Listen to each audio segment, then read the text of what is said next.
From the dusty streets of Dodge City to the rugged frontier of Fort Laramie, from the daring files of the Texas Rangers to the wandering trails of Britt Ponset, PastCast Studios proudly presents timeless adventures from the golden age of radio.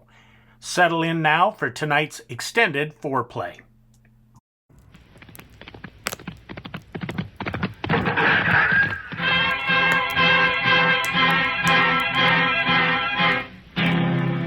Around Dodge City and in the territory on west, there's just one way to handle the killers and the spoilers, and that's with a U.S. Marshal and the smell of Gunsmoke.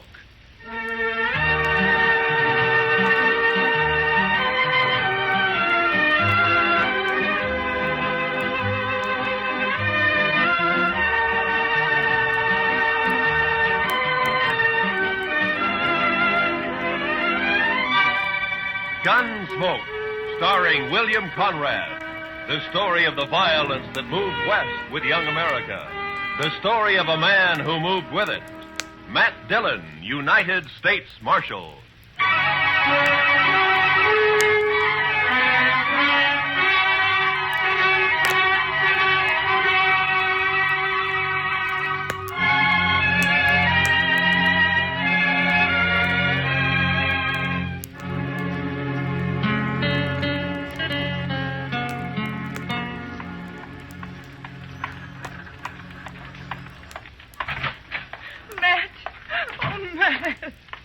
Jeannie, what's the matter?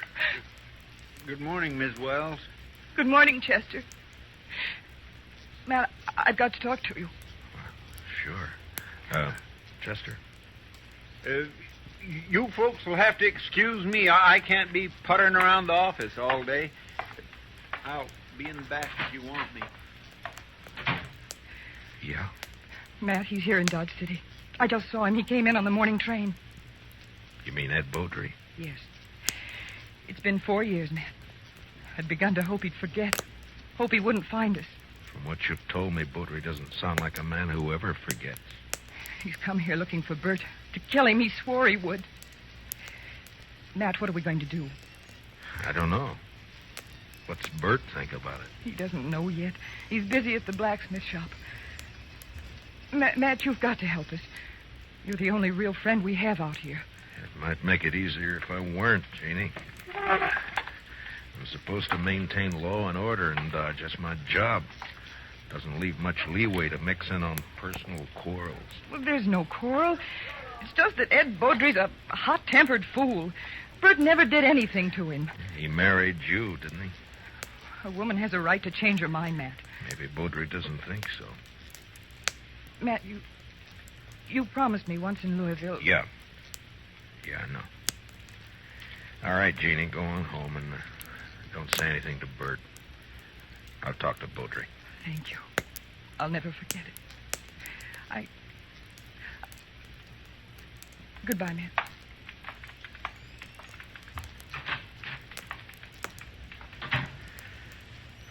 Chester. Yes, sir. I'll be right there, Mr. Dillon. Did Miss Wells leave? Yeah. Fine couple, the Wellses. Did you know them before they came out west? Not Bert. I knew Mrs. Wells. I guess we better drop over to the Texas Trail, Chester. There's a fella in town planning to do some killing.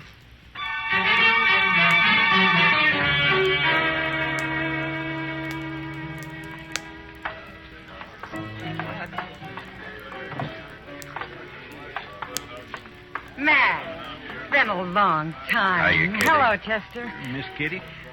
Come sit down, Matt. Tell me about things. I can't right now, Kitty. We're looking for a fella. Thought he might have come in here. Sooner or later, they all do. Stranger, Matt? Yeah. He came in on the morning train. His name's Ed Beaudry. Oh, him. There, the bar, Matt. Third from the end, next to Tulsa Jim Nixon. He's buying Irish whiskey for everybody. Thank you, Kitty. Come on, Chester. Yes, sir. Watch yourself, Matt. Yeah, sure, Kitty. I'll see you later. All right, bartender, set up another round of Jamesons for the house. Your name, Beaudry? Well, that's right, mister. Matt Dillon. I'm a U.S. Marshal here. I'd like to talk to you. Fine, go ahead and talk. Tulsa, Suppose you move on down the bar for a couple of minutes, huh? Oh, what's the idea, Marshal? This man's a friend of mine. You're not very particular about your friends. Now go on, Tulsa. Drift. Mr. Beaudry, you came here to kill Bert Wells, didn't you? Did I? Well, here's some advice. Don't do it. Take the next train and get out of town. Is that official? Just what's the charge, Marshal? None. Yet. Murder if you go through it. Well, not the way I understand it. Murder's one thing. Calling a man in a fair fight, that's another thing. Beaudry, I'm the law here in Dodge, and I don't see it as a fair fight. Bert's a blacksmith, and he's not used to handling a gun. You are. Or so I'm told. Who told you, Marshal? I don't know anybody here. Wait a minute. Dillon? Yeah. I heard Jeannie mention you.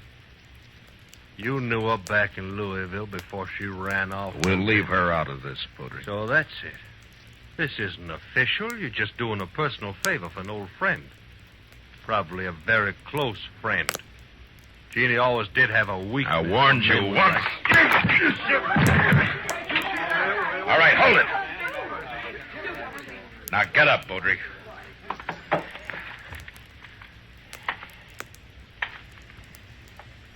That was a mistake, Dillon. Now I'll have to kill you, too. I'm not a blacksmith, Beaudry. I'll look you up just soon as I've finished with Bert Wells. If you kill Bert, you won't have to look me up.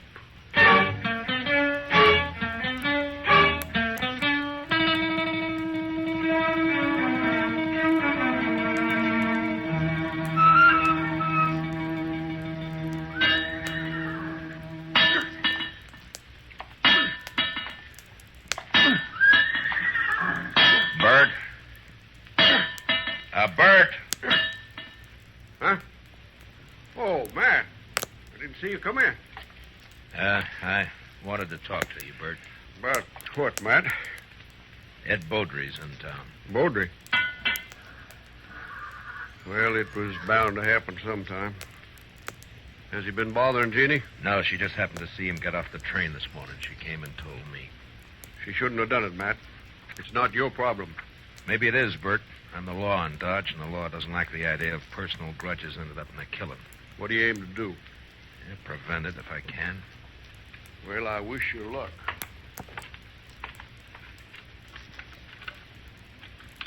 You haven't worn that gun for 2 years, Bert. Why start now? I've got no choice, Matt. You know that. You mean you got no chance? If you let Beaudry call a showdown, he'll kill you. Maybe. Look, Bert, why don't you take to the prairie, hole up for a week or so while I figure some way of running Beaudry out of town, huh? Would you do it, Matt? Hide out and let somebody else do your fighting for you? Well, what I'd That's do is... beside the point, Bert. Jeannie. There's a law against killing. And it's Matt's job to enforce it.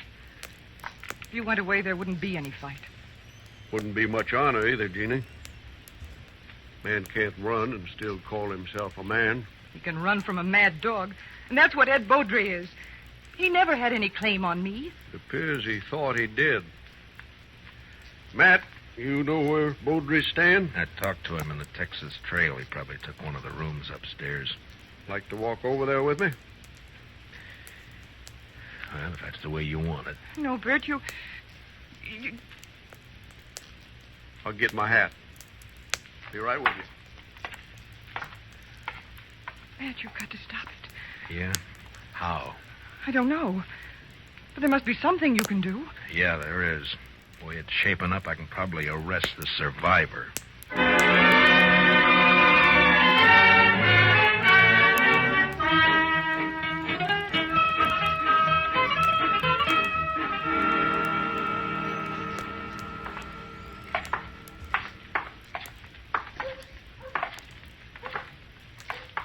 There's still time to turn back, Bert.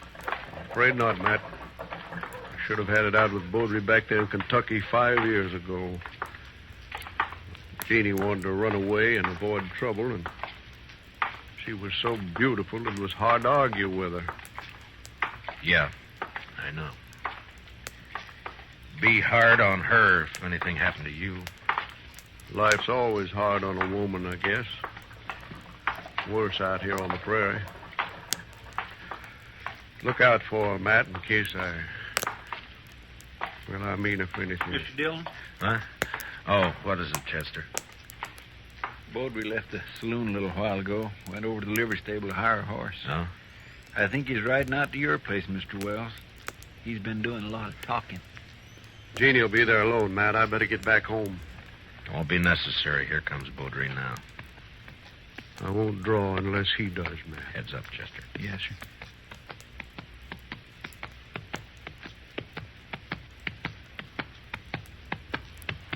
Oh, boy. Oh. Just riding out to call on you, Wells. I decided you'd had plenty of time to look me up. No reason to, Baudry. Most men would figure they had reason. Somebody been in a local saloon, telling their wife's history. Baudry, you... All right, hold it. Don't draw, Bert. Chester, cover Baudry. Just keep your hands still, Mr. Baudry. You're fast with that gun, Dillon. Fast enough, Mr. You make Baudry. a good bodyguard. Too bad you can't ride her 24 hours a day. I told you what to expect if you keep pushing this thing, Mr. Baudry. Now use some sense and get out of town while you're still alive. I've been in lots of towns, Dillon. I left them all alive. Wells, I've been planning to kill you for 5 years. Plans don't always work out. Listen, Will. You got till sundown. After that, I'm going to shoot you on sight. All right, Mr. Baudry. If you've finished speaking your piece, move along. Why, surely, Mr. Dillon. See you later. Well, still a couple of hours before sundown. I think I'd like to spend them with Jeannie. I'll see you, Matt. Yeah, sure. Goodbye, Bert.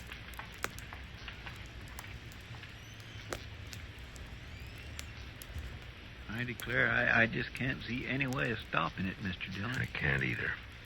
I'd sure hate to be in Bert Wells' shoes. I'd hate worse to be in Baudry's. He'll never submit to arrest. Chester, I'm going to have to kill him.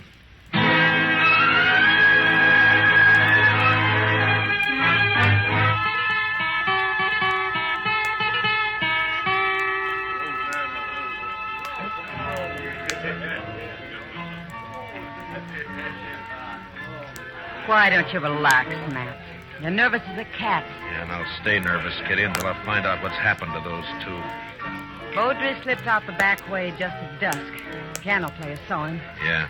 Well, Bert pulled the same trick. I had a couple of boys watching the blacksmith shop, but he managed to give them the slip. There's nothing you can do now, Matt. Well, Another killing. And you in the middle again. Why, Matt? Why do you do it?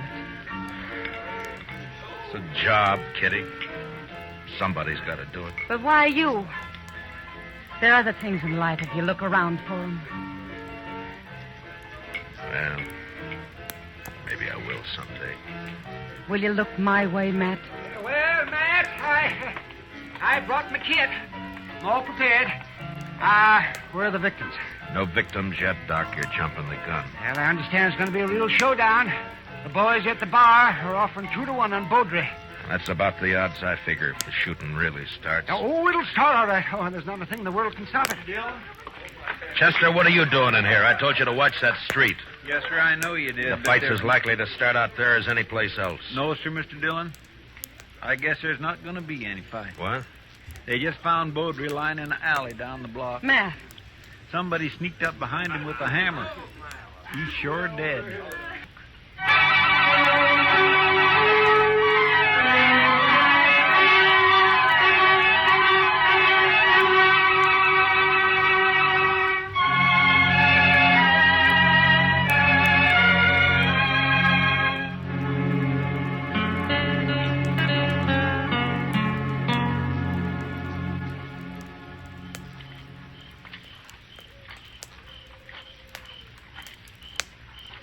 No light showing around the house, Mr. Dillon.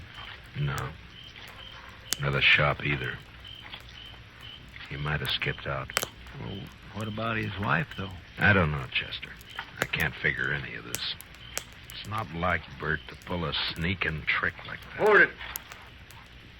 Don't move. He's there by the tree, Chester. Yes, sir. Bert? Who is it? Who's that? Matt. Chester's with me. You better put away the gun. All right, Matt. I thought it was somebody else. Who, Bert? Well, you know who. Beaudry, of course. Guess I better take your gun.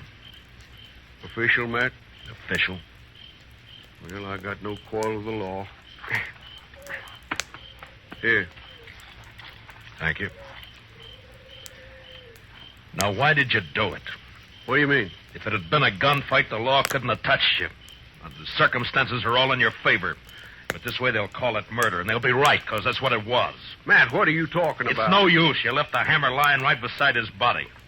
It's got your sharp brand carved in the handle of it. Whose body you talking about? You mean Beaudry? Yeah, sure, Beaudry. Matt, you're making a mistake.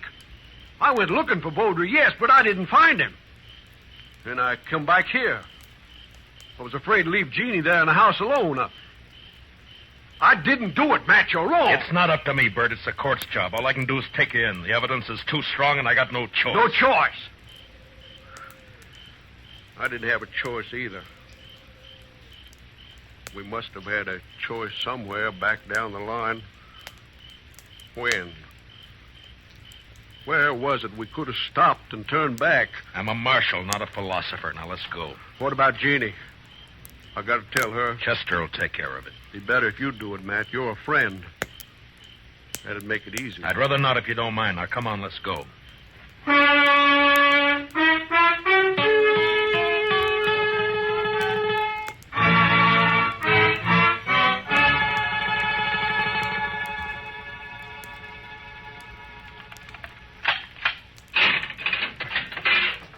All right, Bert, step inside. 4 years we've been friends, Matt. I never thought it would come to this. Neither did I. You said you didn't find any money on him. It could have been robbery. Or made to look like robbery. But either way, there's nothing I can do. Now, you better step inside.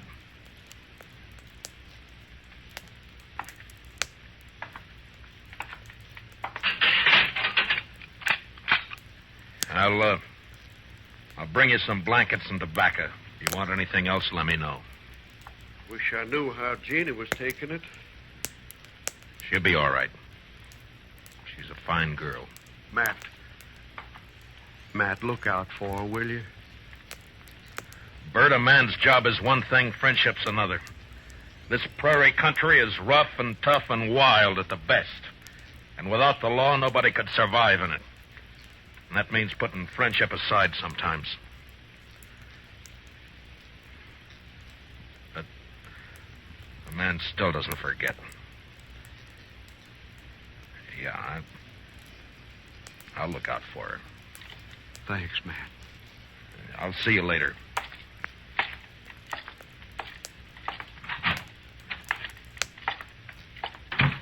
Well, you get your prisoner tucked in safely, Matt? What about Beaudry? He's dead. Absolutely dead. Like I never saw anybody any deader. Blacksmith hammer makes a mighty fine weapon. Yeah, at least for sneaking up behind. I can't figure Bert doing that's not like him. Sometimes a man changes under pressure, Doc. Yeah, I can't figure it either. What would you say his chances are? Bad. Straws all point one way. Yes, maybe somebody's been messing with the straw stack. Who? That's a good question, man. Well, the court will ask it. Yeah, if he ever gets there. What do you mean? I just come from Texas Trail a while ago, and some of the boys are kind of riled up. They're talking real loose. No law against talking. Doubt if they aim to leave it at talking, Matt. They figure the evidence is a little on the weak side. A court might turn Bert loose. So they're saying it's up to them. Yeah, they're just mad because they lost their source of free drink. Well, maybe so, but You better keep your eyes open, Matt. Yeah, I know that pack, Doc. They hunt in the dark and bow down stragglers, and mostly they just talk. So don't worry. Bert's in jail, and that's where he's going to stay.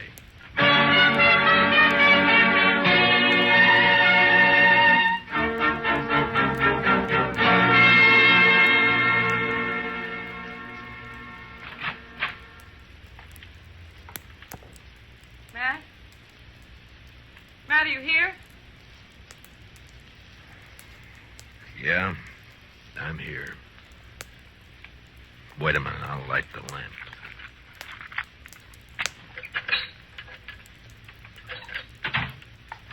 What were you doing sitting here in the dark? Yeah, just thinking, wondering. You shouldn't have come here, Jeannie. Matt, I want to see Bert.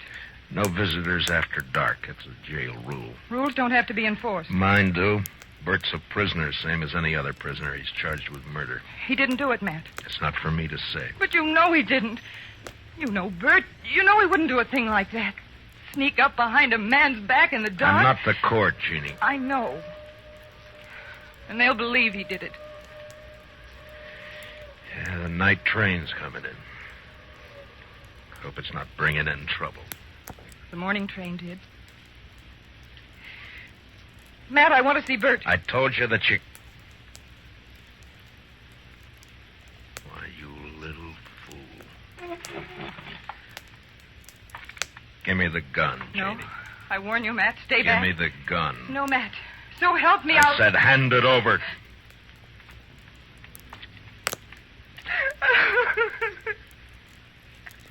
You knew I wouldn't shoot.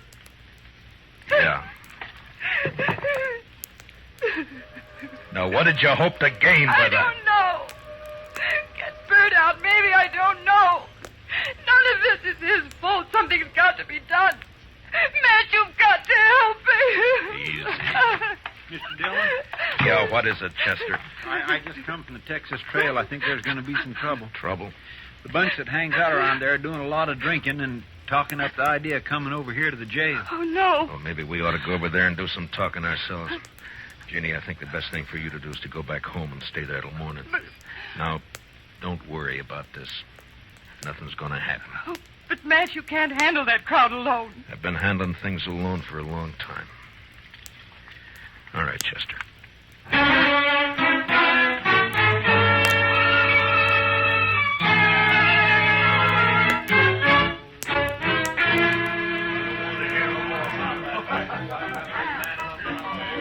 Tulsa Jim Nixon's the one who's been egging them on, Mr. Dillon.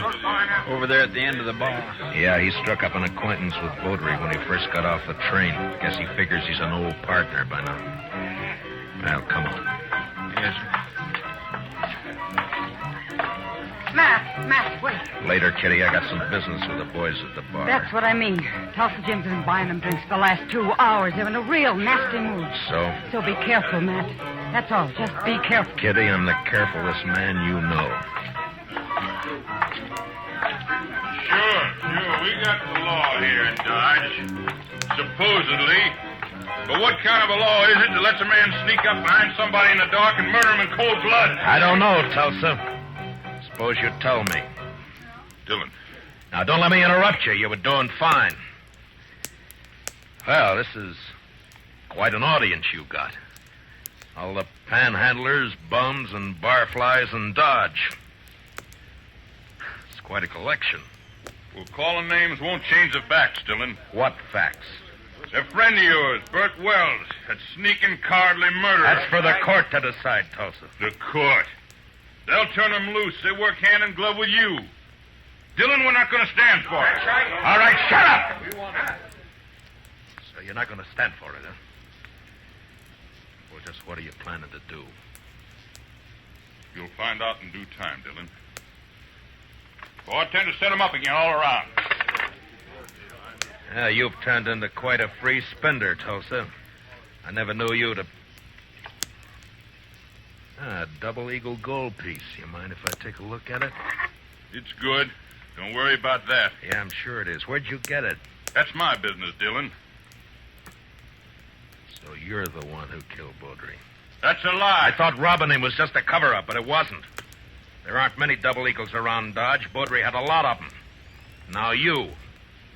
Why would you get a pocket full of gold pieces, Tulsa? Wells killed Baudry. The blacksmith hammer was lying right beside him. Yes, where you left it. What does she mean? Tulsa Jim came into my husband's shop late this afternoon. His horse had thrown a shoe. He had plenty of chance to steal that hammer. She's lying. Where did you get the gold, Tulsa? A lie. I won it in the poker game. Last week when the trail herd would... Tulsa, you're under arrest for murder. Oh. No, you'll never take me! All right, Doc. You better get up an inquest. Confound it, Matt. You never give me any chance to practice on live people. You wouldn't know what to do with them, Doc. Well, I do get fewer complaints this way.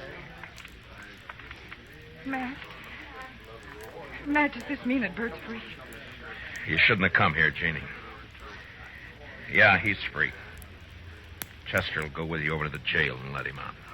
Thank you, Matt. Thank you for everything. You told me one time in Louisville that... Louisville?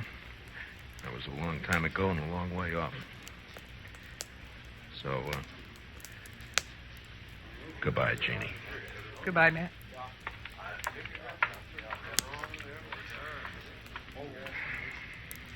What's it all about, Matt? What? What's anything all about, Kitty? Professor, what do you say we'll just have a little tune, huh? Why, sure thing, Mr. Dillon. What'd you like to hear? Oh, how about that one of Foster's? Jeannie. Jeannie with the light brown hair. You bet. You knew her before, didn't you, Matt? Yeah, I met her in Louisville one summer. Saw her quite a lot for a couple of months. And then I drifted out west. A man misses out on things by drifting. I told her then if she ever needed help to call on me. Well, she called, and you helped her. Yeah, I guess. Oh, anyway, that's that. Matt, Yeah. Yeah, Kitty. when are you going to help yourself?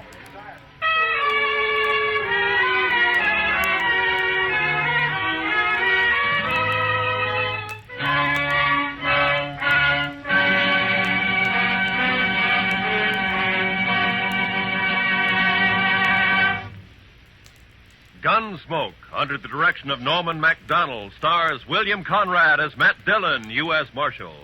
Tonight's story was specially written for Gunsmoke by Les Crutchfield, with music composed and conducted by Rex Corey. Featured in our cast were Tom Tully, Lynn Allen, Larry Dobkin, Georgia Ellis, and Barney Phillips. Parley Bear as Chester, and Howard McNear as Doc. Join us again next week as Matt Dillon, U.S. Marshal, fights to bring law and order out of the wild violence of the West in Gunsmoke.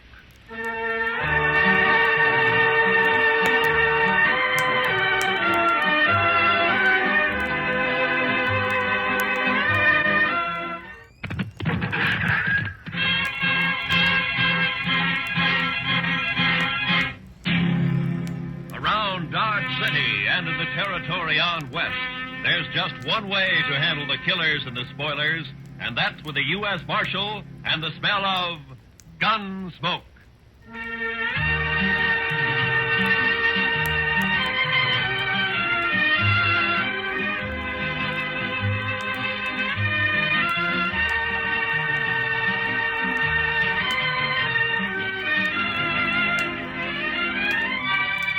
Gunsmoke, starring William Conrad. The story of the violence that moved west with young America. The story of a man who moved with it. Matt Dillon, United States Marshal.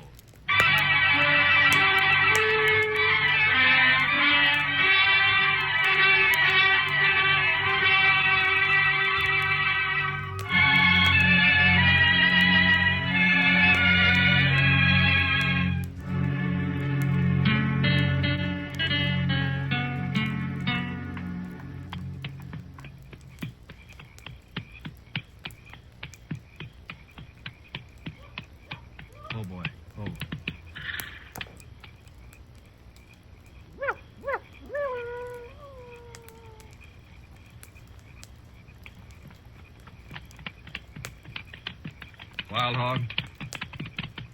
Wild Hog, that's you? Wild Hog, you there?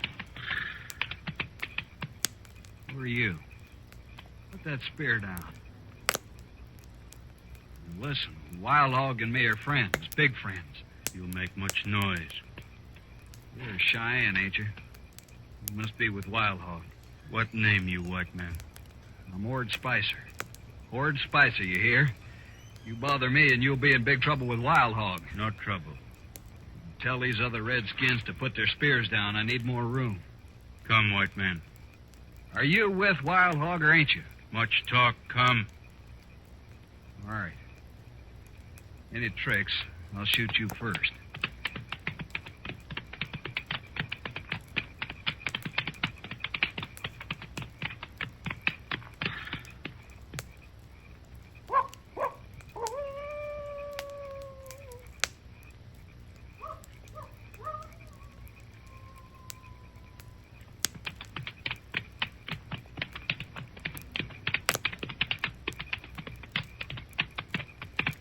No one around here.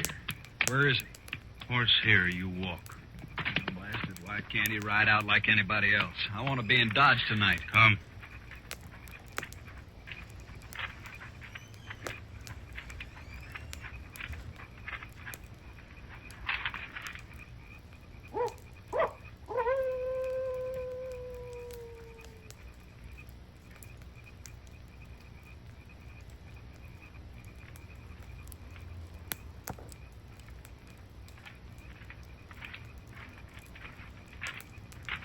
Wild Hog? It's me. It's Ord Spicer, all right. Yes. These braves of yours sure keep you covered. You can't tell one from another, except you, of course. I even thought maybe I'd run into the wrong Indians. No moon tonight. Oh, I recognized them as Cheyennes, all right, but you never know with... With what, Spicer? Nothing, Wild Hog. Forget it. You never know with Indians. Now, Wild Hog, you and me are friends. Don't get so touchy. I didn't mean nothing. We are not friends. I pay you. That is all. Sure we're friends. You're about the most educated Indian I ever met, that's why. I learn only English from the white man. Nothing else. You sure had a good teacher, fella. General Custer, many bitter moons ago. I was a scout. Don't matter. I never heard of him. He was killed. Well, that's nothing to do with me. You got the money, Wild Hog? Yes. Here. $500. 500. Our deal was for 1,000. You will get the rest later. But I'm running a big risk for you Cheyennes. This is mighty dangerous work, Wild Hog. It will be even more dangerous if we do not meet again, Spicer. Oh, Wild Hog, you can trust me. I'll be back, you know that. Yes. When? Ooh, 2-3 days. Where'll I find you? Make camp near here. We'll find you. Okay. I'll get on into Dodge now. Goodbye, Wild Hog. Don't get drunk, Spicer. Never touch it.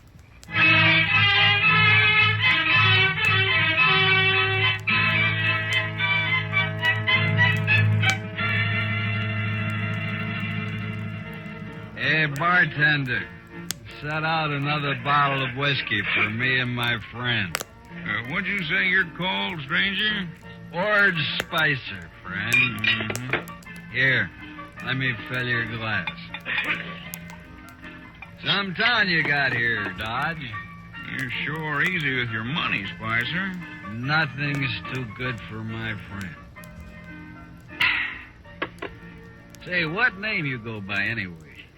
You got a lot of money, Spicer. Sure, I got money. I'll have more soon. You must have hit it rich, huh? Sure, I hit it rich. Easy money, friend. Easy money. How'd you do it, Spicer, anyway? Friend, I live like a gambler. My life's chicken one day and feathers the next. Right now, it's all chicken. Yeah, but how'd you do it? You made out real good, Spicer. Brains and guts, friend. Brains and guts. That's all it takes. I know, but how? You don't get money like that robbing old Indians. What's that? Huh? What'd you say about Indians? Oh, it's just a way of saying it back home. Don't get on the pride about it. Maybe you talk too much. Maybe you ask too many questions. Hey, what's the matter with you anyway? Maybe you know too much. Look, Spicer, you're hiding something. Don't trouble yourself. I ain't interested in you, or your money, or your liquor. I don't like that. You don't have to. You bet I don't. Keep your eyes right on mine, Spicer. I want to watch you die.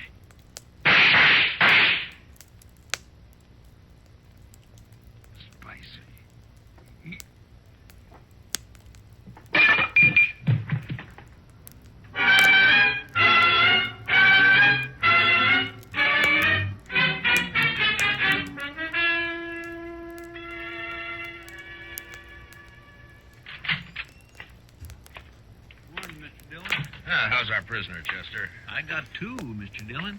You got two? Yes, sir. There's that Ord Spicer fella you locked up, and then there's a drunk who tried to buffalo me after you went to bed. No?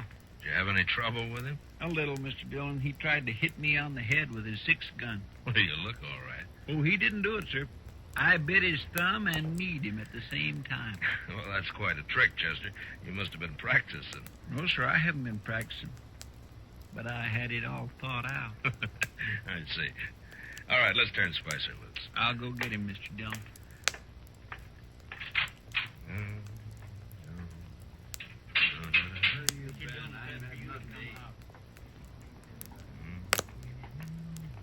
About time. Where's my gun, Marshal? There it is, Spicer. And, don't use it around here anymore. You can't bother a man for self-defense. I just want you to stay out of Dodge. 1 kill at your limit here, even in self-defense. I ain't a fair to you, Marshal. Besides, this is a poor town anyways. You can have it.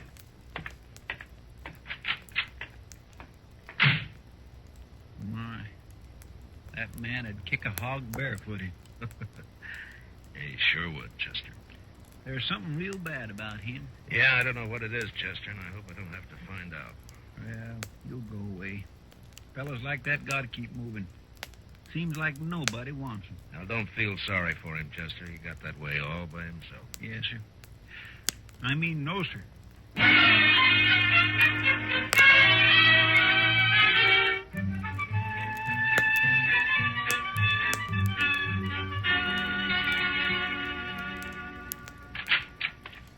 Morning, Marshal. Those greeners get here yet, Jack?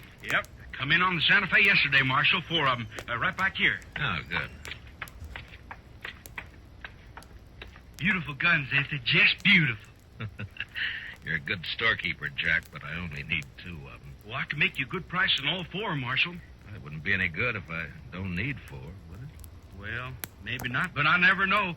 I got half a dozen 44 Sharps rifles, same shipment. Thought I'd be stuck with them forever. Well, with the big 50 out now, there ain't a Buffalo hunter to use a 44 anymore. I don't see any 44s. Well, that's just what I'm telling you. Feller stopped in just this morning, took all 6. Paid me $75 a piece, too. You sold 6 rifles to 1 man? That's right, Marshal. Was he a buffalo hunter? Well, looked more like a drifter to me. Had plenty of cash, though. You know his name? No idea. Nothing wrong with it, was there, Marshal? Been a hold-up around here I haven't heard about? No. Just a lot of rifles for 1 man to buy. No law again it, is there? What'd this man look like, Jack? Tall, skinny, kind of mean face. Mm-hmm. You wear 1.6 gun, with black grips? Yeah. Come to think of it, he did. You know him? Yeah. Ord Spicer. He killed a man last night. Well, now I heard about that shooting. What do you suppose he's up to now? Where'd he go? I wouldn't know it. Packed the rifles on a mule and rode out of town. You going after him, Marshal? No. It's like you say, Jack, there's no law against a man buying all the rifles he wants. Seems strange, that's all. Well, let's settle on the price for those greeners, huh?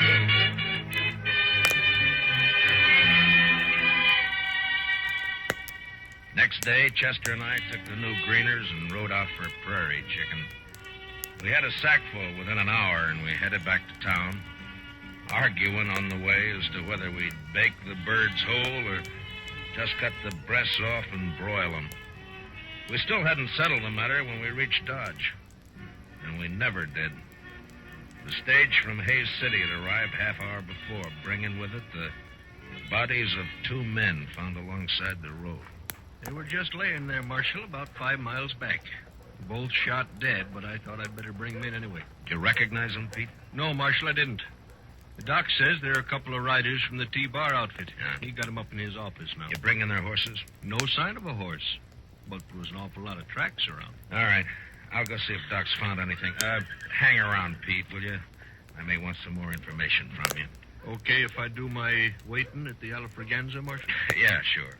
I'll put our horses up, Mr. Dillon. Yours, Chester. I may want mine. Yes, sir.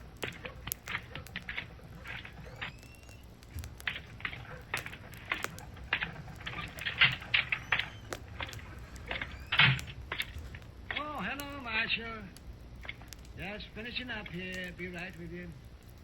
How'd they die, Doc? Well, they got half shot and then shot dead, Marshal. Yeah, I know, but is there any way of telling if maybe they killed each other? That does it. No, there is, Marshal, but I'd be mighty surprised if they did. What do you mean, Doc? Well, they were cowboys, Marshal. Cowboys just don't generally carry buffalo guns. Here, take a look. What? I dug some of these out of each of them. Those are slugs from a Sharp's rifle, Marshal. Yeah, sure are. Mm-hmm. That one's the best I found, right there. What caliber did you say this is, Doc? Oh, I'd guess 44. 44 Sharps. Mm-hmm. Not many 44s in use around here since the Big 50 came around. I know a man with 6 of them, Doc. What do you think of that? I'll let you know when I get back. So long, Doc.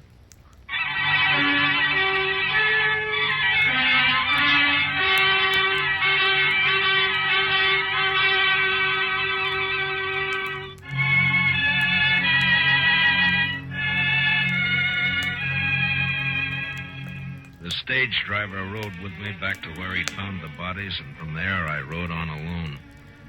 It was an easy trail at first. There must have been more than a dozen horses running together. Long toward dusk, however, they suddenly split up, and I was faced with 2 different trails to follow. Made a gambler's choice and rode harder than ever.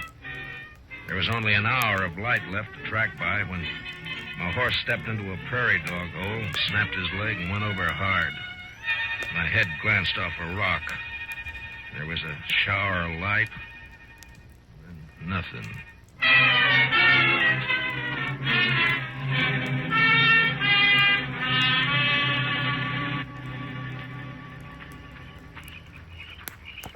That's him, all right. That's Dillon. He's the marshal at Dodge I told you about. I think he is not dead. Stop. Put away your gun.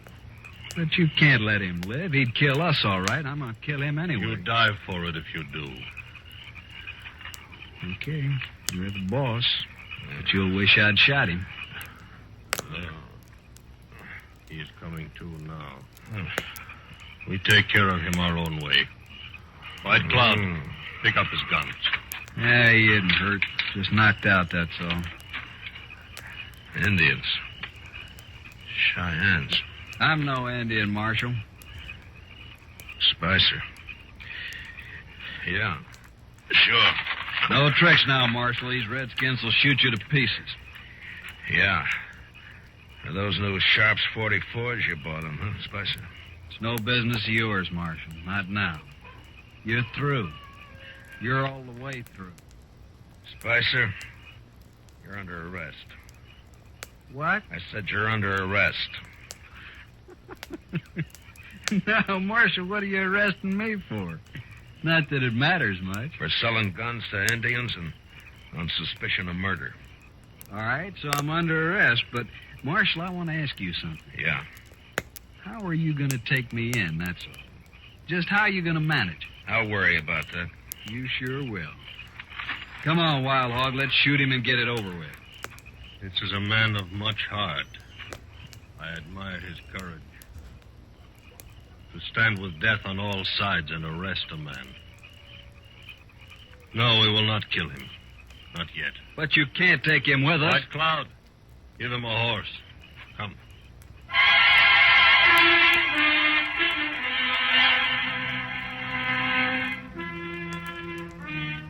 They gave me a horse, all right, with the T-Bar brand on it. But I was surrounded by 6 armed Indians and a no-good white who'd shoot me any time he thought he could get by with it. Wild Hog rode up ahead, leading the party northwest, apparently to rendezvous with a bunch that had split off from this one. Spicer stayed right alongside of me. Well, am I still under arrest, Marshal? You're still guilty, aren't you? Sure. I'll admit it. Don't matter, being as how you'll never see Dodge again or any other place. What are you doing with these Cheyennes here anyway, Spicer? I got a deal with Wild Hog, Marshal.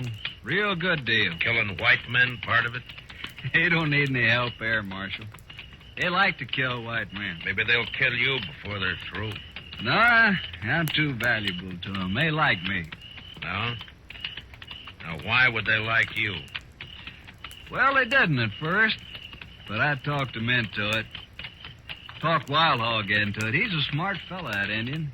Saw right away what I could do for him. Like buying those rifles. What else did you do for him? Well, I stopped those 2 riders with the horses. Told them I was sick. Got them off guard. Those Cheyennes were on before they could move. It was real easy. You're kind of like a Judas sheep in a slaughter pen, huh? Yeah, that's it, Marshal. Pays better, though. I got $500 coming as soon as we find a ranch or 2 to raid. I see. Pretty good deal, huh? You know, I think a lot more of these Indians than I do of you, Spicer. I don't like that, Marshal. At least they got an argument on their side.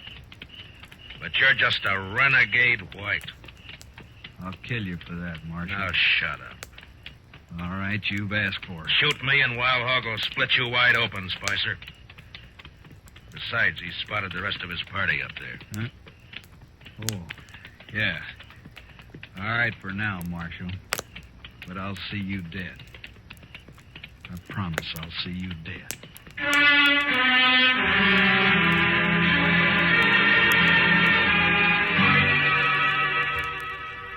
I was still alive 2 days later when we crossed the Smoky Hill River about 100 miles northwest of Dodge. There were 15 Cheyennes in the party.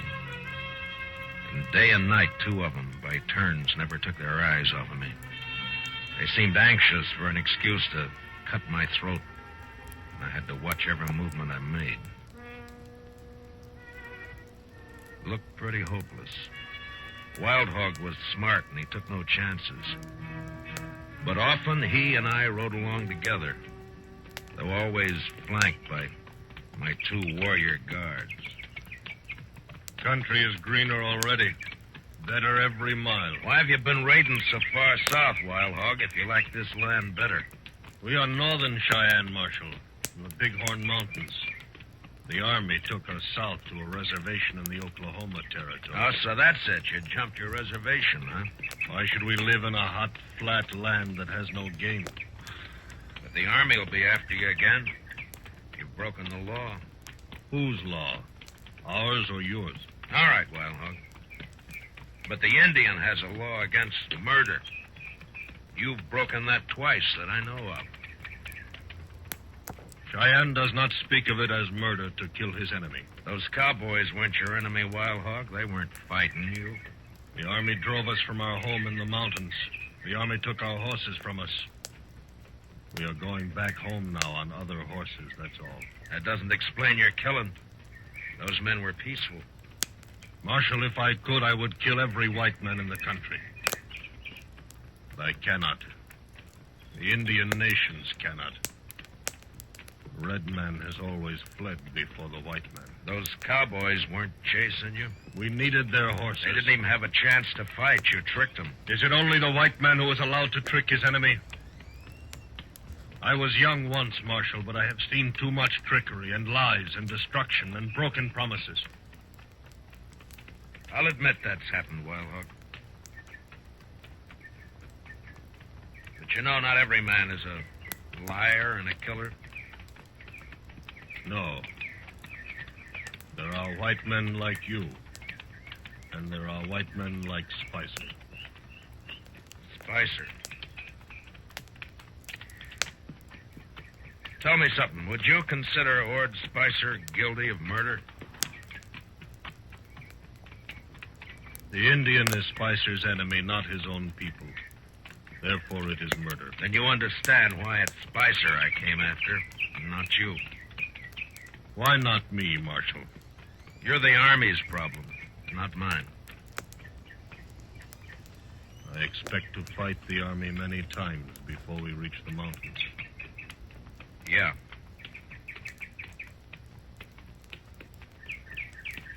What are your plans for me, Wild Hog? I have been thinking. Yeah? I do not know yet. Well, what about Spicer? Spicer works for me. Why should I think about him? Then you're not as smart as I figured. All right, Marshal. I do not trust Spicer. He is a traitor to his own people and only for money. I have rifles now and enough horses. I do not need Spicer. You're going to kill him? Why not? He is only another white man. You said yourself you can't kill all the white men. If you were free, Marshal, you would take him back and let other white men kill him. What difference how he dies? Makes a difference to me, Wild Hog. I'm a lawman. I may have to kill you, too. You're a hard man to be friends with.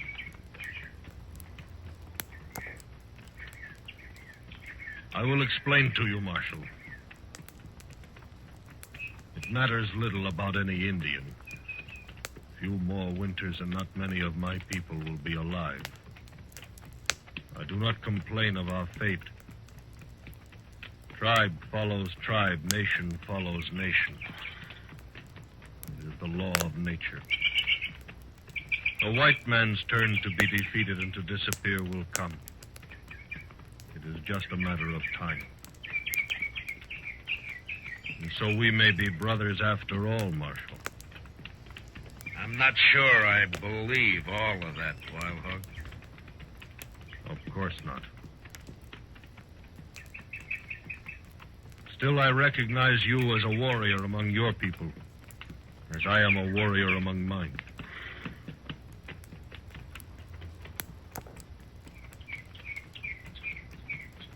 Too bad we're not on the same side.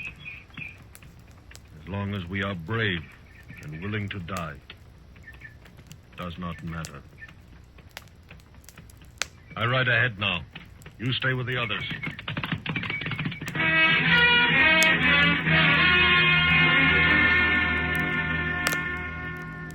That night, we reached the North Fork of the Solomon River and camped with the shadow of low hills not many miles ahead. Wild Hog ordered my guards to keep me some distance from the rest of the party. So I pulled up some buffalo grass and bedded down on it early. I watched the stars until sleep came.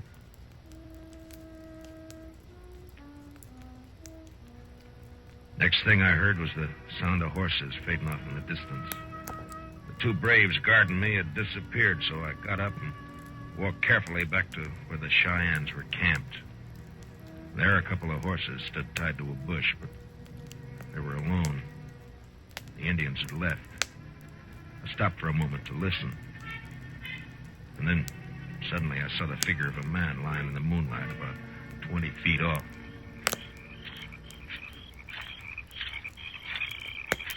Spicer? Spicer? Yeah, there's no blood on you. You're all right.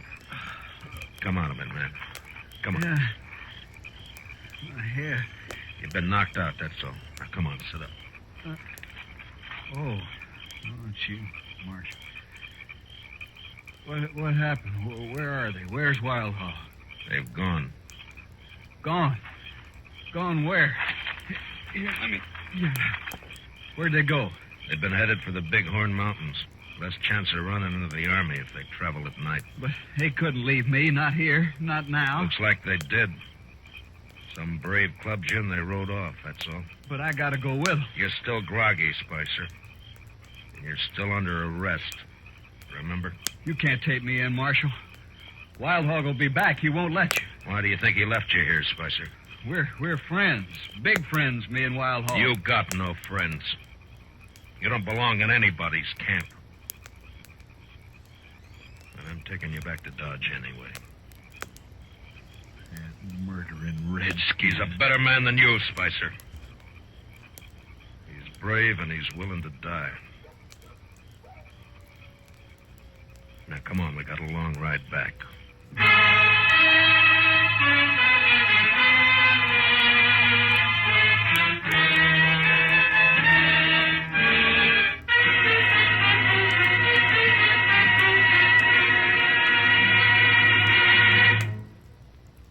Gunsmoke, under the direction of Norman Macdonald, stars William Conrad as Matt Dillon, U.S. Marshal. Tonight's story was specially written for Gunsmoke by John Meston, with music composed and conducted by Rex Corey. Featured in tonight's cast were Harry Bartell, Larry Dobkin, Herb Vigran, and Jack Crucian. Harley Bayer is Chester, and Howard McNear is Dark. Join us again next week as Matt Dillon, U.S. Marshal, fights to bring law and order out of the wild violence of the West in Gunsmoke.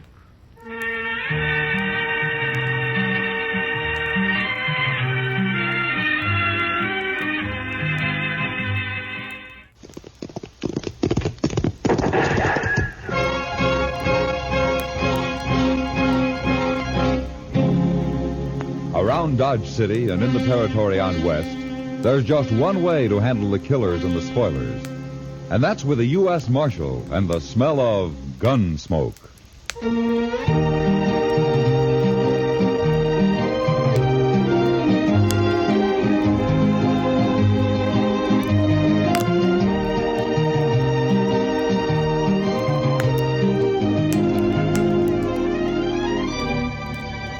Gunsmoke, starring William Conrad.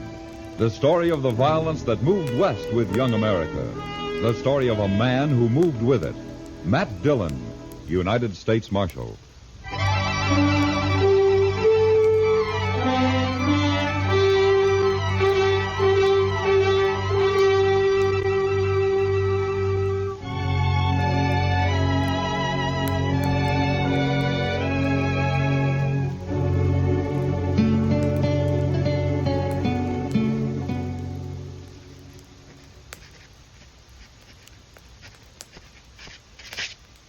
There. Report's finished, Mr. Dillon. Good. You better go on home now, Chester. It's getting late. Yes, sir. Oh, what about these new Dodgers? I'll just leave them there. I'll look them over. What's the matter, Mr. Dillon? We got company at the back door.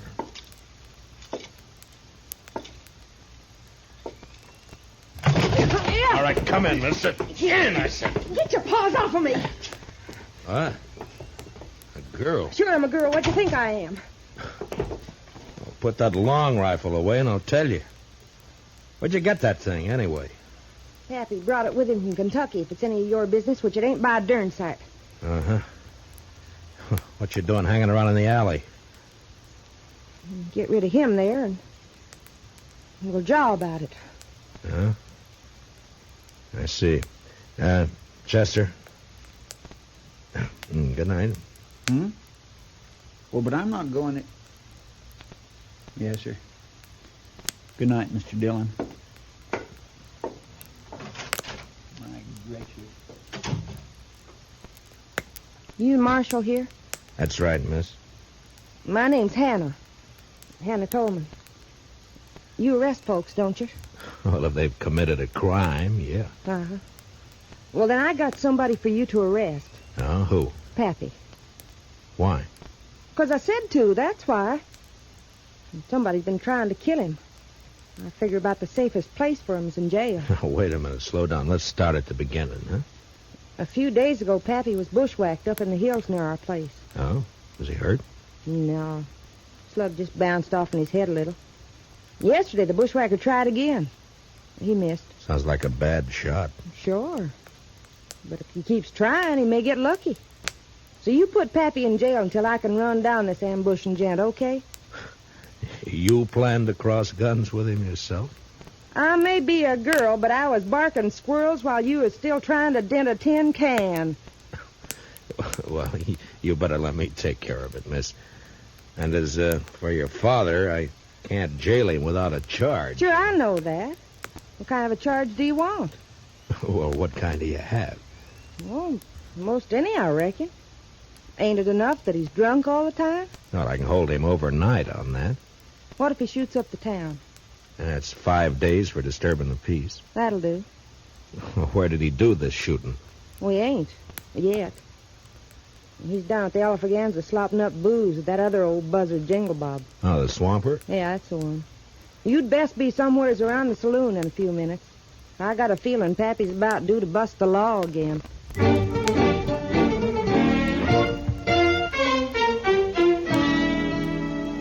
Her story didn't make much sense, but there was something about the mountain girl's gleaming black eyes and the set of her pretty but stubborn face that made me go to the Alfreganza. At the bar, I ordered a glass of rye and watched two bewhiskered old-timers trying to outlie each other over a rapidly emptying bottle. Yes, Jingle Bob. You just wait and see. Jed Tolman's going to have the biggest darn horse ranch in Kansas come spring. Sure you are, absolutely. And me, why, I reckon I'll just buy up this here saloon. Oh, you're lying. Well, sure I am. Ain't you? What's my money was spending, ain't it? How many times I gotta tell you I'm getting rich? Pappy, are you drunk? If I ain't, I've been wasting a sight of time. Now leave me alone, daughter. Go home where you belong. I'm going. Only come over to tell you, man bet me $10 you couldn't shoot out that lamp on the first shot. What's that? Oh, give me that rifle. All right, hold on. That's enough of that. Stay back, son. What? What's going on? Now, go collect your $10, daughter. Yeah, Pappy. But I think the marshal here's a-fixin' to arrest you. Huh? Ain't you, Marshal? Yeah, I guess I am. All right, come along, Jed. What is Come on. What? Get your hands Come off me. What? I never... You jailing a man for having a little fun. Why, you'd never get away with this back in Kentucky. Jed, you're in trouble, aren't you? Who's trying to kill you? Yeah, I reckon that's my business. Now, that's the law's business. I'll take care of myself, Marshal. Uh-huh. Back in the saloon there, you mentioned having money and getting more. So? From what I've heard, you and your daughter run a 2-bit horse ranch up in the hills. That hardly figures to make you rich. So? Ah, you thick-headed old... Look, all I'm doing is trying to save your skin if it's in danger. Now, why don't you help me instead of being... Reckon I don't wanna. Well, that's plain enough.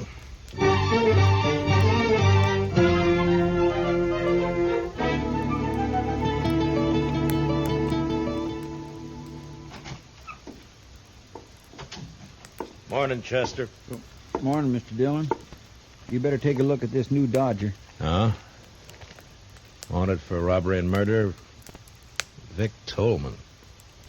So that murderous gun hawk is loose again, huh? Broke out of prison last week. Yeah. If he's kin to Jed Tolman, he'll likely be heading this way. Yeah, likely. I'll give you a hunch, Chester. I think he's here already. You do? You know where he is? No, not exactly. But I expect Hannah Tolman may have an idea. That's where I'm heading.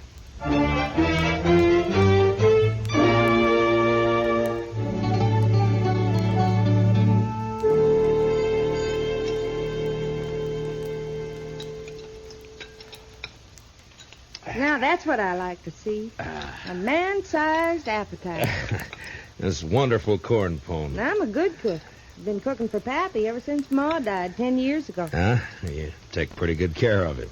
Somebody has to. Pappy's kind of shiftless. Reckon he'd starve if I didn't feed him. Only things he cares about are wild horses and booze. In a pinch, he'd give up horses. You know, you're quite a woman, Hannah. You're pretty, brave, and with more courage than most men I know. Too quick, Marshal. What? You're sweetening me up for some reason. Not that I mind, you understand. I'm partial to a strapping fella like you. And Pappy's always after me to get hitched up. Says it ain't fitting for me to be 22 without a man. Oh, you're still young. Not the mountain folk. I'm an old maid. And I'm agreeable for some sweet talk.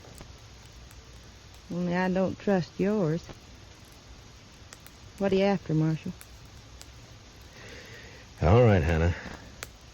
I only want the truth. About what? Where's your father getting this money he's spending?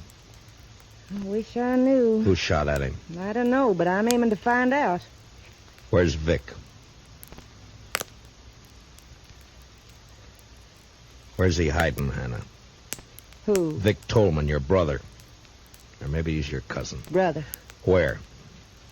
I don't know. Hannah, be sensible. Vic's a murderer. Vic's my kin. We Tolmans don't turn on each other. If you shelter him, you're guilty of... Marshal, I reckon you just wore out your welcome.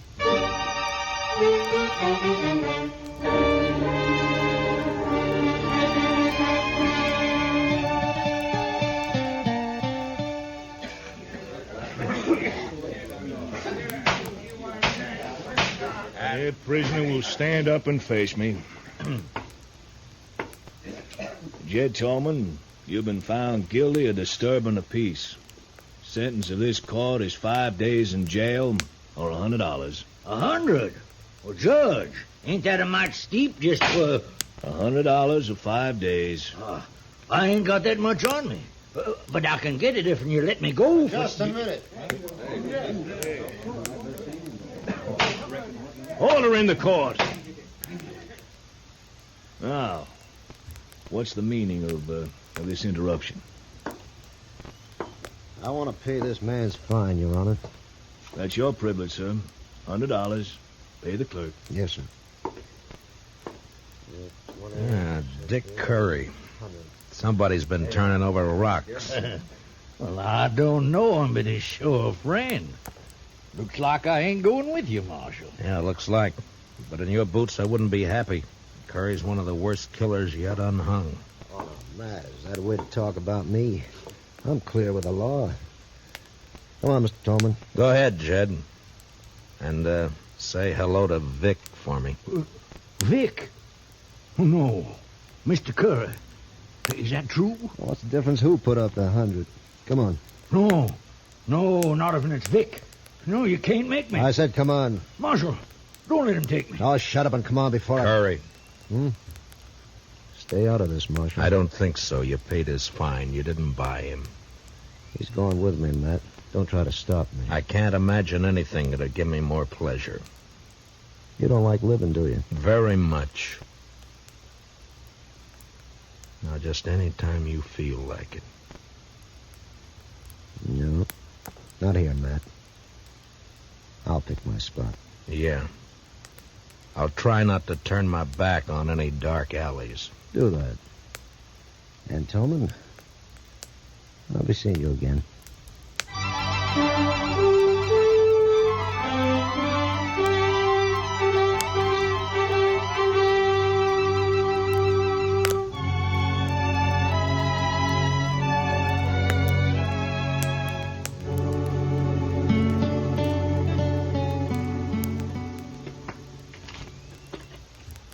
Some start, Marshal? Why don't we play while we wait? No thanks, Jingle Bob. You needn't wait with us. Jed's my friend, Mr. Dillon. Sure. Maybe I can't help him none, but at least I can share whatever the trouble is. Understand? Mm-hmm. Now, Jed here is a lying old ring-tail drunk, but me, well, when a man is down to scrubbing saloon floors just to get the liquor that'll keep his nerves from shaking apart. He's grateful for any friendship that's offered. Don't move. Curry, get his gun. You recognize me, Marshal? Let's have it. Yeah. Vic Tolman. There are Dodgers out on you. You're a cool one, Dillon. Too bad we're on opposite sides of the fence. Yeah, it's too bad. Real pity. I'm going to enjoy this job. What job? Well, don't you know? Vic's taking his paw away from you. But you won't mind. You'll be dead. Curry, you stick here and take care of these two. Jed and I'll go on ahead. Oh, son, I don't want to go nowhere. Now, Paul, don't rile me. You're going with me. None of you are going anyplace, Vic. Check.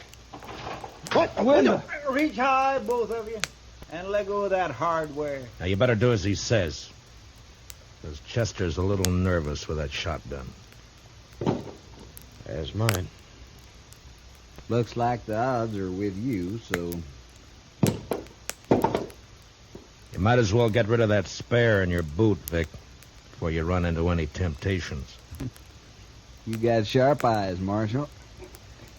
The law gets a lot of backing up tonight. Your mistake, Vic. Sometimes people just don't give Chester enough credit.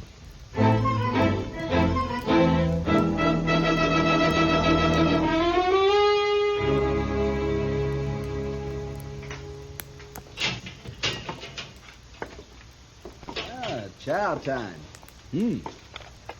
Beefsteak, fried potatoes, stewed corn. Marshal, I must say you run a nice jail, don't he, Curry? Don't mind Curry. He's a little depressed about last night. You still run a nice jail. Something on your mind, Marshal? Mm-hmm. Yeah, a couple of things. Such as? Oh, such as your father spending money he hasn't earned, claiming to know where he can get more. Paul's sure a terrible liar. Mm-hmm. Such as him getting shot at twice and refusing to talk about it. Or help me investigate. Paul's a little bashful, too. Yeah. Such as his being afraid of you. I guess Paul's getting old, little dottery. Yeah. Then, of course, there's you. Well, now you're on my favorite subject. Go on. Well, you're a killer and a thief. But you're cool and smart. Smart enough to educate yourself. Had lots of time to read in the pen. Lots of time. You're going to have more.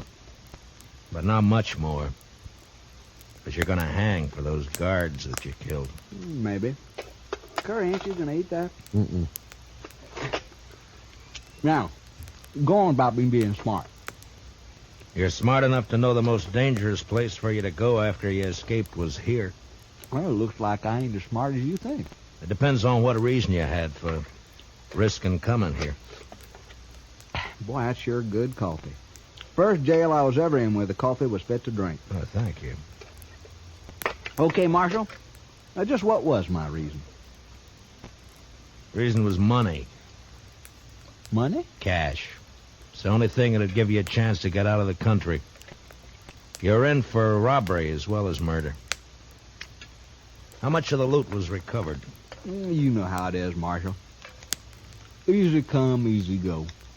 I spent it as fast, well, nearly as fast as I got it. So nothing was recovered, huh? No, it was all gone. It was all hidden, you mean? Hidden until Jed found it. Paul? Sure. That's his source of money. It's also why he was afraid to go with you. Like I said, too bad we're on opposite sides. You got brains and you use them. You want to fill in the details for me? I'll tell you this. You're right about my cash and money. I'd had it and be on my way to Mexico by now if Paul hadn't switched hiding places on me. You know, it hurts. Paul's turning against me. Yeah. The Tolmans always stick together. Except when money's involved. How about you, Marshal? Money by you? Sky's the limit. I'm sorry. Mm-hmm. Well, I figure not. Well, been a nice chat. Want to take you straight? Hurry, give me a hand. All right, back up, Curry. That's it. And tell Vic when he wakes up to take it easy. Or he won't live to be hung.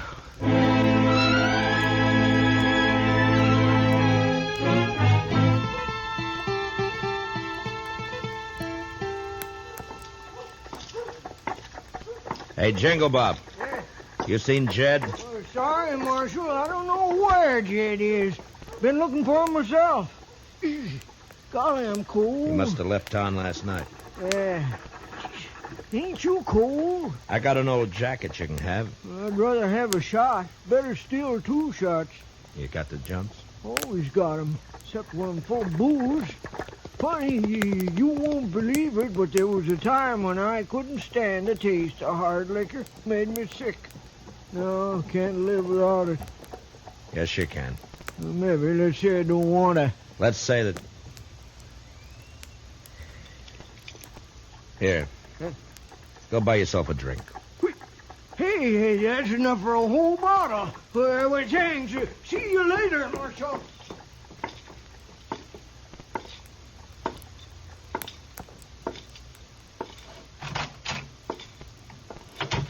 Supper time, Chester.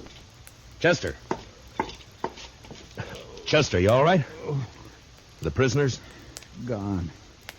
Hannah Tolman slipped him a gun. They made me open up the cell, and Vic slugged me. Well, I know where they'll go. Please, Mr. Dillon, take me along. It was my fault they escaped. All right, Chester. Ask Doc to put a quick patch on that head, and we'll go after him. Together.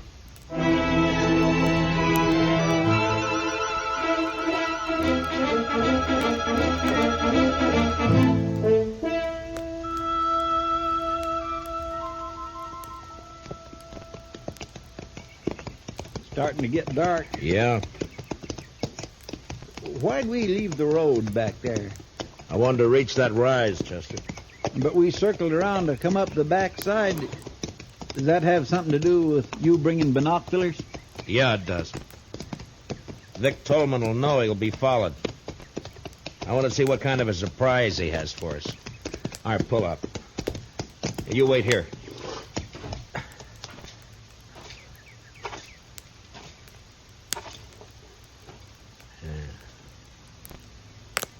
See anything? No. Not yet. Now, wait. I knew now. Yeah, it's Curry, all right. He's holed up in some brush just beyond the turn in the road down there. Well, what do we do, Mr. Dillon? Take the horses and circle back the way we came. Start up the road, but don't make the turn. I understand. Now, be sure. As long as you don't make the turn, you'll be safe. But, I do want you to make some noise. Noise? Yeah, I want you to sing, whistle, throw rocks, anything. Just so long as it holds Curry's attention.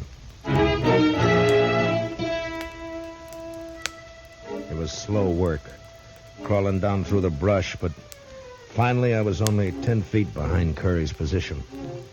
The gunman was holding a rifle trained on the turn. And out of sight, coming up the road, I could hear Chester. Well, he wasn't good, but he was loud.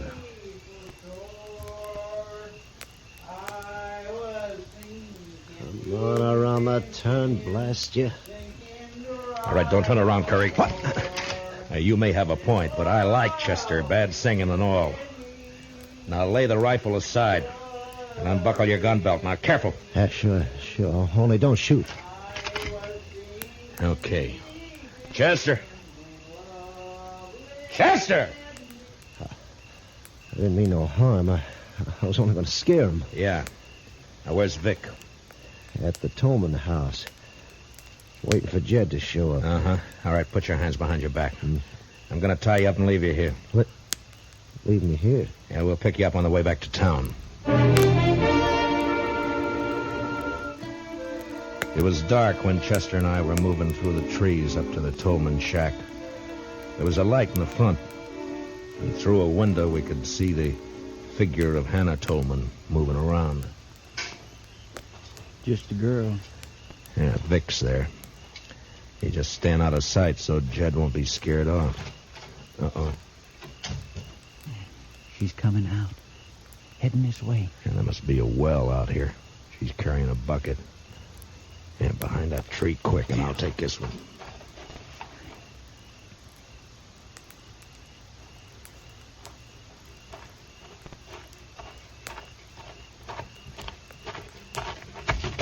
What do you think you're... All right, now quiet down. We're not going to hurt you.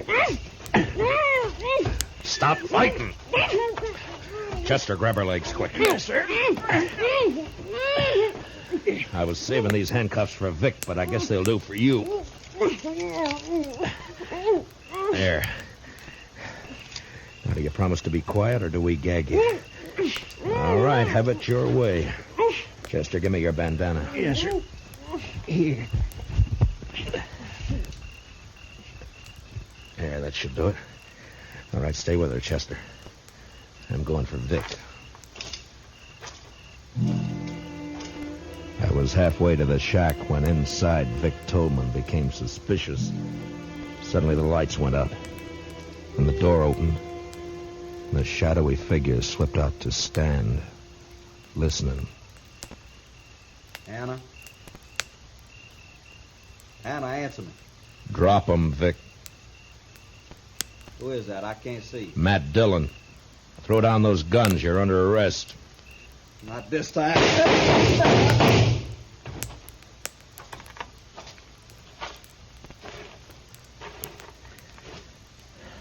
Vic. You were right, Marshal. I ain't gonna live to hang. Vic. Mr. Dillon, over here. Hey, what is it, Chester? Who's that, Jed? Yes, sir. I caught him sneaking towards the house. He was carrying this bag. Here, let me see. That's the money. I was taking it to Vic. Is he... Yeah. You're too late, Jed. Oh, no. To give him his money. If only he hadn't taken them shots at me. He didn't. Until he found out where the money was hidden, he was the last person in the world to want you dead. But, I don't understand. He must have... No. Only the person who knew where you had the money would have shot at you. Nobody knew that. How could they? Who you could... talk a lot when you get drunk, Jed. You only get drunk with one person. Huh?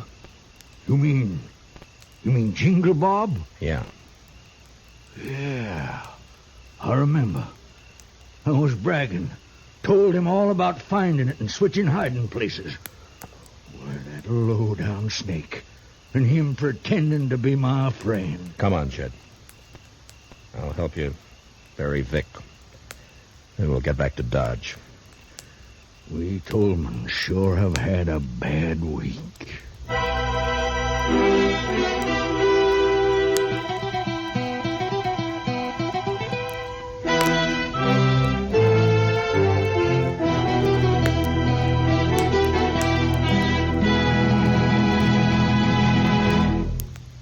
Gunsmoke, under the direction of Norman Macdonald, stars William Conrad as Matt Dillon, U.S. Marshal. Tonight's story was specially written for Gunsmoke by Herb Purdom, with music composed and conducted by Rex Corey. Featured in tonight's cast were Virginia Gregg, Joseph Kearns, and Junius Matthews, with Harry Bartell, Lou Krugman, and Peter Leeds. Parley Bear is Chester. Join us again next week as Matt Dillon, U.S. Marshal, fights to bring law and order out of the wild violence of the West in Gunsmoke.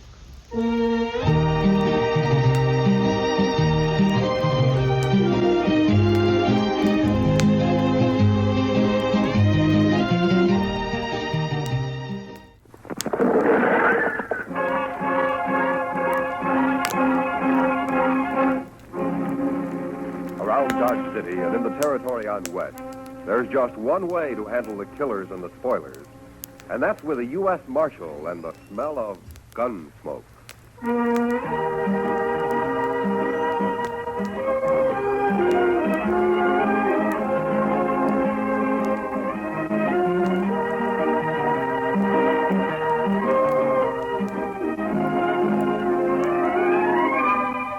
Gunsmoke, starring William Conrad.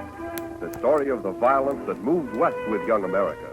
The story of a man who moved with it. Matt Dillon, United States Marshal.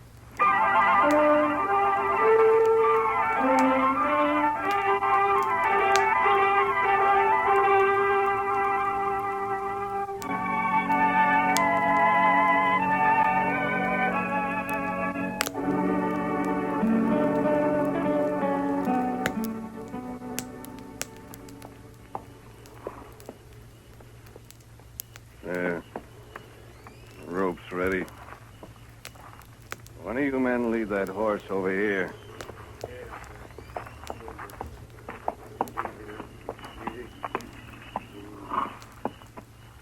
All right. Let me get this noose around your dirty neck, and you'll be swinging in no time. There. Not too tight, is it? I wouldn't want you to be uncomfortable. That's enough of that, Cam. What? Who said that? I did. I said it. Rice Stewart. What's the matter, you turning yellow? Get this over with, Cam. Why devil him? That's what he is, that's why. Shut up. I'll take care of you in a minute. Rice, you got anything against my hanging this murderer? Just don't devil him, that's all. Get it over with. I'll do it my way. It's my brother he shot, isn't it? And in the back, too.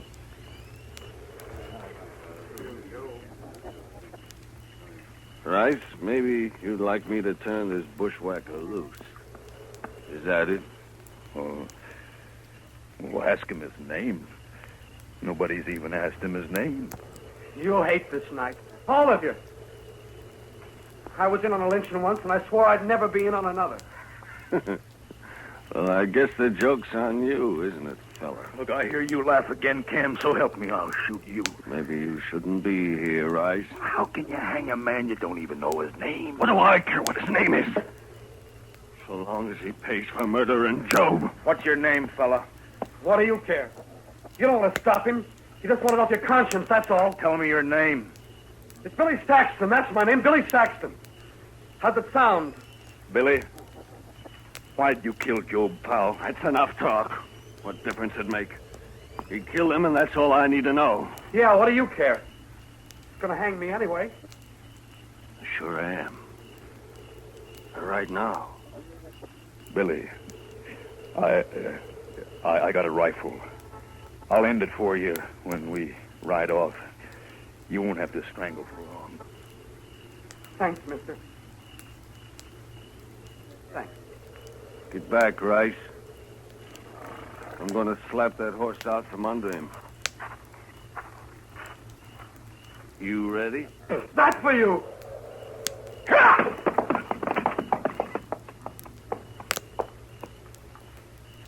Let's go, men.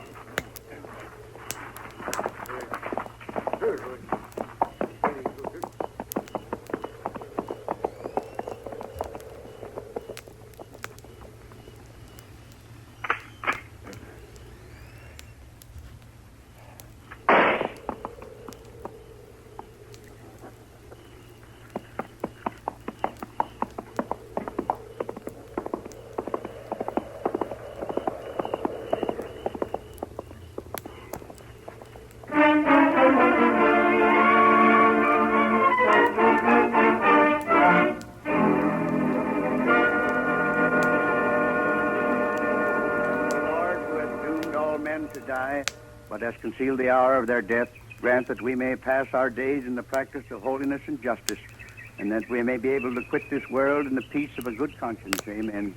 Amen. May Job Powell rest in peace. Amen. Amen. Go ahead, boys.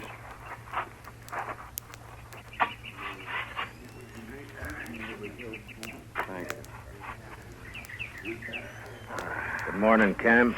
I'm sorry to hear about Job. You're late for the burial, Marshal. Well, I was out at Fort Dodge last night. Just heard about it this morning. Preacher? We are in the valley of the shadow of death, Marshal Dillon. Well, if you're all through here now, I wonder if you'd read a few prayers over another man. We got him in a grave just over the hill way. Another man? Man is born into trouble as the sparks fly upward. Job 5:7. Who was this man, Marshal? How'd he die?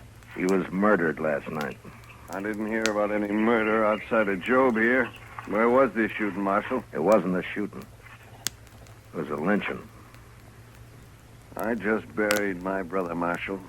Billy Saxton shot him in the back. Aren't you using the word murder a little loose around here? Only the law can hang a man without it being murder, Cam. The law's too slow sometimes. You know something about this? All I say is that he shot my brother and he deserved hanging. Hanging, maybe. Lynching's a different matter. What difference it make?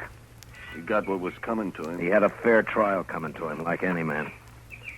For example, Cam, I'll try to see that you get one. What? If you're guilty of leading that lynch party. Well, say it out, Marshal. You accusing me? I got no evidence. And you won't get any. There isn't a man in the country who'll stand still for bushwhacking. Saxton got his due, and that's that. Maybe. All right, come on, preacher. Let's bury him. Whoso sheddeth man's blood, by man shall his blood be shed. Genesis 9:6. Show me the grave, Marshal.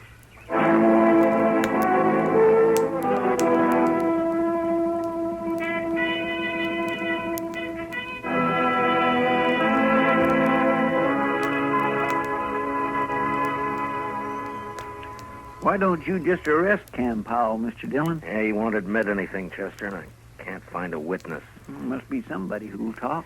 Cam's a bigger man than ever now, with Job dead. The others don't want to cross him. He owns a lot of land, all right. And Job also owned a piece of the bank. Cam will get that now. Ranchers always need money, so they won't talk. Yes, and maybe they're ashamed, too, Mr. Dillon. Yeah, maybe. I saw lynching once, and not a man there could look in the eye for a long time afterwards. You weren't in on it, were you, Chester? Oh, my gracious, no, Mr. Dillon. I was just a small boy. That was back in Waco. They hung a cousin of mine there. Oh? Why? Well, sir, it's kind of hard to explain. He was about as honest a fellow as I ever knew, outside of some loose notions about other people's cattle. But, Mr. Dillon, I just don't believe that struck him as stealing. Why not? Well, because there wasn't anything personal about it, if you know what I mean. Well, I don't, but maybe you can explain it to me. Well, sir, just that there was all those cattle running loose on the plains, and I guess they seemed like a natural part of the landscape to him. He figured anybody could own them. Your cousin wasn't very bright, was he, Chester? I didn't know him well enough to say, Mr. Dillon. But anyway, they shouldn't have lynched him. No. No, they shouldn't have. And nobody's going to get by with lynching around Dodge if I have anything to do with it. No, sir. I heard Billy Saxton was at the Texas Trail last night. Maybe I can start there.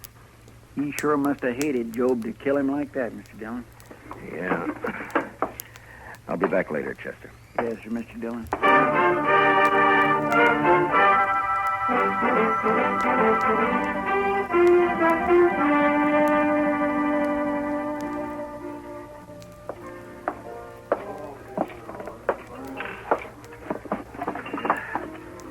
Hello, Kitty.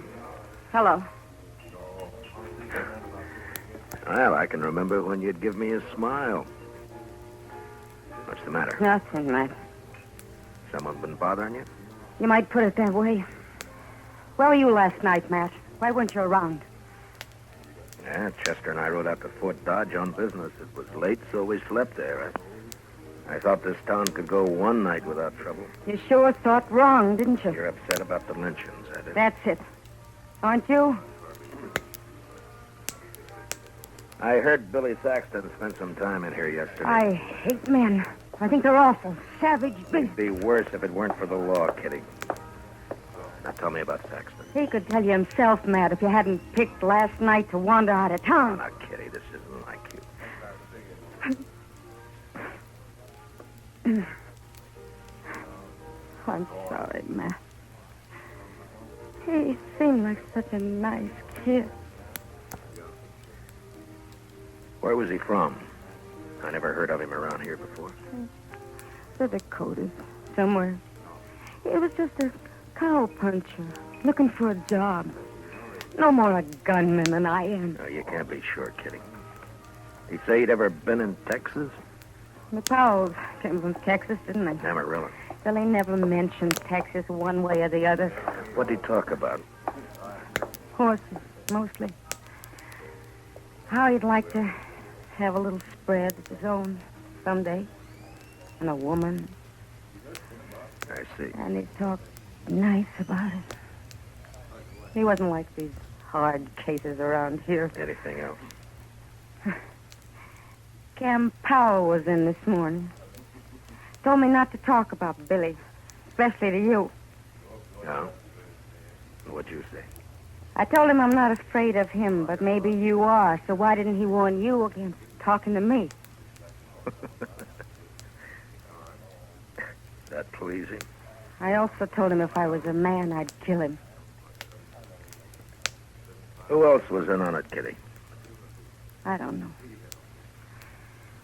One thing, though. Rice Stewart came in here last night. Must have been afterwards. He sat over there in that corner and got drunk all by himself. Real drunk. Not like Rice. No, but maybe he was in on it and couldn't stand himself afterwards. Maybe that's why he had to get drunk. Well, I'll go see him. Anyone who was there would be in trouble, too. Wouldn't they, Matt? Yeah. But I have a feeling Cam really headed this thing, and if I can prove it, I'll have him up for murder. I'll keep my ears open, Matt. Thank you, Kitty. Think I'll ride out to the Stewart Ranch. Rice isn't a man who can lie with much conviction. Good luck, Matt. Yeah, I'll see you later.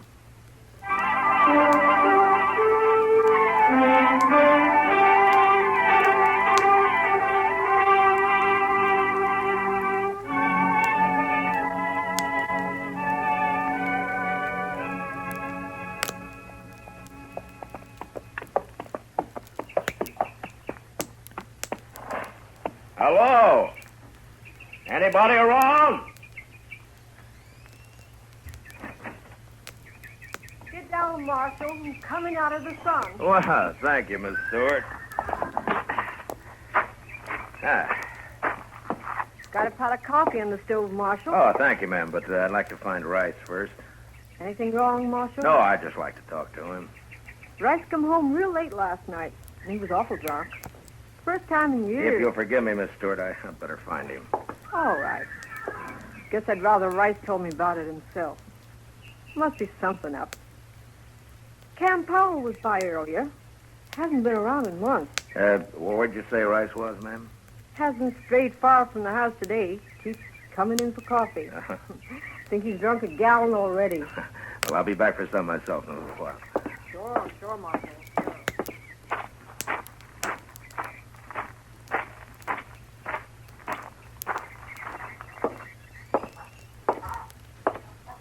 Rice?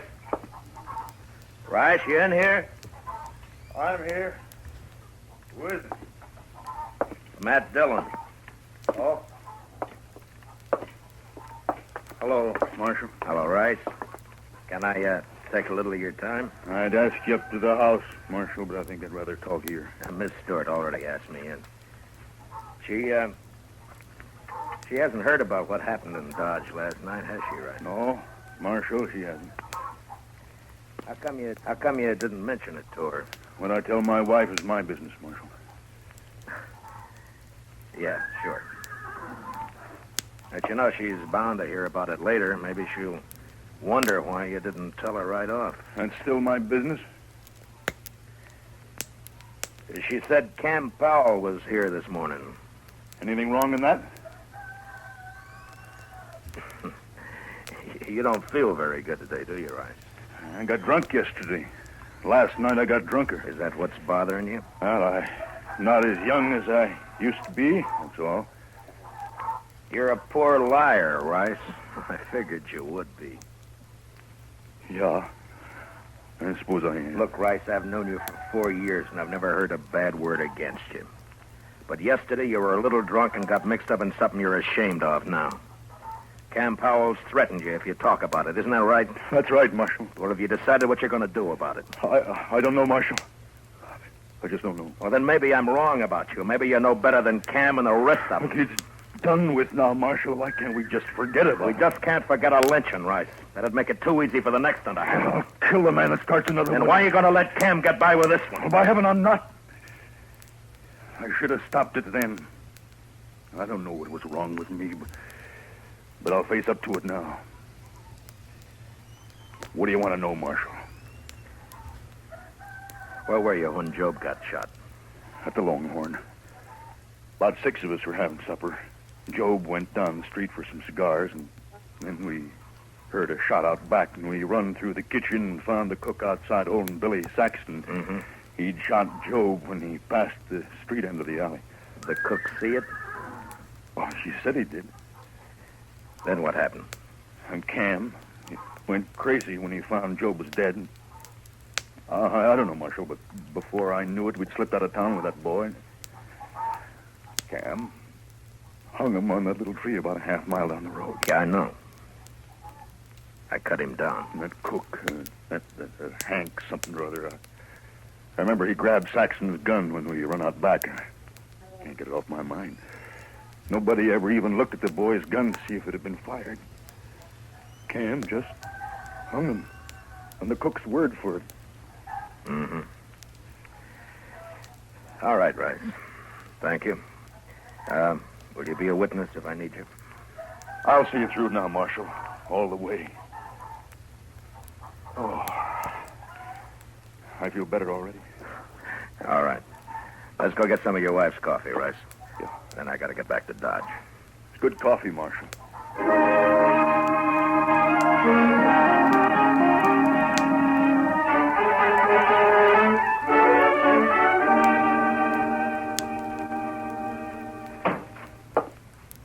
Chester? Chester? Chester, where are you? I'm out back, Mr. Dillon. I'll be right in.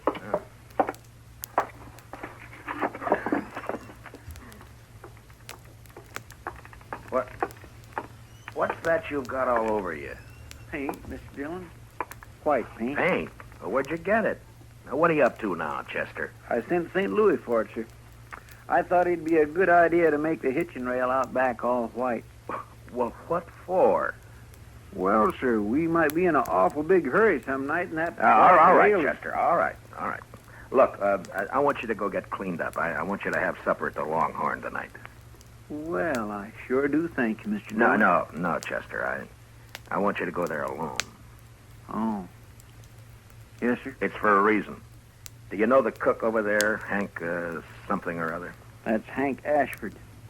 He's not a very good cook, Mr. Dillon. How long's he been around? Oh, about a week. I don't think he likes cooking much. He don't seem to be very willing either. Well, it doesn't matter. I doubt if he'll be around for long. Why not, sir?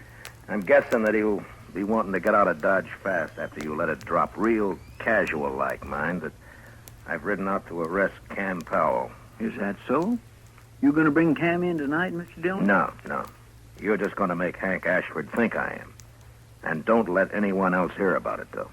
Oh. I've got it, sir. You happen to know where Hank rooms? The Dodge house, Mr. Dillon. It's pretty fancy for a cook, isn't it? Yes, sir. All right, you go to supper about 6 o'clock. And I'm gambling that Hank Ashford will be packing his things at the Dodge house by 7. All right, Mr. Dillon.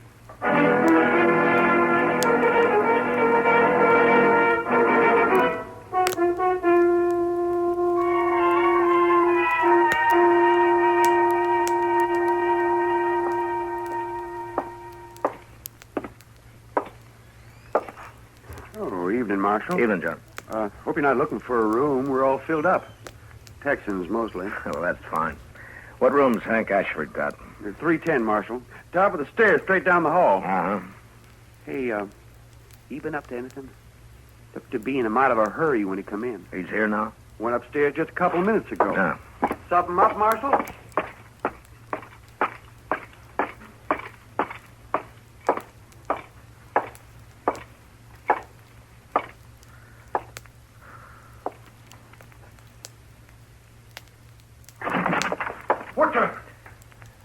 What do you want? Leave that gun lay where it is, mister.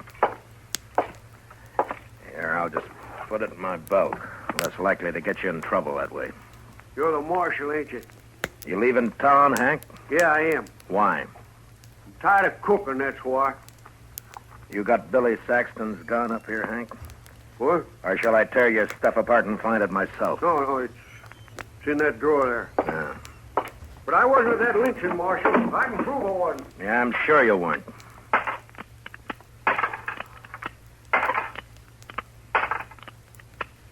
Yeah, all the shells are here.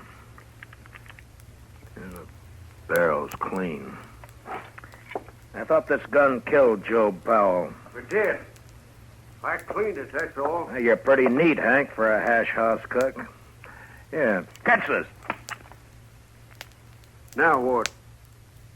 And you handle that gun pretty well, too, for a cook. Look at the way you're holding it now. I don't want that gun. What are you trying to prove, Marshal? You're a gunfighter, not a cook, Hank. All right, Marshal, I used to handle a gun, but I'm looking for the peaceful life now. Any law against a man changing? No, but you're under arrest anyway. What for? I'll think of something. Let's go.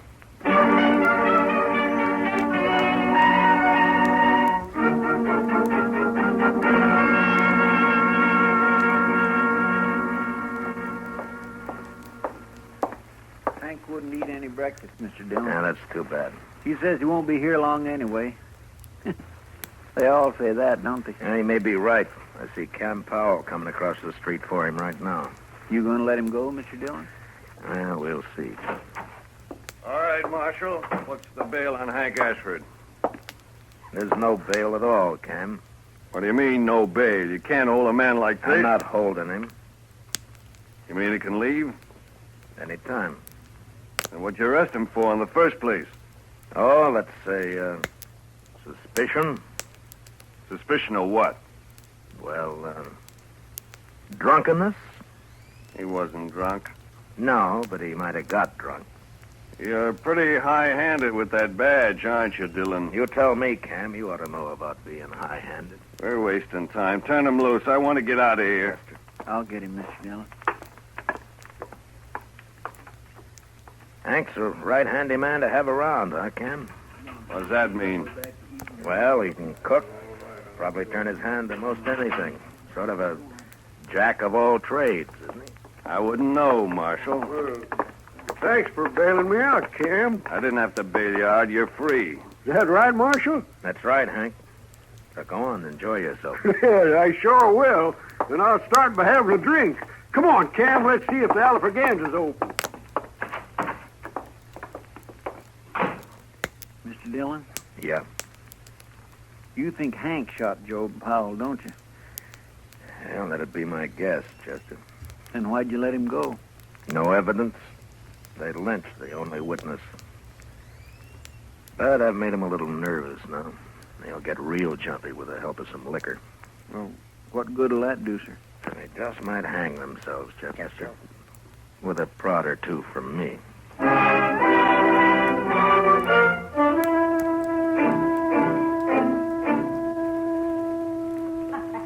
Well, come on, let's yeah. Are you still here, gentlemen? May I buy you a drink? What are you doing here, Marshal? Why do you want to buy us a drink? Bartender. Dillon, give me that bottle there, will you? Cam, I don't like this. Let's get out of here. Wait a minute, Hank. I'm too big a man in Dodge to get pushed around by any marshal. I just want you to have one drink before you leave, gentlemen. Yeah. Just one. For you, Cam. And for you... Thanks. Yeah. Well, gentlemen, here's to, may he rest in peace, Billy Saxton. You looking for trouble, Marshal? You're the one who's got trouble, Hank. What do you mean? You turned me loose yourself. Yeah, I know. But what about Cam here? What? You think Cam's going to let you go after everything you've told me? What'd you tell him, Hank? Nothing. He's lying. I told him nothing. And what are you talking about, Marshal? Just that I've got about all the evidence I need, Cam. Won't you ask Hank? He can tell you. Go on. Hank, if you cross me, I'll see you die for it. You believe him, do you? Well, go ahead. You didn't have the guts to shoot your brother up. yourself. Shut up. Who you going to hire to shoot Shut me? up, blast you. Shut me up. Shut me up. man. Use your head. You got us in enough trouble already. I have. If you'd let me shoot that boy when he stumbled on me, would have been it. all right. Stop it. Stop you may it. be rich, Cam, but you sure ain't smart. I'm going to kill you, Hank. Well, draw on me and I'll have 2 pals tomorrow. All right, hold it, both of you. We've heard enough. Well, there you are, Hank. Marshal's heard all he needs. You're done for now. Yeah? Well, I shot a marshal in Trinidad once. Don't see why I can't shoot one in Dodge. Don't try it, Hank. Why not, Marshal?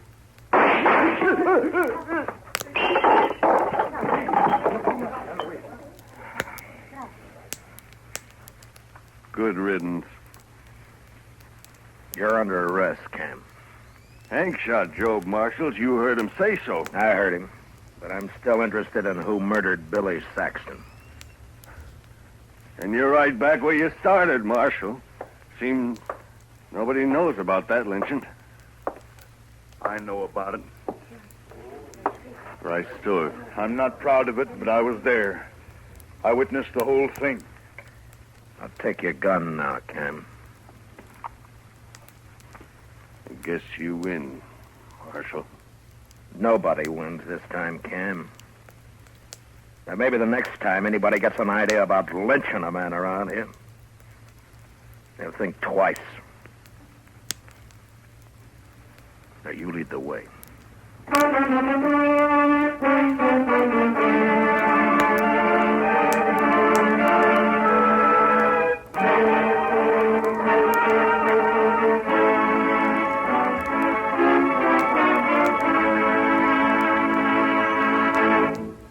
Gunsmoke, under the direction of Norman Macdonald, stars William Conrad as Matt Dillon, U.S. Marshal. Tonight's story was especially written for Gunsmoke by John Meston, with music composed and conducted by Rex Corey. Featured in tonight's cast were Paul Dubov, John Daner, and Tom Tully, with Joan Danton, Ralph Moody, and Lee Millar. Parley Bear is Chester, and Georgia Ellis is Kitty. Join us again next week as Matt Dillon, U.S. Marshal, fights to bring law and order out of the wild violence of the West in Gunsmoke. This is the CBS Radio Network.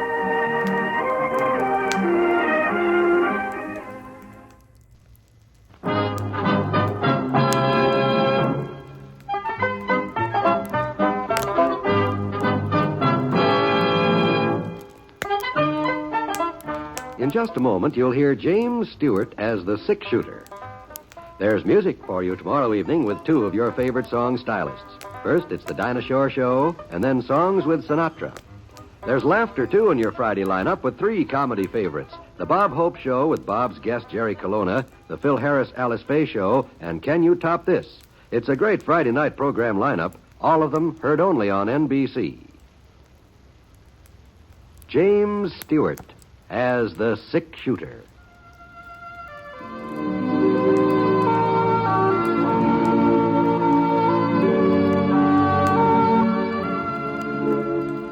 The man in the saddle is angular and long-legged. His skin is sun-dyed brown. The gun in his holster is gray steel and rainbow mother-of-pearl. Its handle unmarked. People call them both the six-shooter.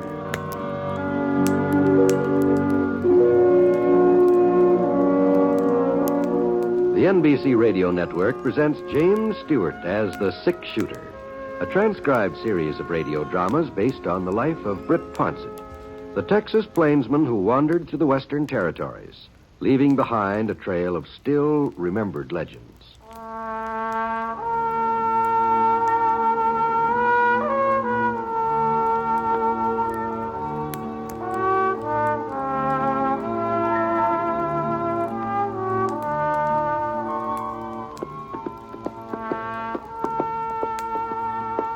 It was about 7 o'clock on a Saturday evening, and I was riding down the east trail that led from Castle City over to Crown Ranch. It's been a real warm day. A little breeze was coming up now, and things were cooling off to a nice, comfortable twilight. I hadn't seen any signs of habitation for the last few miles. The soil was pretty thin and sandy. Probably wouldn't grow much. But a little further on, the ground turned brown, rich-looking. I noticed a frame house sitting back, 50 yards back from the trail. When I was almost even with the house, the front door opened and somebody came running out toward me. Hey, mister! Would you hold up a minute, mister? Young boy, it looked like, about 15, 16, wearing blue jeans and a checkered shirt and a little peaked cap pulled down over his ears. Whoa, Scar. Whoa, boy. Whoa, boy. Howdy, son. What can I do for you?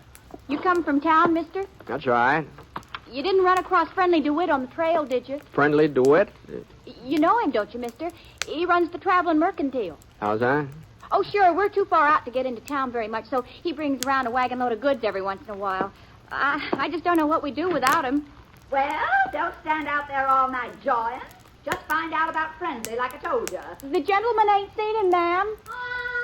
Oh, shut up, Fern. You can wear something else if you have to. The supper dishes are waiting, Cindy Lou. What was that she called you? Cindy Lou? But that's a girl's name. Oh, in this light here, the way you were dressed, I sort of thought maybe you were... It don't matter. Thanks again, mister. So long. So long. Cindy Lou. Well, I gave Scar a little touch of my heel. Let's go. Come on. Come on, boy. We started off. I figured I'd had about 8 miles to go before I'd reach the Crown Ranch. I hadn't been through this part of the country in quite a spell. But I was pretty certain Floyd Prince would remember me from the old days. He'd sign me on for the summer if he had an opening. Come on, Scar. Come on.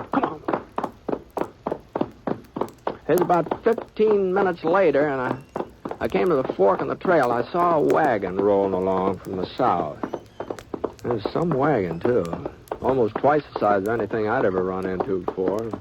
And the way the canvas bulged out, it looked like it was loaded to the brim. Well, it stood to reason that this was the traveling mercantile that Cindy Lou had mentioned. Whoa, Scar. Whoa. Whoa, Peggy, whoa. Easy now. Easy there. Howdy, friend. Good evening. You're, Mr. DeWitt, I take it. You take it right, sir, except for that Mr. part. Just call me Friendly, like the rest of the folks. A friend in need is a friend indeed. Something you needin', mister? No. Shoelaces, chewing tobacco, flour, salt, kitchen utensils, ammunition, yardage, sewing equipment, anything at all. Just you name it, I got it, here in my wagon. It sounds like quite an assortment there. Oh, that's only a part of it. I didn't even touch on my medical supplies. Old Doc Barstow's painkiller, Seth's simple all-purpose salve, Miss Jenny's bunion plasters and corn removers. You got any corns that's troubling you, mister? They're just a thing. No, I don't do too much walking. Oh. Some liniment, then? No, thanks, just the same. I'm in pretty good health. Well, what about wearing apparel? I got a full line of Levi's shirts, bandanas, cotton and wool socks. No, I'm just not in the market for anything friendly. The only reason I stopped was to tell you that those folks down the trail were getting kind of anxious about you. Folks down the trail? Uh-huh. You know, the farmhouse a couple miles back there. Well, I just can't imagine who you're talking about, mister. I ain't even headed that way. I'm making a delivery over the Davis Ranch near Evergreen. Davis girl's getting married tomorrow morning. I'm bringing all the paraphernalia for the wedding. You sure somebody in this neighborhood's looking for me? They seem to be. I don't know the family's name exactly. The girl I bumped into is called Cindy Lou. Well, that must be Cindy Lou Ames. But why would... Great yellow pumpkins. Patty Ames. That dress she ordered for her daughter Fern. What time you make it out to be, mister? I ain't unpacked my shipment of alarm clocks yet. Oh, it must be 7:30. Well, maybe I can get there before they leave. If I don't, Hattie Ames will skin me alive. Giddy up, Teddy. Come on now. Come on, Francis. Come on. I knew there was something else.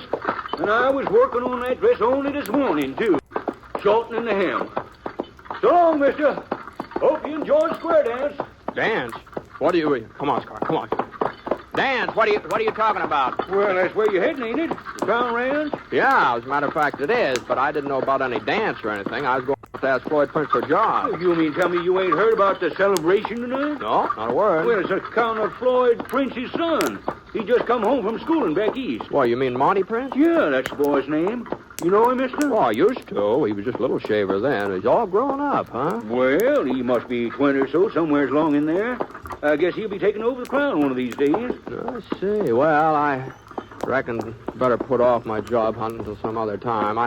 I wouldn't want to bother Floyd and give him a party. I'll ride along with you for a spell, friendly. Well, if you're an acquaintance of Floyd Prince's, I imagine you'll be more than welcome at his party.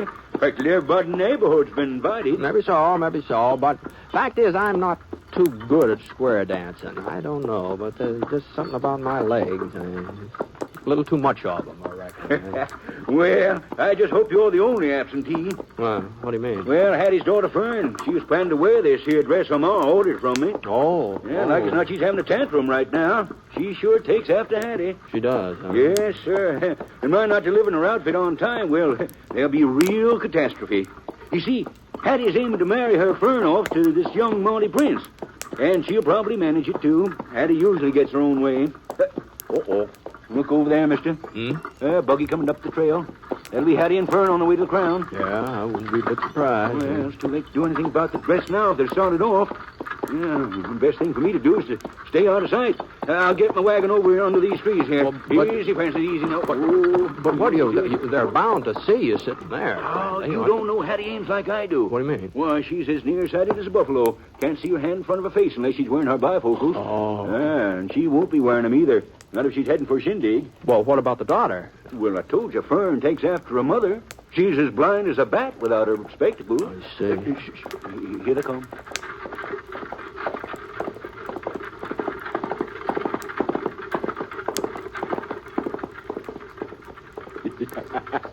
There. What did they tell you? Oh, doggone. They never even glanced over toward us, did they? No, not a glance. Well, I guess I might as well mosey over to the Davis Ranch. Nice meeting you, Mr. No, I'm sorry, friendly. I meant to introduce myself. My name's Ponset, Britt Ponset. Oh, why, Mr. Ponset, I didn't recognize you. Oh, no reason why you should, friendly. No reason you should. Well, I heard so much about you. And that gun. Here, Mr. Ponset, here. I got me some samples of a new hair tonic. Smells real elegant, too. Maybe you'd like to try it. They say it'll grow fuzz on... Not that there's anything matter with your hair, you understand? Well, my supply's kind of decreasing. A little tonic might be very handy. All right, sir. Just a second now. I got it right back here. Yeah, here it is. Ah, thanks, friendly. My pleasure, Mr. Ponset. My pleasure. Well, I... Say, I just happened to think, what happened to the other daughter? Well, that buggy that just went by, there were only 2 women in it. Now, the girl I met back at the farm, she wasn't Oh, you mean Cindy Lou? Well, she wouldn't be going to Prince's dance. She wouldn't have. No. You see, Hattie ain't got much use for her. Cindy ain't Hattie's real kin. She's just a stepdaughter. Oh. Yeah, Hattie and Fern, well, they just seem to go out of their way to make things miserable for her. Like this here dance, for instance. Everybody knows that Monty Prince and Cindy Lou used to be real friendly when they was kids. Well, she'd probably give her eye tooth to go to that party tonight, see him again, but, well... It's too bad she can't. Yeah, but there's nothing anybody can do about it. Why, she don't even have a dress to her name. You know, I've got a hunch she'd be real pretty if Hattie ever allowed her to fix herself up. Well, she seemed a mighty nice-looking girl to me. Yeah, sure is. Yeah. What's the matter? Why shouldn't Cindy Lou go to that dance tonight?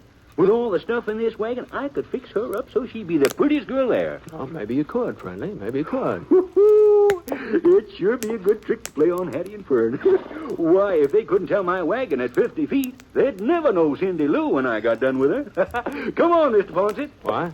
Well, a girl can't go to square dance all by herself. She's got to have an escort. Oh, I suppose so. But, now hold on, friendly. What, you don't mean me? Well, you're a friend of the princess. You said so yourself. Why, I'm old enough to be her... If we don't hurry, Mr. Ponset, square dance will be all over. Come on. Step lively there, Francis. Come on there, Peggy. Let's go traveling. Come on, Mr. Ponset.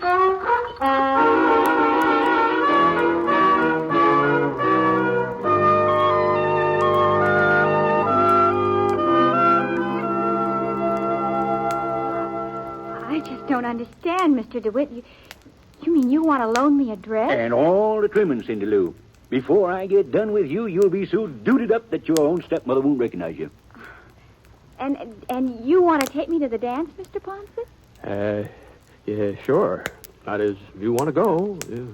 Well, that's right kindly of you both, but the fact is, I don't have no interest in attending the doings at the Crown.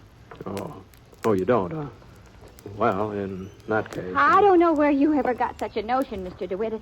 As if I cared anything about seeing Monty Prince again. Why, I haven't even thought of him since he went away to school. Not once. Well, I reckon your stepsister Fern's done some thinking about him. A lot of good it'll do her. Monty wouldn't look to... I mean, it's none of my business, one way or the other. No, I guess it isn't. I'm sorry we bothered you. Let's go, friendly. Okay, Mr. Ponset. Night, Cindy Lou. Mr. DeWitt. Was there something you wanted, Cindy? I guess maybe I'm acting kind of ungrateful. I mean, well, you both did put yourself out for me, and it was real generous of you to do it. I don't suppose it would do me no harm to go to that square dance. For a little while, anyway. If you really want me to. Well, now, that's more like it. Let's see now. The first thing we got to do is find a dress. You come on out to my wagon, Cindy. We'll pick something that'll make you look like a princess. Yes, sir, a real princess.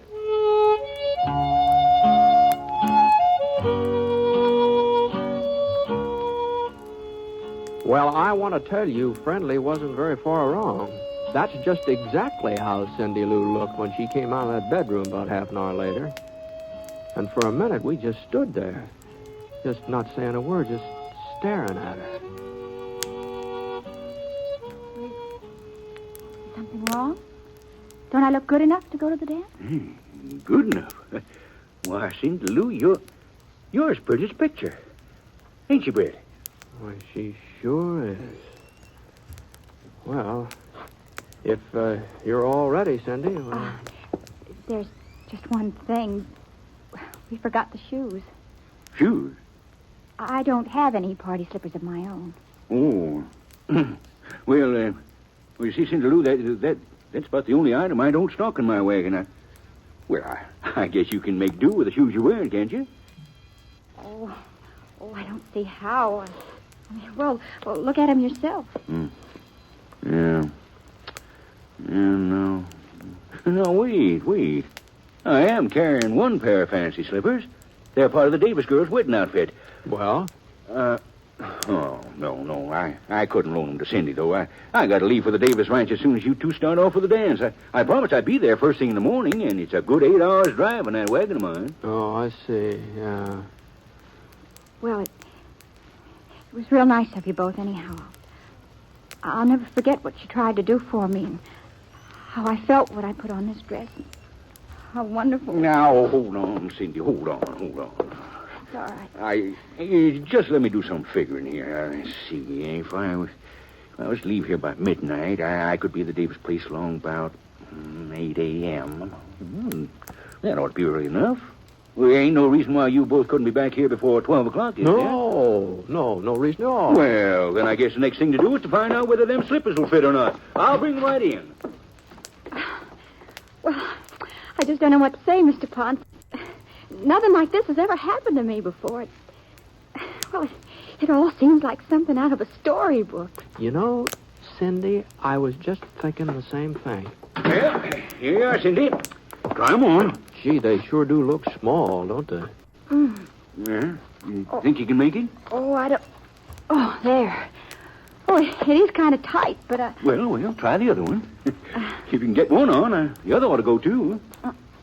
There. Good. Now, you going to be able to walk all right? Oh, I'll be able to walk all right, Mr. DeWitt. The way I feel I could almost fly. Well, then you better get started. You won't have too long to the dance, you know. And don't forget, Britt, you got to have her back here by midnight. Don't worry, Friendly. I won't forget.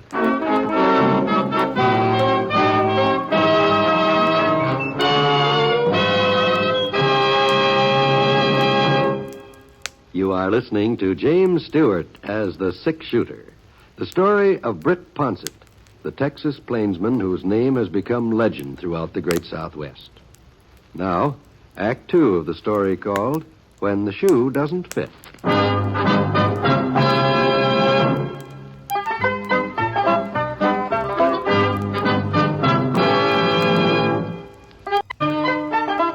I hoisted Cindy Lou up on Scar, and she managed to seat herself in front of the saddle. I kind of held on to her to keep her from falling off, and we started off for the Crown Ranch. It took us about 45 minutes to get there, and that party was in full swing when we walked into the parlor.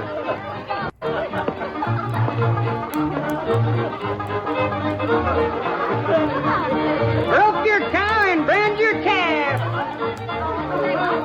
Bring your honey out hour and a half. Floyd Prince came over to the door when he saw us and told me we're more than welcome. He's real nice considering I'd invited myself.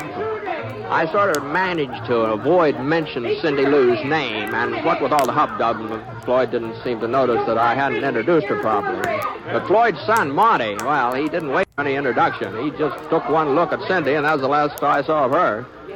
As far as I could tell, the other girls at the party were just completely out of the picture from then on. I waited until there was an intermission and the dancing, and I moseyed over to the punch bowl. Oh, can I help you, Mr. Ponset? Yes, ma'am. Thank you. I'm Mrs. Ames, Hattie Ames. Oh, how do, Miss Ames? Oh, Fern, over here, dear. I want you to meet somebody. This is my daughter, Fern, Mr. Ponset. I'm pleased to meet you, Fern. Well, speak up. Fern's sort of shy. Yes. Oh, by the way, that young lady that you brought to the party, she doesn't seem to be spending much time with you, does she? Oh, that's the trouble when a man brings a pretty girl to a dance. He's apt to find himself all alone. Fern, stop your fidgeting. Of course, now, some girls have character as well as looks. I say. Grab your partners for the next dance. And I'll tell everybody going in. Oh, my goodness. They're starting another dance. Now, Mr. Ponset, don't think that you have to ask my permission to dance with Fern. You just go right ahead. Yes, ma'am. Fern?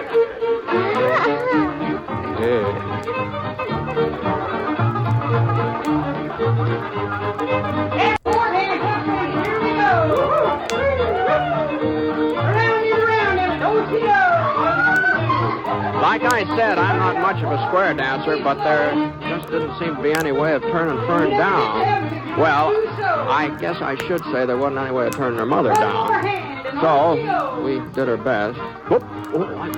Sorry, Fern.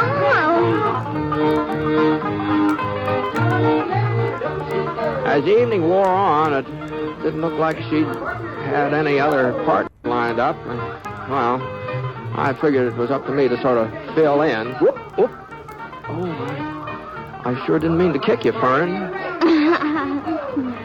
There's one thing about her, though. She sure didn't talk a man to death. And somehow the time passed, and the next thing I knew, it was after 11 o'clock. Now, that meant Cindy and I had to be starting home, so I looked around for her, but she wasn't in sight. I excused myself from Fern and headed out the front porch. Yeah, Cindy was there all right, but the thing that surprised me was she was all alone. Looked like she'd been crying. Cindy. Oh, Mr. Ponset. What, are you all right? Oh, I'm fine, just fine. Where's Marty? I don't know. Well, maybe you'd better find him and say goodnight. I never want to see him again. Not as long as I live. Oh. Well, what happened? I thought you two were hitting off real good. I thought so, too, at first. While we were inside dancing, everything was just wonderful. And then, all of a sudden, he started acting like he didn't care about me at all. Said he couldn't be spending all his time with one girl. He had to dance with some of the others. Mm-hmm. Well, after all, the party is in his honor. And that ain't all, Mr. Ponset. He didn't even know who I was. Well, didn't you tell him? Well, I thought sure he'd know. I never figured he'd forget me, not in just a few years. Well, you've changed, Cindy, and the way you're all fixed up tonight. Oh, that wouldn't matter. Not if Monty really liked me. I'd never forget him. I'd know him no matter how much he changed or how he dressed. Well, all you had to do was just tell him who you were, you know. No, I just couldn't. And you mustn't tell him either. You've got to promise me you won't. Now, please, Mr. Ponset. Well, that's what you want. Well, I think maybe we'd better leave. Yeah. Well, I'm ready. You got everything? I guess so. Why?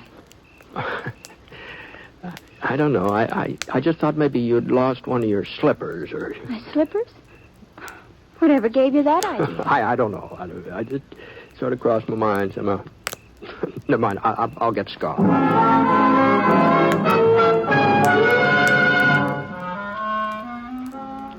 Well, it just goes to show you that stories in real life don't work out the same way. Instead of falling in love, Cindy and Monty Prince were just far away as ever, and even farther. And there didn't seem to be any way of getting them together either. Leastways, he wasn't going to be able to do it by finding one of her slippers at the dance, that's for sure. As a matter of fact, she couldn't have lost a shoe at the dance if she'd wanted to. When we got her home, we found out she couldn't even get them off. Doggone it, Cindy, you must not be trying. Well, you didn't have as much trouble getting them on. Oh, I'm sorry, Mr. DeWitt. I'm doing my best. My feet must have swelled up from the dancing or something. The slippers just... Here, let me do it. Oh, sure. Why, they're just plain stuck fast. I know. Maybe in the morning my feet will go back to normal. And then you... Hey, look out the window there, friendly. Isn't that a buggy out there? Holy smoke. Fern and Hattie. So long, Cindy. Bye, Britt. Oh, wait a minute, friendly. I don't want them catching me here either. But what about the slippers in the wedding tomorrow? The bride's wearing a long dress, reaches clear down to the floor. She can get married in the bare feet if she has to. Well, thanks for everything. Good night, Cindy. I'm sorry things didn't work out better for you, but good night.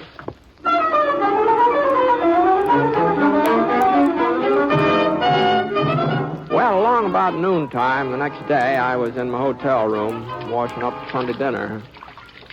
They were planning to serve fried chicken and corn fritters and apple pie. The Castle Hotel always put the food on family style, so I figured I'd better be real prompt or there wouldn't be any... Yeah? Yeah, come in. Oh, Monty. Oh, what are you doing in town? I came to see you, Mr. Ponset. Oh, is that so? It's about that girl you brought out to the Crown last night. Well, I sort of had the impression you weren't too interested in her. Oh, I'm interested, all right. I wish I wasn't, but I am. How's that? Well, you see, Mr. Ponset, before I went back east, I was, I was real fond of another girl. Cindy Lou Ames, her name is. Oh. And we sort of promised that we'd wait for each other. But last night, that girl with you, well, she sort of made me forget Cindy. She did, huh? For a while, anyway. And then I remembered, and I felt real bad because it didn't seem like I was being fair to Cindy. So I went inside and I left the other girl to herself. But doggone it, all night long I kept thinking about both girls, and they sort of got mixed up in my mind. I couldn't even keep them straight. Uh-huh. You've got quite a problem there, haven't you? Yeah. Excuse me. Good morning, Mr. Ponset. I finally managed to get... Oh. Cindy Lou. Hello, Monty. Golly, it's good to see you. I was hoping you'd be at the dance last night. Were you? You know, you haven't changed a bit. No, I guess I haven't. They're in this paper bag, Mr. Ponset. Those things I borrowed last night. Oh. I thought maybe you could return them to Mr. DeWitt for me. Well, I'm not sure I'll be running into him again, Cindy. Here, Mr. Ponset. Now be careful. Don't... Oh, Mr. Ponset. Oh, doggone it, Cindy. I just sort of slipped out of my fingers. Well, here, I'll put these party shoes back in the sack. There. Well, goodbye, and thanks. Goodbye, Monty. Cindy, wait a minute. Where'd you get those shoes? I don't know what you mean. Why, they're the same ones they're exactly the same. Cindy Lou, you were at the square dance last night. You and that other girl... Why, there wasn't any other girl. It was you. No wonder I couldn't get you straightened out in my... What are you talking about? Tell her, Mr. Ponset, what I told you just before she came in. Well, I think maybe you better tell her yourself, Monty. As a matter of fact, I'm kind of anxious to get downstairs while there's still some fried chicken left, so... Now, you listen to me, you'll Cindy. excuse me. I've been in love with you ever since I can remember. I don't believe it. Well, it's true. And it doesn't matter what kind of a dress you wear or how your hair is fixed or...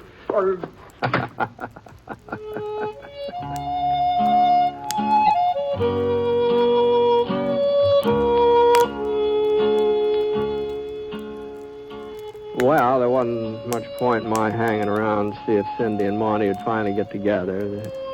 There's only one way a story like this can end. I guess you know as well as I do. They were just bound to live happily ever after.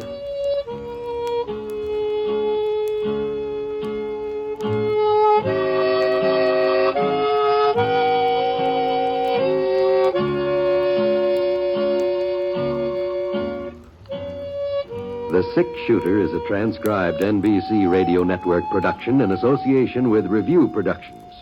It is written by Frank Burt and is based on a character created by him. Mr. Stewart may currently be seen in the Universal International picture The Glenn Miller Story. Others in the cast were Barbara Eiler as Cindy Lou, and Eleanor Audley, Sandra Gould, Bill Johnstone, and Sam Edwards. Special music for this program was by Basil Adlam, and the entire production is under the direction of Jack Johnstone. All characters and incidents were fictitious, and any resemblance to actual characters or incidents is purely coincidental. This is John Wald speaking.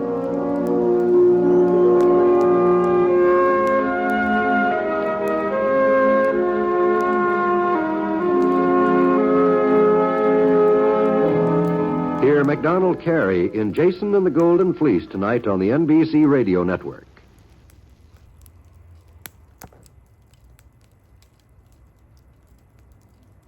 James Stewart as the Six Shooter.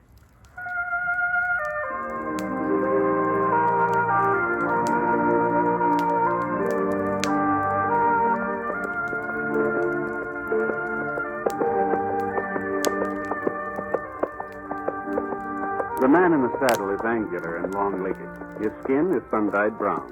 The gun in his holster is gray steel and rainbow mother of pearl, his handle unmarked. People call them both the Six-Shooter. Coleman, America's leader in modern automatic home heating equipment, and the National Broadcasting Company present James Stewart as the Six-Shooter, a transcribed series of dramas based on the life of Britt Ponset, the Texas plainsman who wandered through the Western Territories, leaving behind a trail of still-remembered legends. Now, in just a moment, immediately following this important announcement, you'll hear Act One of The Six-Shooter. In a few years, our public schools will be as behind the times as the Little Red Schoolhouse. And it's estimated that by 1956, there will be some 7 million more children in elementary schools than there are now.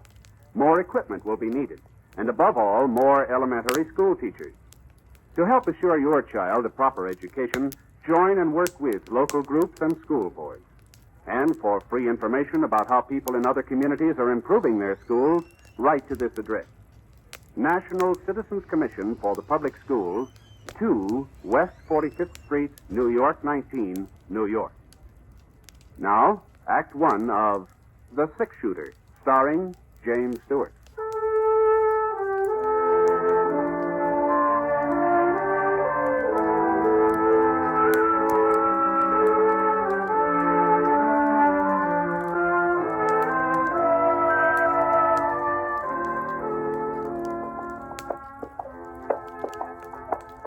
It was hot that afternoon.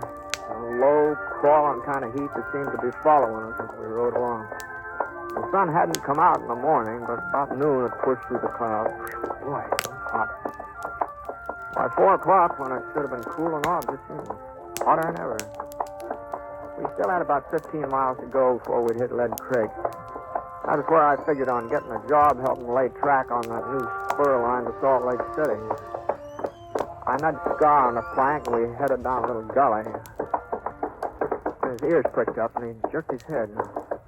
I wasn't sure whether he'd heard something or just sensed it. You know, with a horse, it's pretty hard to tell where hearing leads off and sensing begins. What's the matter, boy? Hey. And then I heard it, too. I wheeled Scar off the trail. Went about 20 yards before I saw him. He was lying in the shade of a yellow boulder in a clump of mesquite. A young fella, just lying there. He looked comfortable and relaxed like he was taking a siesta. But he couldn't have been enjoying himself too much, not with a big red stain like that across the front of his shirt.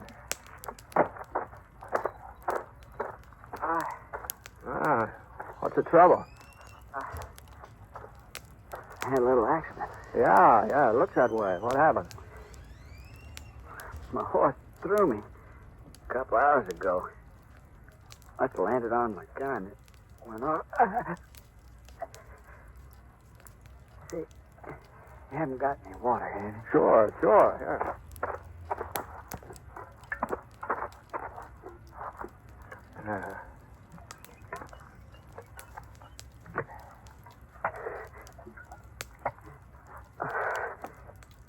Thanks. Lucky you came by, mister. You're a stranger, ain't you? I'm just passing through. Yeah, I'm not much of a doc. Maybe I can fix a bandage for you for the time being. I already fixed one. Just my shirt tail. Don't seem to be doing much good. Oh, yeah, let me see if I can tighten it. Hold on now. You think you can ride? I don't know. You ain't seen my pony yet. Hello, with a half moon on his flank? No, I can't say I have. Must run off. Oh, now, just don't worry about him. My horse will get us into Lead Creek. Lead Creek? Yeah, it's close to town, isn't it? Yeah, I guess it is. Yeah, all right, now, let me give you a hand here. It ain't no use, miss. No, you gotta try. Now, just lean your weight on me. I'll never make it. Okay. That's it. There's a cabin past a mile or so west. I might be able to ride that far. Oh, that'd be better than staying here. Yeah. Now, I'm gonna lift your feet up. Now, that'll hurt plenty, but once you're in the saddle, you'll be all right. Now, here we go. There we are. I'll take it real slow. I'll walk alongside. There you are. Was it west, you said, huh? Yeah. I sure do appreciate this, mister. I sure He keeled over in the saddle. I managed to keep from sliding out, and we started off. About 15 minutes later, I saw the cabin he'd been talking about, and it wasn't much more than a shack, only 2-3 rooms, and a couple of acres of fenced-in pasture and a barn. I led Scar up to the front stoop and lifted the young fellow off. He was still unconscious, which was all of it good, of course. I carried him up to the front door and gave it a couple of kicks. Kicked again, and he sprung open. Anybody home? Hello?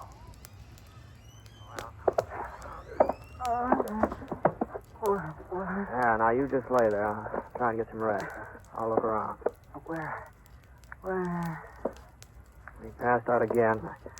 I covered him with a blanket lying across the foot of the cot there. Supper was on the kitchen stove. Beef stew. Smelled pretty good. I opened the back door. I saw somebody cutting up a pile of kindling over near the barn. Whoever it was sure knew how to handle an axe. Where'd you come from? No, I'm sorry if I frightened you, ma'am. I knocked on the front door, but I guess you couldn't hear me, huh? I ain't got no handout for tramp. Go on, get out. Well, I'm not exactly a tramp, ma'am. Although I'm not blaming you for thinking that. I've been riding for quite a spell. Well, what do you want? I run across a fellow a little while ago in a gully just east of here. He'd been shot up. Shot? Yeah, he said his gun went off accidental. He's hurt pretty bad, and since this place of yours was the closest... Where is he? I took the liberty of putting him in a cot inside there, so I hope you don't... She didn't wait even for me to finish. She just marched past me like I wasn't even there. I watched her for a second, and then I followed her into the house.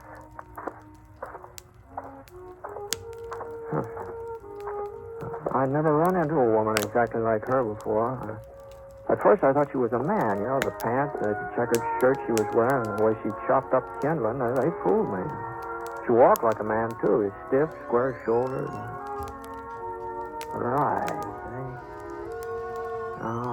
they were a woman's eyes, all right. Kind of soft and young and frightened. Yeah.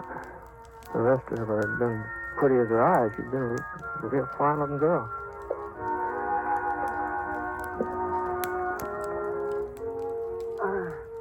Take that rag off me while I fix a new bandage. Yes, ma'am.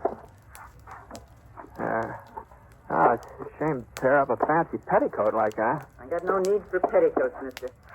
Can you turn him on his side? That's better.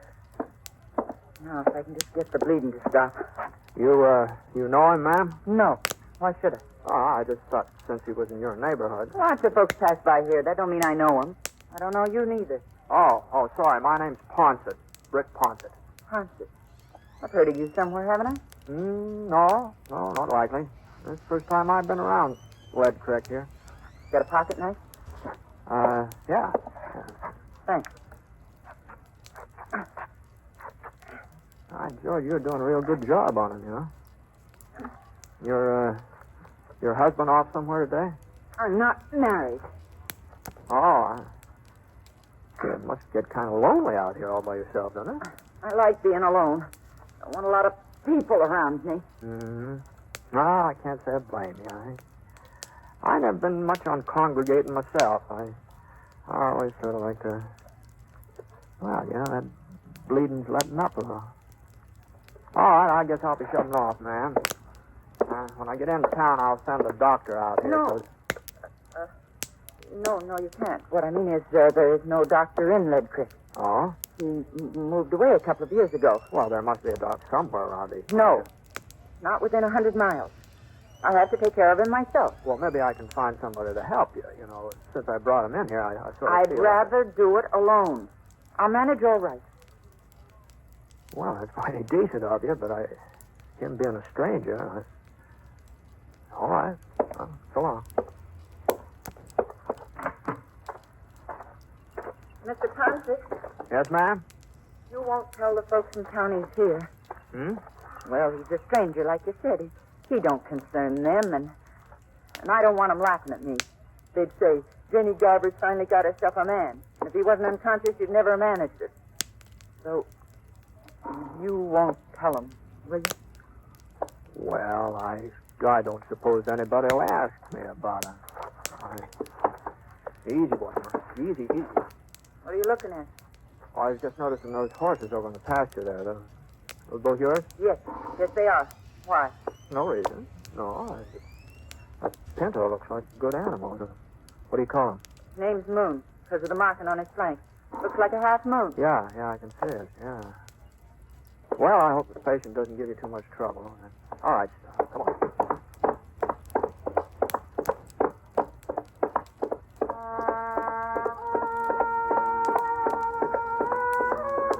The sun went down, but it didn't cool off much. Maybe when the moon came out, there'd be a little breeze. I've been riding for a couple hours since I left the cabin. Still had 5 or 6 miles to go before I hit Lead Creek. We were coming through a narrow canyon when I heard a little rustling sound. First, I thought maybe it was that breeze I'd been waiting for. The next thing I knew, I was behind a rock. I wasn't quite sure how I got there. I guess my legs sort of took over without me having to tell them what to do. You ain't got a chance, Ned. We're all around you. Come out from behind those rocks and keep your hands up. Well, I'd be glad to oblige, but I ain't Ned. Whoever he is. Hold it a minute, Sheriff. Oh. Well, looks like they made a little mistake, boys. You all right, mister? No serious damage, I guess. Well, sorry to bother you, but what are you doing out here anyway?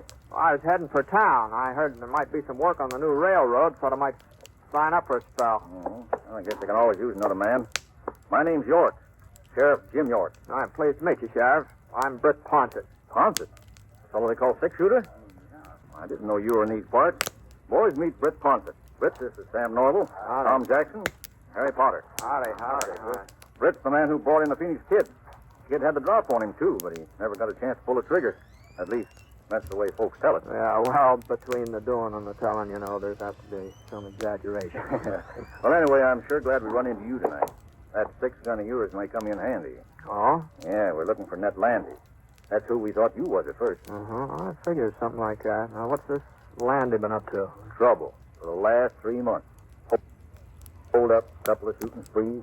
Broke into Harry's bank last night and killed Harry's brother. I see. I've taken a posse after him before, but we always seem to lose him in these hills. We'll get him tonight, though.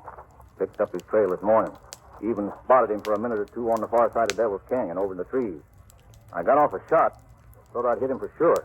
But I guess aim was off. Anyway, he gave us a slip again. Oh, what's he look like? Oh, he's young, about 23, I'd say.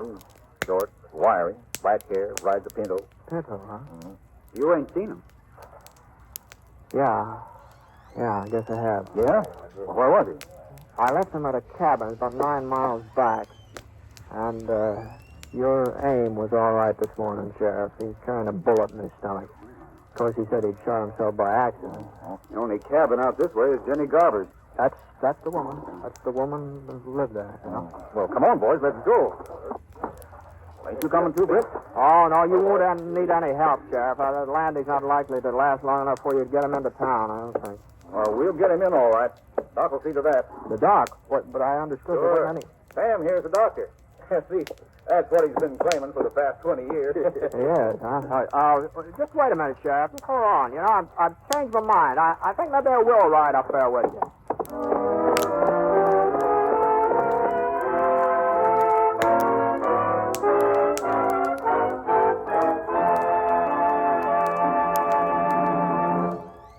We'll return to James Stewart as the six-shooter in a moment. First, a word from Coleman, America's leader in modern automatic home heating equipment. You'll be glad this winter you bought a Coleman heater this fall. Yes, as you sit back in your easy chair, snug and comfortable, you'll be glad you bought a Coleman heater. You'll enjoy floor-to-ceiling warmth in those rooms you could never heat before. Get your Coleman oil or gas heater now during Coleman's big bonus sale. Here's what you get. First bonus, a new low price. Yes, now you can get a dependable Coleman automatic heater at a new low price. Second bonus, a new low operating cost. Coleman saves you up to 25% on heating bills because Coleman gives you maximum heat from your fuel. Third bonus, a 32-piece set of Libby's Safe Edge glassware worth $14. It's free with your new Coleman heater. Get 3 big bonuses. Get your Coleman oil or gas heater now during Coleman's big bonus sale. This sale is for limited time only. So see your Coleman dealer tomorrow. You'll find his name and address in your telephone directory.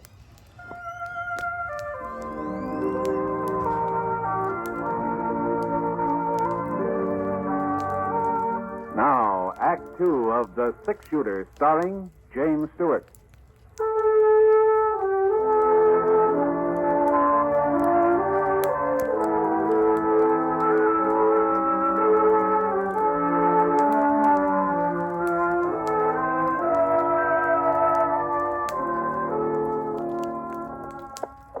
About an hour and a half after I met up with the sheriff, we came to a little stream trickling down the hill just off the trail. I'd missed it when I passed by before. I hadn't known there was any water around, and Scar hadn't smelled it either. The air being so quiet and everything. Well, we pulled up and gave the horses a chance to get a drink. Well, I guess there ain't no rush. And that's as bad off as you say. Yeah. Was something funny, Sheriff? Well, I was just thinking about Jenny Garber. Oh? Yep, she's finally got herself a man. He's going to be real temporary, though. I can tell you that. Yeah, and if he didn't have a bullet in him, I'll bet he'd take off the first time he got a look at her. Well, it'd take more than a bullet to keep me there. Me too, Sheriff. What is there something wrong with Jenny? Well, you've seen her, ain't you? Yeah. Well, I guess she's no beauty. Oh. Now, that's giving her the benefit of the doubt, Ponset. Now, if you ask me, my horse is better looking. No, you know, Sheriff, now a lot of plain women seem to get along all right. Better than some of the pretty ones, you know. Well, it ain't just that Jenny's ugly, but she's so darn awkward and big. Why, even when she was a little girl living in town, she was always a head taller than any boy her age. And stronger, too. Well, I guess they've had enough drinks. Yeah, the thing was, her folks were peculiar about Jenny. Wouldn't admit she was any different from the other girls. Hey, you remember how they used to dress her? All those fancy clothes with frills and ribbons. Well, it made her look twice as foolish as she would have otherwise. No? Her father used to take her to parties, too, in her square dances, but he was the only one who ever danced with her.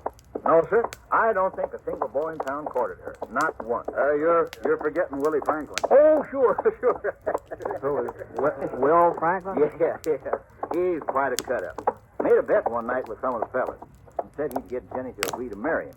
He took her out in his wagon and proposed. Of course, she said yes. But he didn't know that Willie's friends was all hidden in the back of the wagon.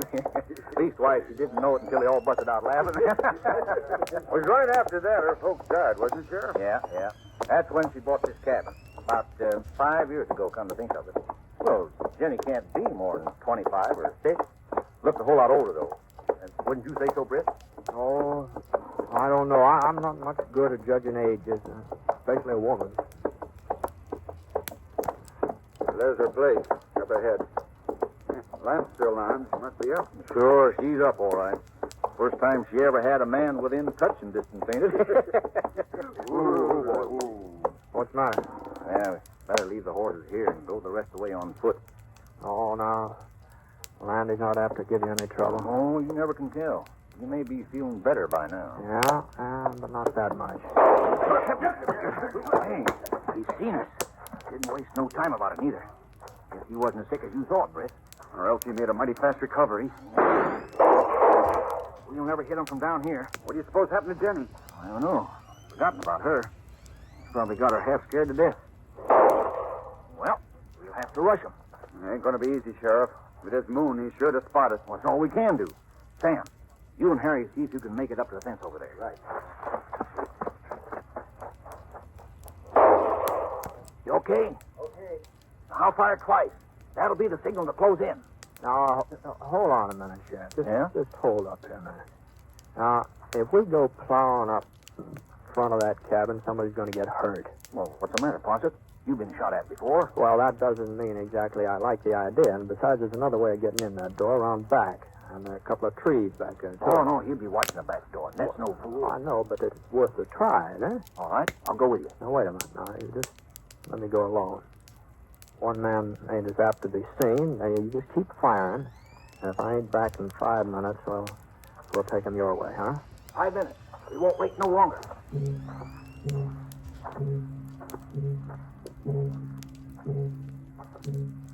I hunched down low and I started circling toward the rear of the cabin. And there wasn't much cover, just rocks and a couple of scrub pines. Anyway, nobody was shooting at me yet. So far, nobody'd seen me. I come up along the side of the barn, and the back door was just ahead now. I still had about 20 yards to go. I ran forward, and my foot caught. I tripped over some of the kindling Jenny had stacked up there in the afternoon. I lay quiet for a minute. I just waited. It sounded to me like I'd made enough noise so they could hear it clear down Lead Creek. No, shooting wasn't in my direction. So I got up on my knees. I raced for the cabin. I opened up the door. I kept on going. And when I got into the living room, I saw I'd figured right. That was on the cot, just where I'd left him. Hadn't moved. was Jenny who was doing the firing. She swung around. She pointed the revolver at me. Her eyes weren't soft, not anymore. You told him. You brought him here. I had to, Jenny. I would have taken him away as soon as he was well enough. Why couldn't you let us alone? That killed a man last night, I Jenny. don't care. I don't care what he does. As long as he needs me, I'll stand by him and help him. He needed a hideout, didn't he? He must have been staying here for some time, or his pony wouldn't have had enough sense to come back here with his own accord. They're going to start closing in, Jenny. You're not going to take him away from me. I won't let you. Ned likes me. He told me he likes me. And he's the first person who ever did. Give me your gun, Jenny. Even if it isn't true. Even if he didn't really mean it. He doesn't laugh at me like the others. He doesn't mind my looks. But he said I'd be an old maid. Even my mother said it. But I won't. Not now. Ned'll take me with it. He'll marry me. I know he will. Jenny, now listen to me. Don't you understand? I can't let you take him away. No matter what. Not even if I have to. Now, killing me won't help in that. It's the only way I can keep him. I've got to stop you somehow. You and the others out there. Oh, there's no way you can keep him, Jenny. He's dead. What? Now turn around. Turn around, look at him. Now, I'm not trying to catch you off guard. Just turn around. He hasn't been breathing, not since I came in. Oh, he loves me. Ned loves me. All right, boys, come on in. You all right? Got him, huh, Britt? Oh, there he is. I might have known you'd take care of him. No, it wasn't me, Sheriff. It was you. Huh? Your bullet from this afternoon. Well, I'll be darned. I told you I was sure I'd hit him. Remember, Tom, I told you. Now, then how come he was able to hold us off just now? Well, he was a tough one to kill. He wouldn't give up. The strain of shooting at us must have finally finished him. Ain't that the way you figured, Britt? Yeah, something like that. What's the matter with her? Little gunplay bother you, Jenny? Come on, get a hold of it. It's all over now. Yeah, sure is funny how women are scared of gunfire. Every one of them. Even Jenny. Well, it just goes to show you that underneath, they're all pretty much alike. Yeah. Yeah, I guess they are. Well,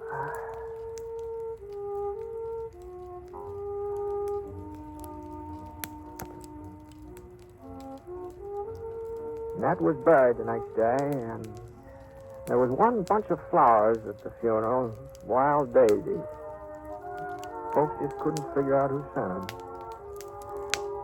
And, you know, they tell me that it was right about then that Jenny Garver started acting different. Oh, I don't mean she got pretty or anything like that, but she did seem more confident. She just seemed a little more sure of herself. Well, people said if they didn't know better, they'd swear that a man had something to do with the way she changed, but of course they all knew better.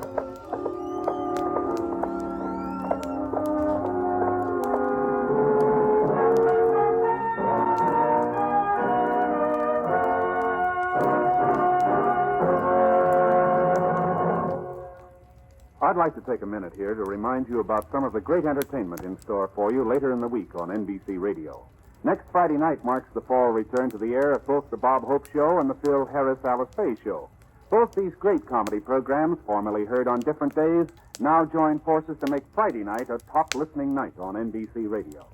The new Bob Hope Friday night show will feature well-known guest artists, the music of Les Brown and his band of renown, and the vocal talents of lovely Margaret Whiting. And, of course, Bob will be in there delivering his rapid-fire topical humor. You'll find that the Bob Hope Show is most enjoyable listening each Friday night on NBC Radio. And immediately following Bob Hope, listen to the Phil Harris-Alice Faye Show. And Alice has her brother William to keep her informed of Phil's hilarious actions. Also, in the talent-filled cast, you'll hear Julius Abruzio and Little Alice and Phyllis. You'll hear wonderful comedy every Friday night beginning this Friday night on NBC Radio. Yes, for the best in Friday night radio entertainment, remember to tune where you hear the familiar 3 chimes for the Bob Hope Show and the Phil Harris Alice Faye Show. 2 great programs returning this Friday to NBC Radio.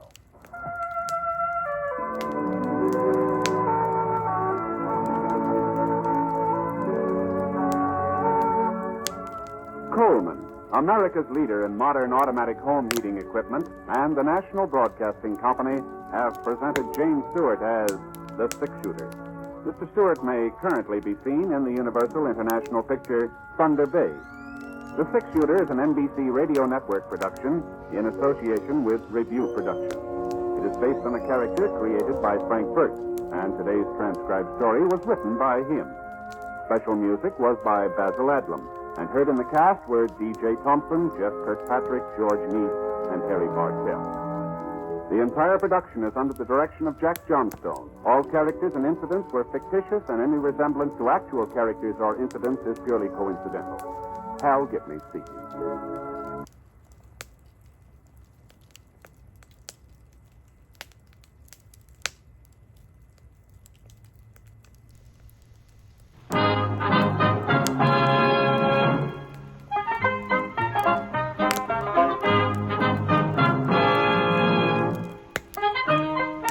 In a moment, you'll hear James Stewart as the Six-Shooter, just one of the many fine programs brought to you Sundays on NBC. Later this evening, listen to the NBC Star Playhouse with one of your favorite stars. Hear Meet the Press, America's #1 news-making program. And be sure to keep tuned for the dramatic story of communism in America on Last Man Out. It's a wonderful lineup of great programs, all of them heard only on NBC. James Stewart as the Six-Shooter.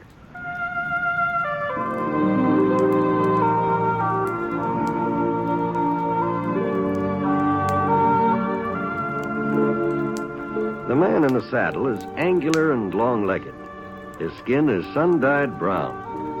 The gun in his holster is gray steel and rainbow mother of pearl, its handle unmarked. People call them both the Six-Shooter.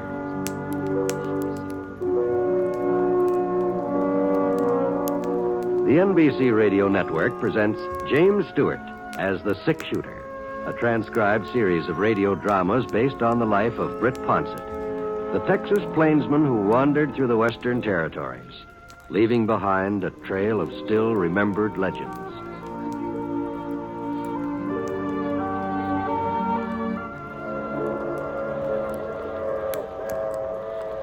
The 2 p.m. from Chicago wasn't more than, about 45 minutes late. That was practically a record for this time of year, what with the spring floods and all. Of course, later on in the summer, when things had dried up, it was more than likely the train had hit Russville right on schedule. Once in a while, anyway.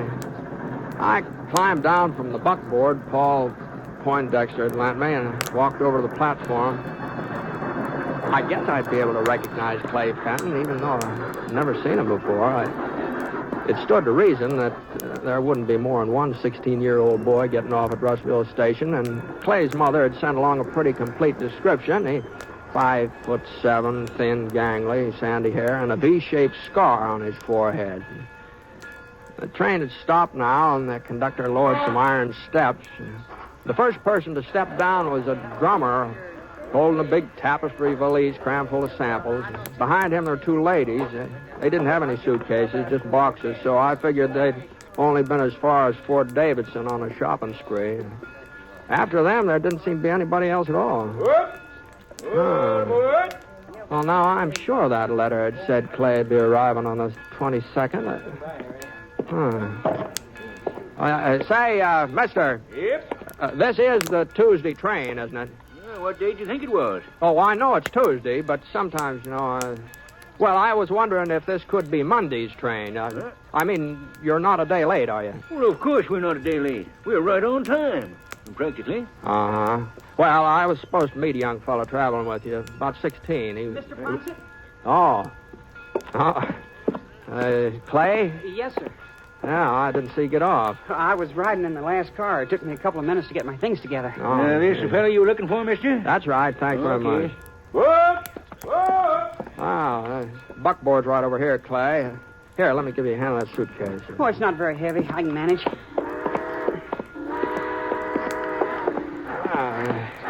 Have a good trip.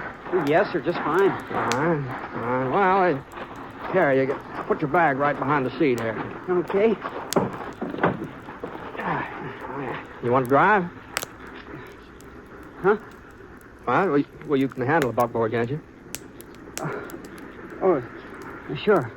Yeah, well, Annie's real gentle. No sense being scared of her. I'm not scared, Mr. Ponset. All right. I'm not scared of anything. All right, Clay. It's just that I don't know the way to the ranch, so maybe you'd better... Yeah. I didn't think of that. Well, come on, hop aboard. All right, you all settled? Yes, sir. All right, Annie, come on. Let's go. Come on, Annie. Come on.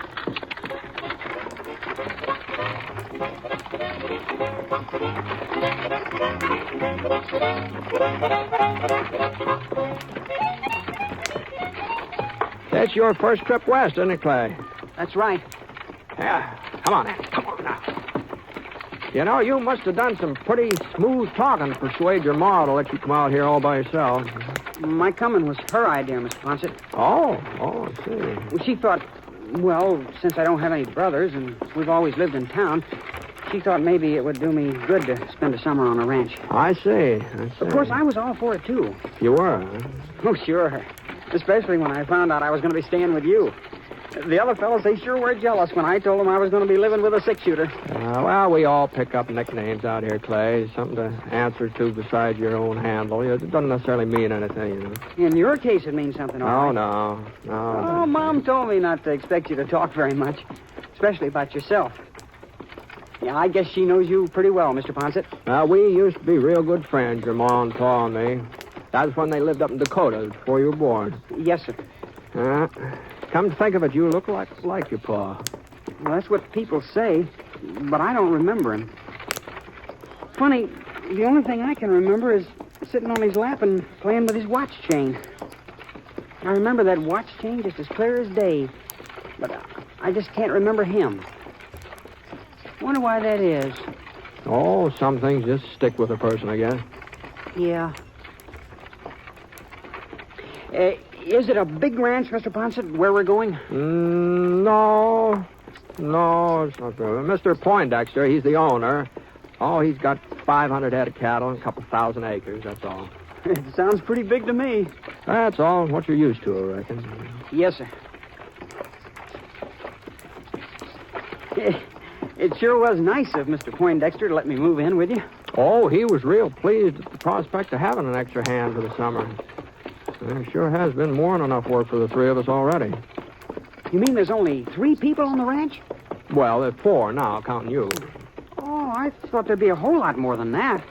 I thought there'd be 10 or 15 cowboys and a cook and some men to look after the horses and... Well, Saul Poindexter, he does the cooking himself, and Jeff takes care of the horses.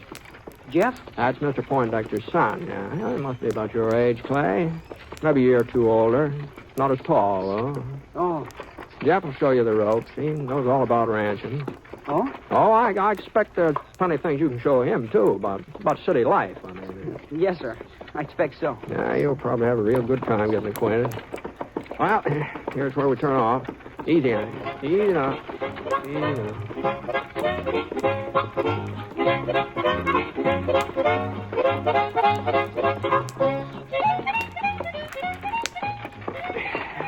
Oh, girl. Oh, boy. Oh, girl. Well, I didn't expect you back so soon, Britt. Yeah. Train was earlier than usual. Clay, that's Mr. Poindexter here. How do you do, sir? Yeah, pleased to meet you, son. Well, come on. Jump down here so I can get a look at you. Yes, sir. Yeah, let's see here now. Well, not much meat on your bones, but we'll soon take care of that. That's the bunkhouse over there, Clay. You can start getting settled while I unhitch Annie here. All right, Mr. Ponset. No. Hold on a minute, Britt. What? There's no reason why Clay can't unhitch the buckboard. This is as good a time as any for him to start learning his chores. Oh, whatever you say, Saul. Think you can manage, Clay? I guess so. Jeff will give you a hand. Jeff! Where in thunder are you? In the barn, boy. Well, get out here. I'm fixing in that trailer you busted yesterday. I don't care what you're doing. I say get out here. You think I'm hollering just to exercise my lungs? Okay, keep your shirt on. Fine way for a son to talk to his father. Just see that you don't follow his example, Clay. No, sir, I won't. Yeah, well, what's all the ruckus about? Oh, hi, Britt. Yeah? Yeah, it's Clay Fenton, Jeff. Oh, howdy. Hello. I want you to help Clay unhitch the buckboard. In those duds? I've got some other clothes in my suitcase. Like mine? Well, not exactly. Appears like we'll have to take Clay into town and fix him up with some Levi's and boots. Yeah, maybe we better. Well, if you don't mind getting them fancy pants all messed up. Yeah, I don't mind. Come on in. Easy now. Clay, I'll put your suitcase in the bunkhouse. Thanks, Mr. Ponset. Yeah. Seems like kind of the quiet type, Britt. Well, this is all pretty new to him, so... Yeah, well, he'll get used to it. Jeff will see to that. Yeah, I guess he will. Well, I better start fixing supper. I thought maybe we'd have Johnny cake tonight. How's that sound to you? Sounds fine. Sounds fine, Saul.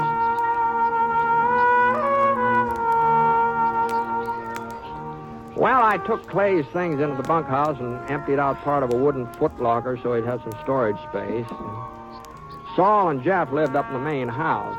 There was room up there for me, too, but I always felt more comfortable in the bunkhouse. And besides the way Saul snored, holy smokes. Well, you could hear it all the way down here when the wind was right. I thought about unpacking Clay's suitcase, but then I decided maybe he'd rather do it himself. Now, Saul was right. Clay sure was a quiet type. A lot more like his mother and his father. Ted Fenton had been about as lively as they come. He's always laughing and cracking jokes. I never could figure out why he sold that general store and moved back east, but I suppose he had his reasons. Funny how a boy can grow up and be so different from his pa. A couple minutes later, I heard Jeff shout about something. All right, then prove it. Prove that you ain't no dude. All right, I will. You're scared, all right. Well, I couldn't quite make out what Clay called back, but I sure could tell they weren't exactly hitting it off.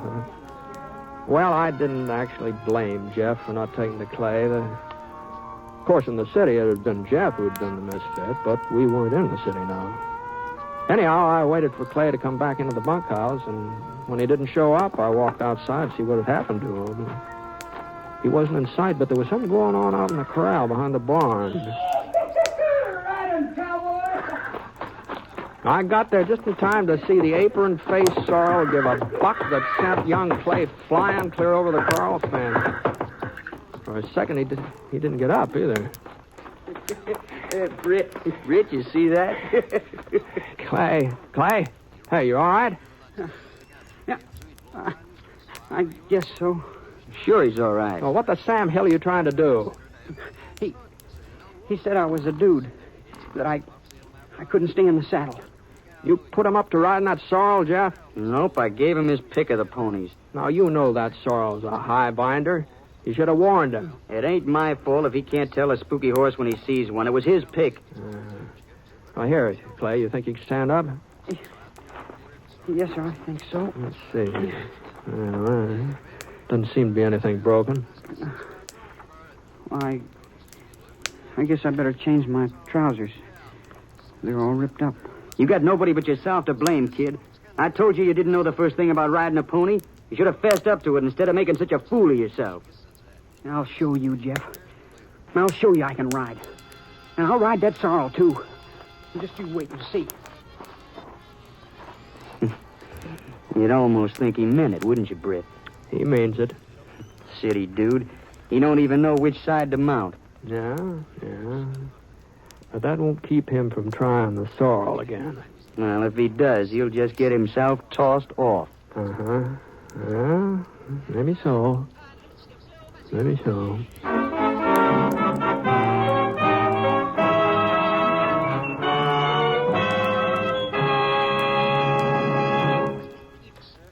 We'll return to James Stewart as the six-shooter in just a moment. Until recent years, misconceptions prompted a lot of people to feel that a diagnosis of heart disease was a death sentence. But today, thanks to medical science and the educational work of your heart association, we are learning that most people with heart disease can work and lead happy lives. This Valentine's Day is Heart Sunday. Remember to give to your local heart association because when you help your heart fund, you help your heart.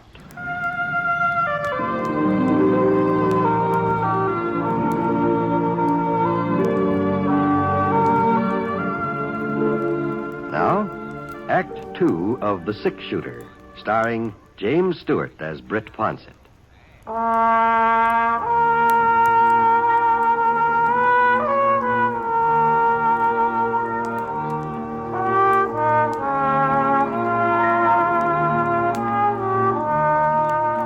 Well, Clay changed his clothes and we all had supper. Nobody said much while we were eating, and nobody mentioned the sorrel again. I figured it was just as well to let the subject drop for the time being. And as soon as the dishes were washed, Clay and I headed for the bunkhouse. It was only 7:30, and that was half an hour before my usual bedtime, but Clay seemed pretty tired, so we turned in. I guess I must have been kind of tired myself, huh? Anyway, the first thing I knew, I dropped off.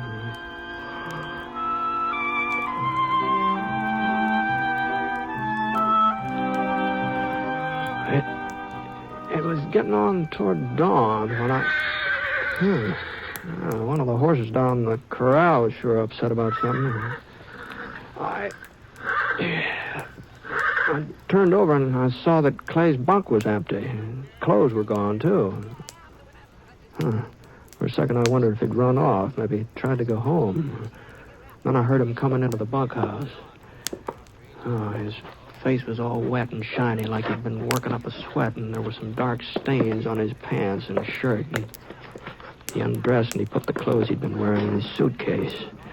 Then he crawled under the blanket on his cot and he pretended to go back to sleep. He hadn't noticed that I was awake, and I didn't see any reason for starting a conversation at 4 o'clock in the morning, so... Besides, whatever he'd been up to, probably wasn't any of my business anyway.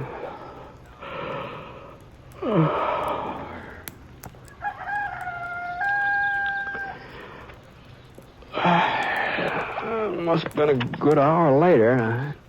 I woke up again. I was dousing my face in a bowl of cold water. Washed the sleep away. Clay drug himself out of bed and started to put on some trousers. I noticed they weren't the same ones he'd worn when he went out during the night. I didn't get a chance to say anything about it. Just then, Saul Poindexter came charging into the bunkhouse like a bull after a red shirt. Good morning, Saul. Clay, I want to talk to you. Why, yes, sir. What's the matter, Saul? I just been down to the corral. That apron-faced sorrel has been whipped half to death. What? His flanks are cut to shreds. It's a wonder he can even stand up. Well, now, maybe he got caught in some barbed wire. I found the bullwhip beside the fence. It's caked up with blood. Well, do you know anything about this, Clay? No. No, sir, not a thing. You're lying, you little... Now, Saul. Jeff told me about how the sorrel threw Clay yesterday. You knew about it, Britt. You were there. Yeah, I was there. Well? I didn't do it, Mr. Ponset. If you didn't, who did? Me or Jeff or Britt? I don't know. Well, maybe if you were whipped the way that pony was, maybe then you tell the truth, you little... Now, easy, Saul. Easy now. Get him out of here, Britt. Send him back home. Send him anywhere. But get him off my ranch. You didn't whip that pony, Clay? I told you I didn't. Yeah, that's what you told me. Why don't you believe me then? Just because I'm a stranger, because I'm different from the rest of you, why do you have to pick on me? Well, there's one way to find out whether you're telling the truth or not. What do you mean? You said you'd ride that sorrel again. You said you'd show Jeff that you could ride him, huh? No, I would, too, if they'd let me. Well, I'll let you. Huh? But I sure hope for your sake you didn't whip that horse last night. What difference would it make? Well, horses are pretty smart animals. And when somebody's mean to them, they don't forget it. And they can be mean, too. That sorrel especially. Oh? The person who beat him ever tried to climb on that pony's back. Well, But as long as you weren't the one, well, you haven't got anything to worry about, have you? Come on now. Let's go out to the corral, huh?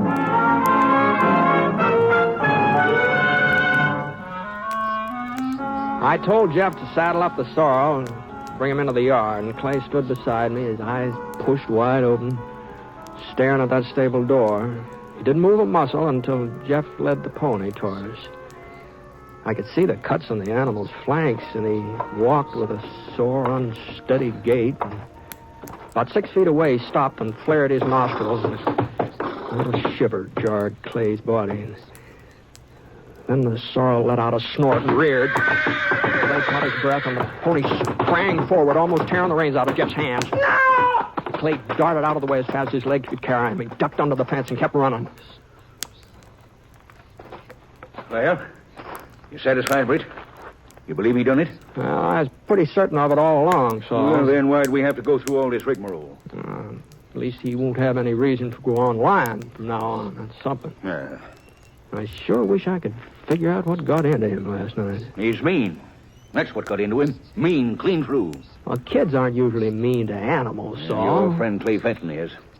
Take another look at my pony there, if there's any doubt in your mind.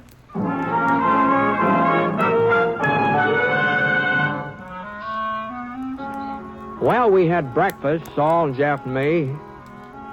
Then we did the morning chores. I hoped that Clay would come back of his own accord and face up to what he'd done, but by 10 o'clock, it looked like somebody'd have to go after him, so I saddled up Scar and started off. It wasn't very hard to follow Clay's tracks across the prairie, and about 30 minutes later, I caught up with him. He'd stopped to rest in the shade of a chalk boulder, and he'd been too tired to stay awake. Whoa, Scar. Whoa. Oh, boy. Easy.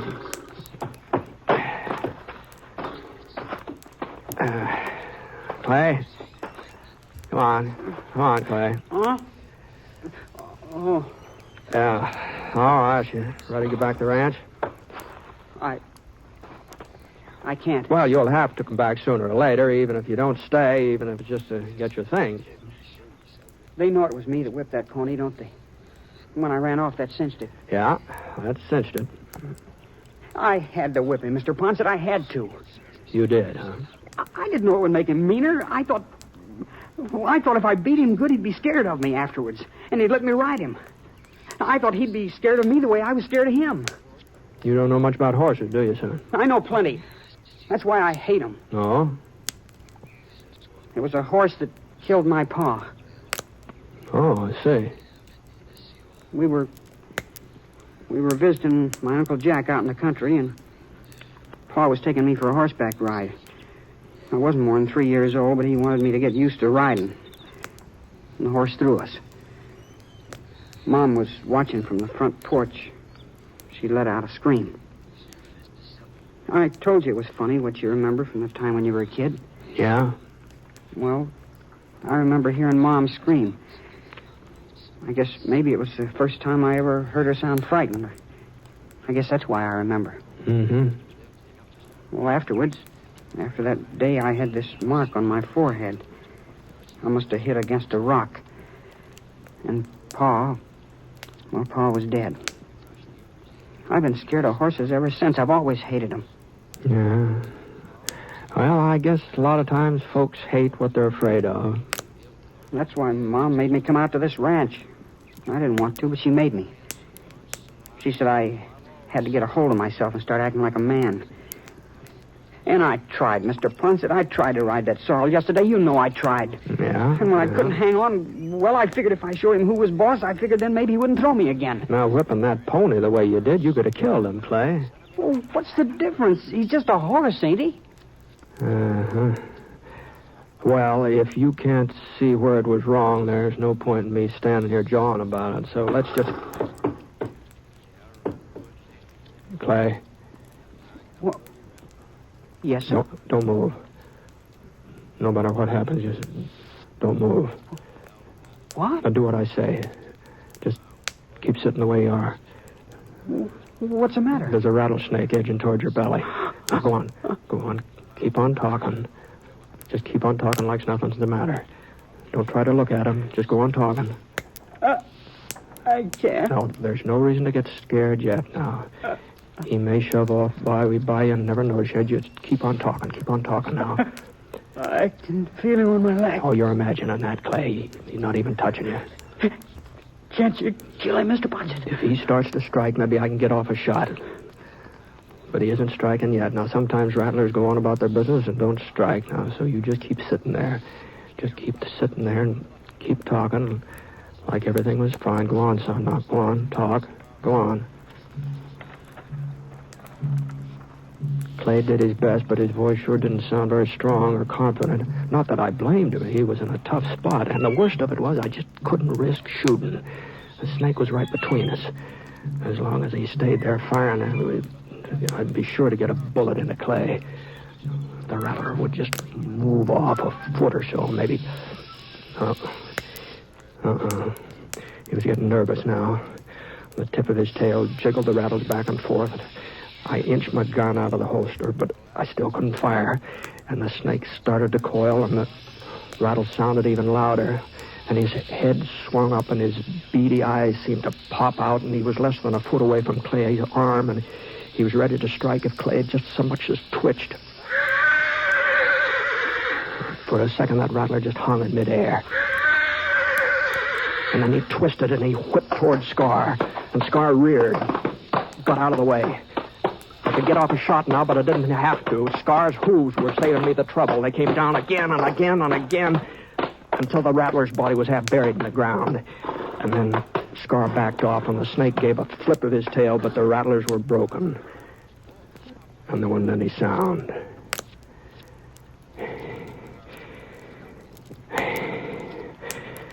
All right, Clay. Let's go. Mr. Ponset?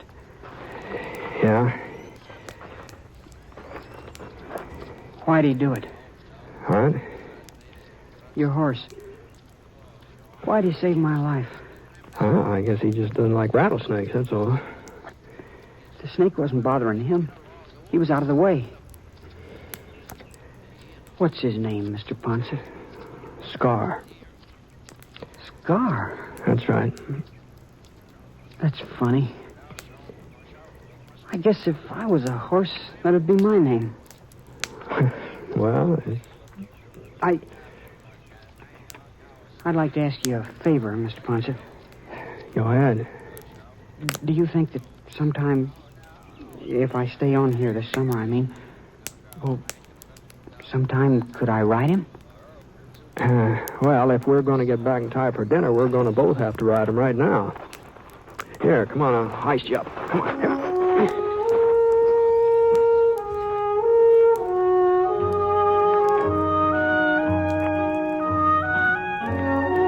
It wasn't easy for Clay the next few weeks, especially since Saul Poindexter said if Clay was going to stay on, he'd have to look after that sorrel. Pretty smart old man, Saul. Took time, lots of time.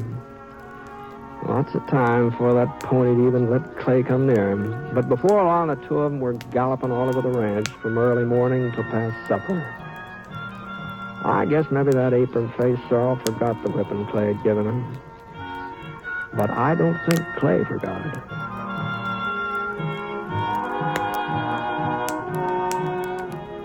The Six-Shooter is a transcribed NBC Radio Network production in association with Review Productions. It is based on a character created by Frank Burt and is written by him. Mr. Stewart may soon be seen in the Universal International picture The Glenn Miller Story. Others in the cast were Bill Johnstone, Bert Holland, and Sam Edwards, who played the part of Clay Fenton. Special music for this program was by Basil Adlam, and the entire production is under the direction of Jack Johnstone. All characters and incidents were fictitious, and any resemblance to actual characters or incidents is purely coincidental. By the way, you'll be interested in knowing that the Six-Shooter has been chosen for broadcast to our men overseas through the facilities of the Armed Forces Radio Services. This is John Wall speaking. Tonight, enjoy Sunday at Home with Jan Murray on the NBC Radio Network.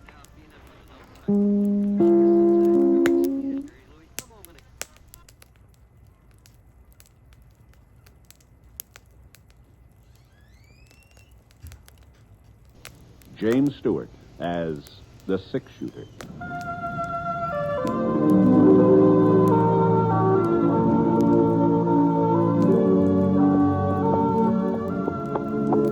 The man in the saddle is angular and long-legged. His skin is sun-dyed brown. The gun in his holster is gray steel and rainbow mother of pearl. Its handle unmarked. People call them both the six-shooter. The NBC Radio Network presents James Stewart as the six-shooter, a transcribed series of radio dramas based on the life of Britt Ponset, the Texas plainsman who wandered through the Western Territories, leaving behind a trail of still-remembered legends.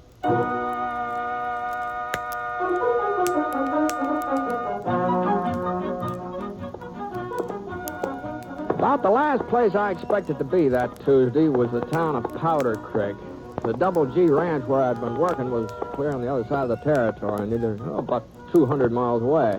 But when Sam Griffith, he's the owner of the Double G, when Sam got a chance to buy off Forrest Trent's herd, he sent me over to close the deal. So the next thing I knew, I was walking down the main street on my way to the bank where I was supposed to meet Trent. Gee whiz, it sure was a nice day. Kind of Indian summer-like. A lot warmer than it had a right to be in October. The sun had fooled the maple trees into thinking it was spring. A couple of them beside the Civil War cannon in the square were even starting to bud.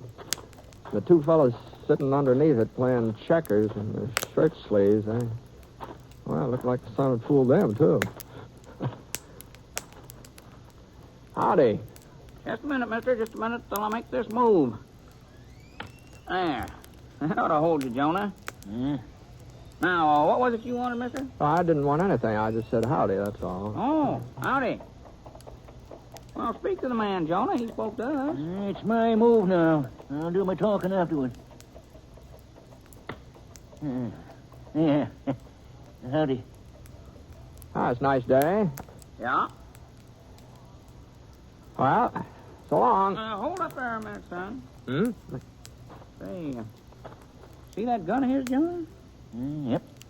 You ain't Britt Ponset, the six-shooter. My name's Ponset, yeah. You hear that, Jonah? He's Britt Ponset. Yep. And we was kind of wondering when you was going to show up, Mr. Ponset. Been expecting you for the last month or so. What's that? Yeah, when you got to jump, you got to take it. That's the rule. All right, Jonah. All right, I know the rules. We'll take it then. Take it. All right. Yeah. There. You satisfied? You said something about expecting me. me. Sure. Ever since we heard the news. Congratulations. What? He said congratulations. Now, let's get on with the game. All right. Your move, ain't it? Yeah, how in thunder should I know? All this chattering going on. Well, I don't like to keep you interrupting, but I wonder if you would mind explaining just what you meant by... Jonah's trying to think. Yeah, I know, but what I don't want him to claim I beat him because we kept him from concentrating. No, of course not. No,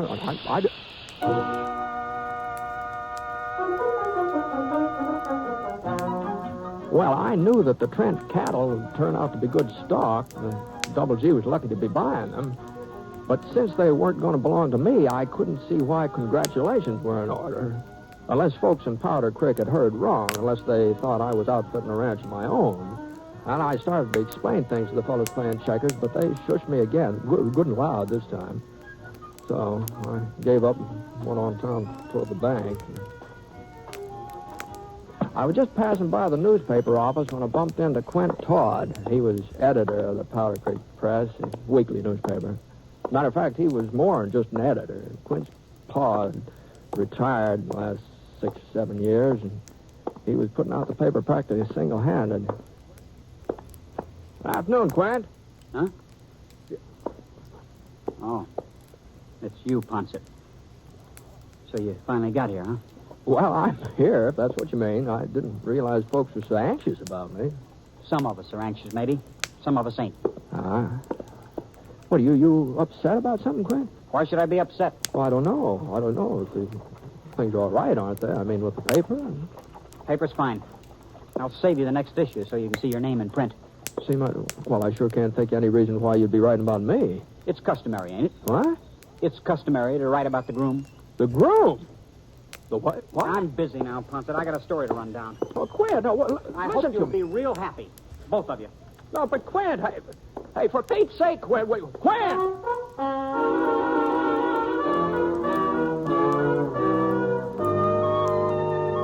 he'd lost his senses. That's the only explanation of that. Quint Todd had just plain lost his senses. That me being a groom. Me? And who in the Sam Hill did he think I was going to marry? I hadn't even been keeping company. Not that I have anything against marriage, you understand. Like people say, it's an institution, a noble institution. Why, some of my best friends are married. And I suppose someday, not right away, of course, not very soon, but someday, maybe I'll... Hello, Britt. I was on my way to meet you. Huh? What's the matter? You look like you just fell off a bronc. Oh, hello, Trent. I guess I was kind of preoccupied. I was thinking about something. I reckon we shouldn't expect you to have all your faculties in good working order. Not at a time like this, huh? What? Oh, sure was a surprise. Never thought I'd see the day when some woman would put a saddle on you. What?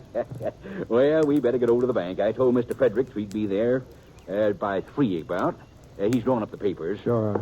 Trent. Yeah? Now, about me getting married, the fact of the matter is, Oh, Britt, you know I was just joshing with that saddle talk. Oh, yeah. Oh, I well, know. to tell I know. you the truth, it's high time you did put down some roots. Maybe so. Maybe so, Trent. You just wait till you got a family of your own. Why, you'll be a different man. Oh, that's possible. That's possible, Trent. But just where did everybody get the notion that I was almost ready to... Now, you didn't think you could keep it a secret, did you? A secret? Well, you ought to know Minnie better than that. Minnie? Yeah, that's who told me. Well, of course, there'd been rumors going around for several weeks, but until I heard it from Minnie herself... Oh, wait, hold on. You mean Minnie Flint? Well, who else would I mean? It's her niece you're marrying, ain't it? What are you acting so strange about? Look, now, I just want to get this straight. Minnie Flint told you I was marrying her niece? Well, she told everybody. I see. Well, now, Britt, I know how a man feels when he's getting ready to jump overboard. I felt the same way myself, sort of awkward and embarrassed. Well, be that as you it wish may. folks didn't know about it so they wouldn't poke fun the way they always do. But you can't blame Minnie for spreading the news. Well, I sure do blame her. Well, now, Britt, Minnie's been like a mother to Helen, raised her since she was a baby. Well, Helen ain't never had no folks of her own. I know that. Well, then, you shouldn't mind Minnie being proud. Why shouldn't she do a little bragging, huh? Well, of course. The women folks around here seem to think you're quite a catch. Oh, now listen, Trent, let me tell you something. Here's the bank. I suppose that you'll want to get this business done with pronto so you can get straight over to Minnie's place, huh, Britt? Yeah. Yeah, I would like to get over to Minnie's.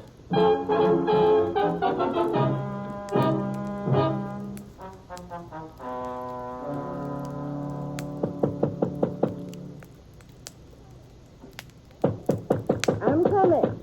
Just a minute, I'm coming. Britt. You mind if I come in, Minnie? Why, well... Excuse me. Thanks. It's sure nice to see you, Britt. I didn't have any idea you were in Powder Creek. I didn't have any idea at all. Uh-huh. You're just passing through, ain't you? You're not staying. Some folks seem to think I am. At least long enough to get married. Oh, you've heard. Well, so is everybody else, as far as I can tell. Your announcement of my engagement seems to have blanketed the whole town. Now, Britt, I can explain. Well, that's why I'm here. Why don't you just sit down over there on the sofa? I've got some oatmeal cookies out in the kitchen. I just made them this morning. Minnie? Yes. You just can forget about the cookies. I really don't have much of an appetite. Oh. Well. I'm waiting, Min. Well, you see, Britt, I only did it for Helen. Now, she's a fine girl, and, well, I wanted to help her out. Oh. On account of Quint Todd. They've been going together for nearly 6 years now, but he just never seemed to get around to asking her to marry him. Well, he must have his reasons. A man usually does. Oh, it's because of his father. You see, Quint's been taking care of old man Todd ever since he retired. And it must cost money, him being so sickly all the time. Uh-huh. But Quint could have married her. Helen don't expect a lot of fancy clothes in a fine house. She's the practical type. Just what has this got to do with me? Well, I had an idea. I thought if maybe there was somebody else, if Quint believed Helen was interested in another man, well, maybe he'd come to his senses and take the bull by the horns and marry her himself. You've been sort of using me as a decoy. Is that the idea? I knew you was working for the Double G. It didn't seem likely you'd be showing up in these parts. Not for the time being, anyhow. And afterward, well, after Quint and Helen tied the knot, then it wouldn't matter. Well, you ought to be ashamed of yourself, man. Both you and Helen. You don't think she knew about it? She didn't? Of course not. I didn't dare tell her. Why, she'd have never stood for it. Well, then how on earth did you manage to convince her that I was interested? I've got a sister living over in Black Mountain. That's not far from the Double G. No, but what I mean is, how did you ever... Well, I sent her some letters and asked her to post them for me. They was love letters, Britt. I sort of changed my handwriting and signed your name. Manny Flint. I guess you might as well know the rest, too. When Helen answered them, when she wrote back to you, well, I kind of saw to it that her answers never got mailed. Well, I just don't know what to say. Oh, I never dreamed it'd go this far, Britt.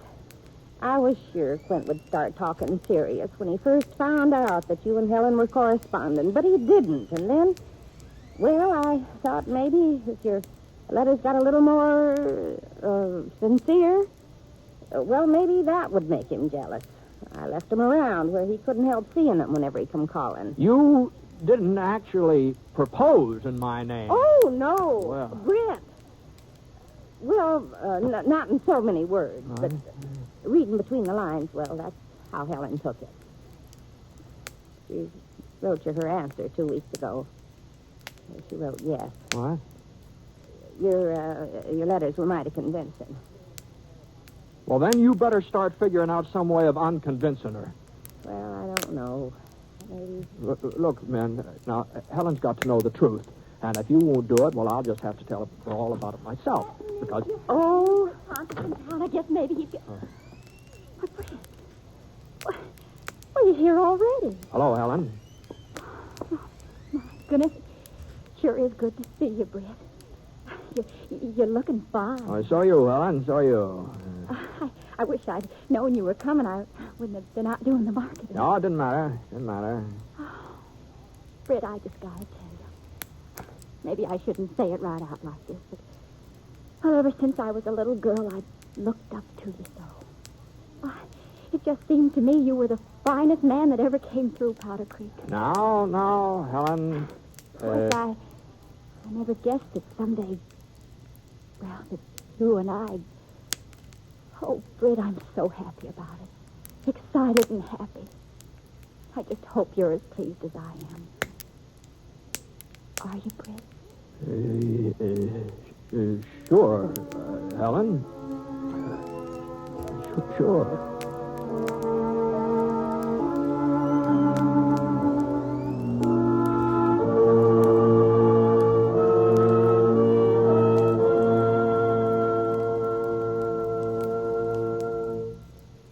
We'll return to James Stewart as the six-shooter in just a moment. Every man and woman in the armed forces will tell you the only call that takes precedence over mess is mail call. And when a letter is more important to a hungry GI than food, you know it means something. And the truce in Korea is no reason why we should stop writing letters to our men and women in service, whether in U.S. camps or overseas. Mail from home is just as important now as it ever was. Oh, yes, and be sure to mail your soldier's Christmas packages this week. In that way, you'll be sure he'll receive them in time to make his Christmas away from home a little more cheerful.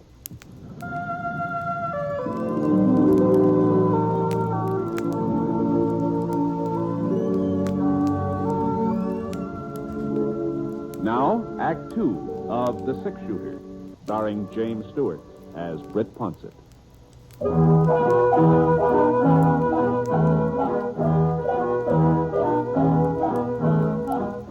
There just wasn't anything else to say. There just wasn't. I couldn't tell Helen that I'd never really thought about her in a marrying way. And besides, Minnie, she caused all the trouble. It was her place to set things right. Min didn't open her mouth. No, she just stood there staring at us through her bifocals, real pleased with herself. Well, the next thing that happened was Helen invited me to supper. Oh, boy, I sure didn't want to accept. All I wanted to do was just get out of the house and get out of Powder Creek, too. But what I wanted to do and what I did were two different things.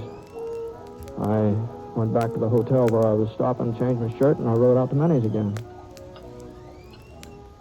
I guess Britt doesn't like my cooking at me, and he's hardly eaten a thing. Oh, it's not that, Helen. Everything's fine. I had a pretty big dinner at noon, and it kind of stayed with me. More coffee, Britt. No thanks, man. You'll have to tell me your favorite foods, Britt, so I'll know what to fix after. I sort of like most everything. Apple pie, I bet. Most men like apple pie. Why, whenever Quint and I went... Speaking of Quint, I ran into him today. I'd just as soon not discuss him. Always seemed to me to be an awful nice sort of a fella. Please, Britt. Oh, sorry. Well, I'll just rid up the table. Oh, Here, let me help. No. I can manage. Besides, you two have lots of things to talk over. Well, all right. Real warm night for this time of year. Moon, too. A harvest moon. Oh? I hadn't noticed. We ain't taken down the porch swing yet, Britt. Oh, that's all. It might be kind of nice to sit outside for a spell. Well, whatever you say, Helen. Whatever you say.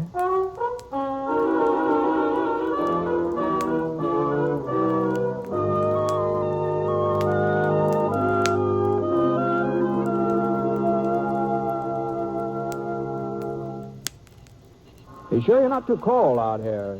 Oh, no. No, I'm fine.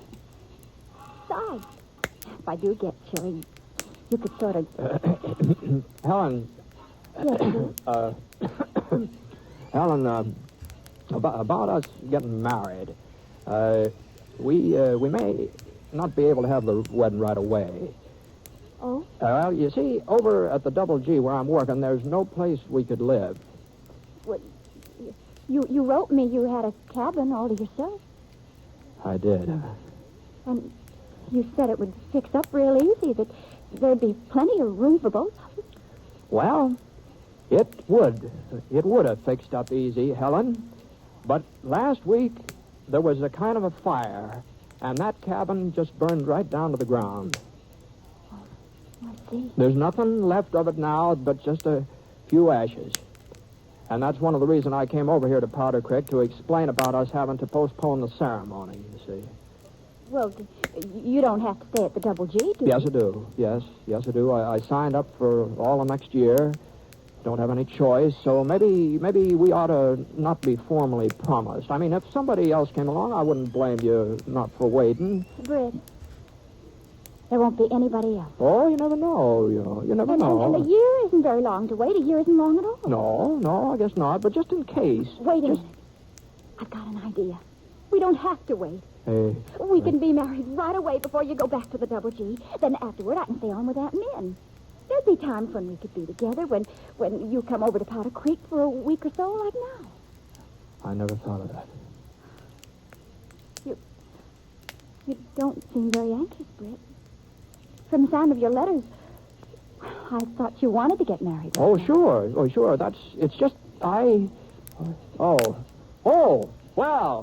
well, looks like somebody's riding up this way. Why, it's Quint Todd. Oh. I'm going in the house, Britt. I don't want to talk to him. Oh, no, I thought you and Quint used to be pretty good friends. That's all we were, just friends. He didn't mean anything to me, not really. Oh, well, you sure start running every time the name's mentioned. Right? I'm not running. Oh, all right, I'll stay. Yeah, well, good evening, Quint. Hello, Ponset. Helen. Good evening. You left word at the press office you wanted to see me. I left word. No, he means me, Helen. What? Well, I figured he'd want to get the details on our plans. The paper comes out tomorrow, doesn't it? That's right. Yeah, well, I just want to tell you couldn't have come at a better time. You see, we just finished settling things. The ceremony's going to be this week. Haven't decided on a day yet. How's Friday, Helen? Oh, well, yes. The sooner the better. The sooner the better. Friday, then. Church wedding? Oh, of course. I want everybody to come, everybody in town. You better say so in the paper. There won't be time to send out formal invitations. You're invited, too, of course, Quint. I'll try and make it. There won't be much of a honeymoon. I'm heading back for the Double G first part of next week. Helen's going to stay here with her aunt. She's going to stay in Powder Creek? For the time being, anyway. Don't sound like much of a marriage to me. Well, it's not the way we'd prefer it, but of course, you can't always fix things up perfect. You have to take the bitter with the sweet, Yeah, well, when I get married, I'll have a house for my wife and some money in the bank. There are more important things than houses and money. You never said so before. I never said I wanted a house of my own, did I? Well, no. But I couldn't ask you to move in with me and Pa, the way he's ailing all the time. That was just an excuse. If you loved me, you'd have asked. I did love you. You must have known I did. How was I to know? There's no point in hashing it over now. Good night. No, hold on now. Hold on, Quint. Now, just a minute. Now, I want to get this thing straight now.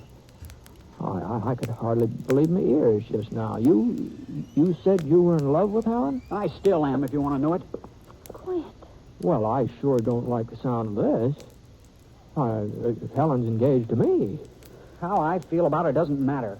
It's how she feels that counts. Ah, but if you're in love with her, now how do I know she's not in love with you? It's pretty plain that she isn't. I don't know.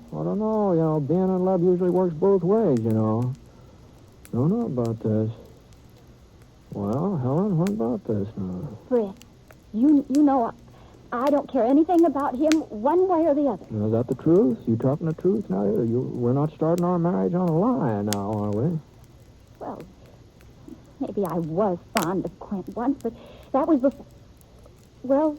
You're all over it now. All over it. Are you sure? I'm promised to you. Yeah, but I wouldn't hold you to that promise. As a matter of fact, I'd insist you break it if I thought there was somebody else. Well, that's mighty generous of you, Britt. But you don't need to worry. Of course, if our marriage didn't go through, I'd be kind of upset. Hurt, maybe. I wouldn't ever hurt you, Britt. Not for anything. Oh, I'd get over it, Helen. I'd get over it. Man always does. At least I always have before. Sure. Oh, sure. Lots of times. Oh, yeah. But you wrote me that I was the only girl you ever... Oh, well, I to tell you the truth, what I meant was that you were the only girl I'd ever been engaged to, you see. That's what I meant. It looks to me like the choice is up to you, Helen. Yes, I think that's the way I see it, too. If you're smart, you'll choose Ponset. I sure haven't got anything to offer you. Just a small-town newspaper that wouldn't even give us a decent living. Oh, now stop talking yourself down, Quint. Now, the Powder Creek Press is one of the finest weeklies in this part of the country. Now, you know that. Well, Britt, he's a six-shooter. Why, he's practically famous. All I am is a cowpoke. I'm just an old cowpoke. I don't even know whether I'm going to have a job from year to year. Well, just the same. Just I an guess old any cowpoke. girl in the territory would be pleased. Oh, be quiet, both of you. I think neither one of you wants me. I know who you are and what you are, and I know which one I'm... Well, which one I... Britt. Uh-huh. You're getting a fine man, Helen. Quint, I told you to be quiet. Britt, I'm sorry. I hope you won't think that I'm fickle or don't know my own mind. But, well, you are the six-shooter. You don't really need a wife. Helen, you don't mean you're going to take me? And Quint, well, he needs somebody to look after him. I've seen that house of his. Well, I'll bet the place hasn't had a good spring house cleaning for the last 4 years. But Quint's father, he's a nice old man, and with a woman to look after him, maybe he won't be so sickly all the time.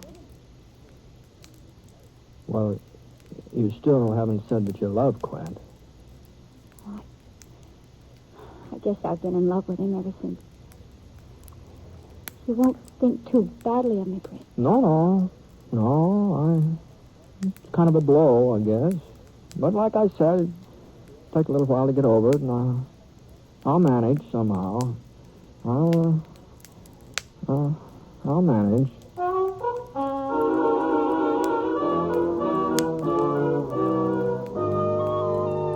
Well, I left Quint and Helen standing out there on the porch. I went inside to get my hat. Minnie was hovering by the front window. When she saw me, she shut it real quick and tried to appear innocent.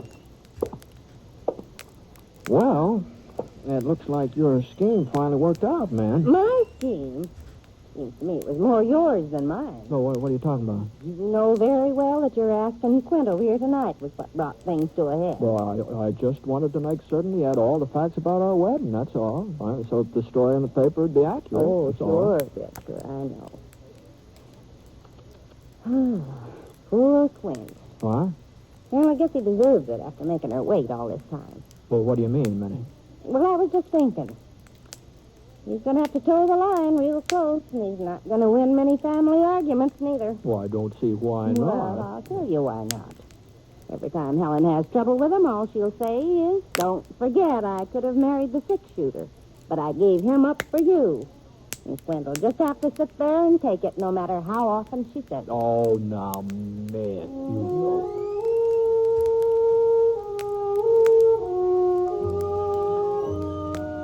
Well, Quint and Helen were married the following Sunday. I stayed over for the wedding. Matter of fact, I was best man.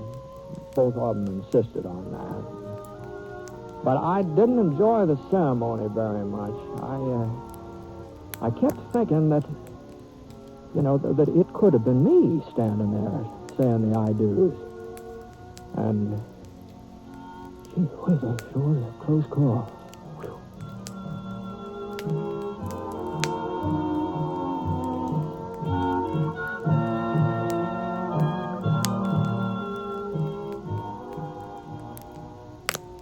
The Six-Shooter is an NBC Radio Network production in association with Review Productions. It is based on a character created by Frank Burt, and the transcribed story is written by him. Mr. Stewart may currently be seen in the Universal International picture, The Glenn Miller Story. Others in the cast were Barbara Eiler, Virginia Gregg, Bill Johnstone, Sam Edwards, and Herb Beichler. Special music for this program was by Basil Adlam, and the entire production is under the direction of Jack Johnstone. All characters and incidents were fictitious, and any resemblance to actual characters or incidents is purely coincidental. This is Hal Gibney speaking.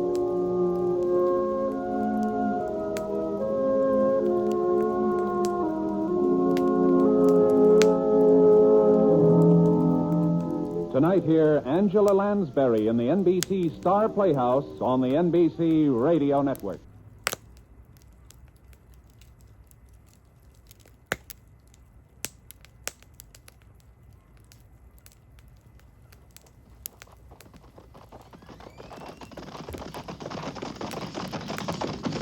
At the gallop! Oh!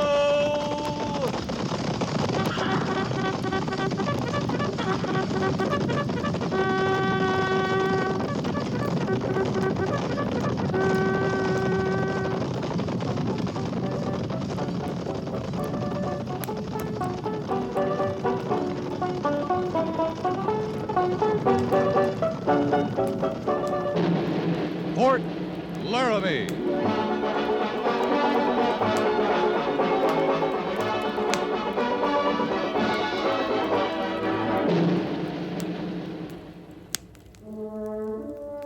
Fort Laramie, starring Raymond Burr as Captain Lee Quince.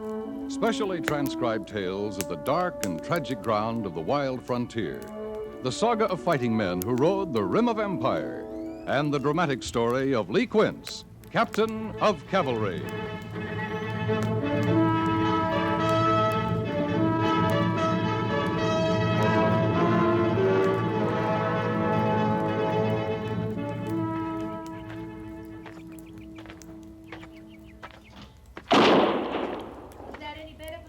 Tony is still pulling your wrist back. Now, here, watch me again.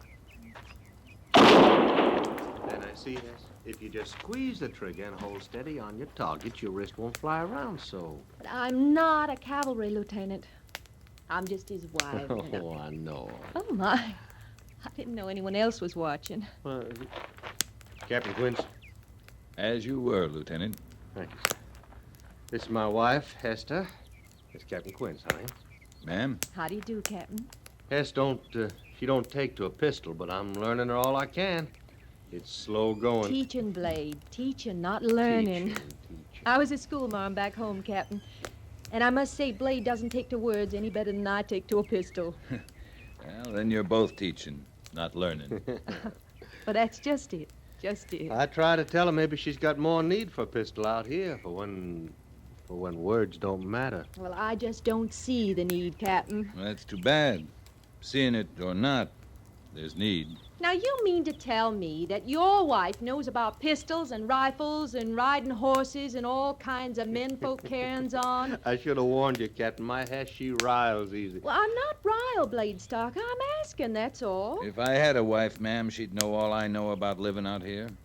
And pistols and rifles and riding are part of the living. And I try to tell her, Captain. I do try. Well, I declare I am not stupid. But everything you say, it's not womanly. It's not womanly country. Meaning women folk don't belong out here? Well, it depends on the women folk, ma'am. I'd say you have to want to belong. Afternoon to you. Afternoon, Captain. Well, I like that. He as much as said I'm wrong. No, Hess only was. He said nothing at the time.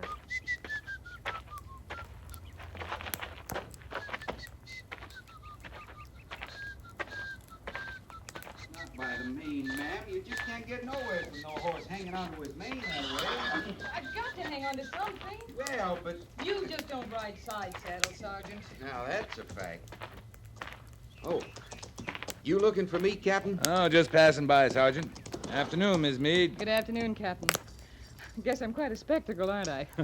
Oh, you look fine, ma'am. I'd like to believe that. I don't know who's getting the worst of it, the horse or me or Sergeant Gorse. Seems to me you're all bearing up well. The captain's a sight better teaching women folk to ride than I am, Mrs. Meade.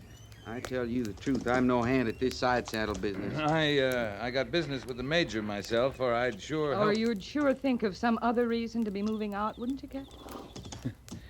Well, yes, ma'am, I guess it would. I don't blame you, either of you.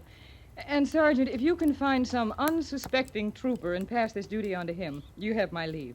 And I won't be the least bit offended. Oh, no, ma'am. Thanks just the same. You understand, it ain't you, Mrs. Meade. You're just as willing as can be. It's just my petticoats, that's what it is. Well, now, ma'am... I guess the major will wonder what's become of me. Now I've embarrassed you. Oh, help me down, Captain, before I break the post morale completely. Yes, ma'am. Thank you, Captain. Don't mention it. You dropped something there, ma'am. Not a petticoat, I hope.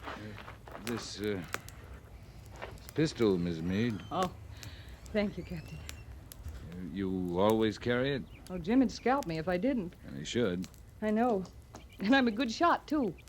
Miss Meade, have you met up with Mrs. Stalker yet? Mrs. Stalker? Oh, Blade Stalker's wife. Yes, you know her? Well, just to speak to at the Sutlers. I don't really know her. She and the lieutenant moved onto the post just last week. If you ever do get to know her, you might show her you carry a pistol. And tell her why. She doesn't know why? Well, Blade's doing his best, but she don't see the need. I'll make it a point, Captain, but I can't understand Blade.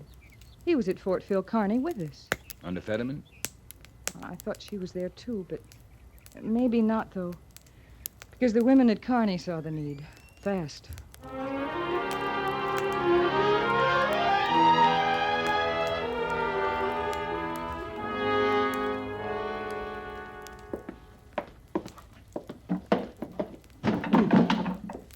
You want any of these boxes open, Mrs. Stalker? Oh, now, don't you bother with that, Lieutenant Seibert. Just moving them in for me is a big help. Glad to do it. Oh, I declare you'd think they give a body time to move into their quarters. Here it is, less than a week, and Blade's already drawn Officer of the Day. That's the Army for you, Mrs. Stalker. You draw the duty, you do it, that's all. Now, you're not going to start lecturing me, too, Lieutenant Seibert. Sorry, ma'am. I didn't mean it to sound that way. Oh, don't mind me. Blade says I rile easy, and I guess I do. But he's all so new to me. And folks from Captain Quince up and down have been mighty free with their advice. Well, they're just trying to help. Well, I'm sure of that. But there's help and help, if you know what I mean. Yes, ma'am. Now you, Lieutenant Syberts, helping me move my books and belongings in. I can appreciate that more. Books, huh? No wonder those boxes are so heavy. My school books. I taught the grades back home before I married Blade. Teaching was my whole life, till him. I tell you, I couldn't leave my books behind me. I just couldn't. I can understand that. You can't? Yes, ma'am. I brought a lot of books out myself from West Point. I attended the military academy. My goodness, a real West Pointer. I declare. Mrs. Stock, are there any more boxes of yours out there on the wagon? Well, not exactly. I mean, not on the wagon. But there are more boxes somewhere. Can you forgive me, Lieutenant Syberts? They're clear down at the post office. Now, I know you don't have the time to go all that way. I'll be glad to, ma'am. Well, I'll be more than grateful. I'll make the nicest cherry tarts, Lieutenant. I'll see you get some soon. I'd like that, ma'am. I won't be long.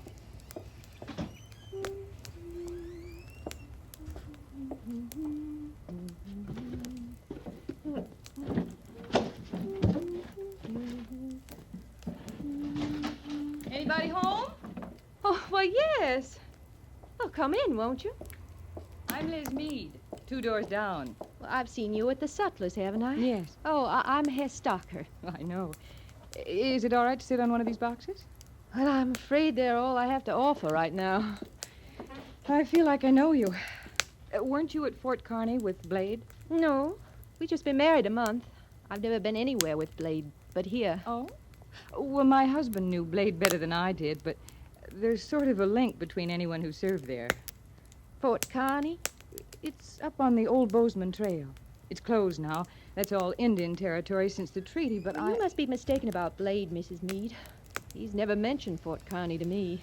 But I'm sure he was there. There were 5 companies of infantry. Oh, your husband's an infantry officer? Uh-huh.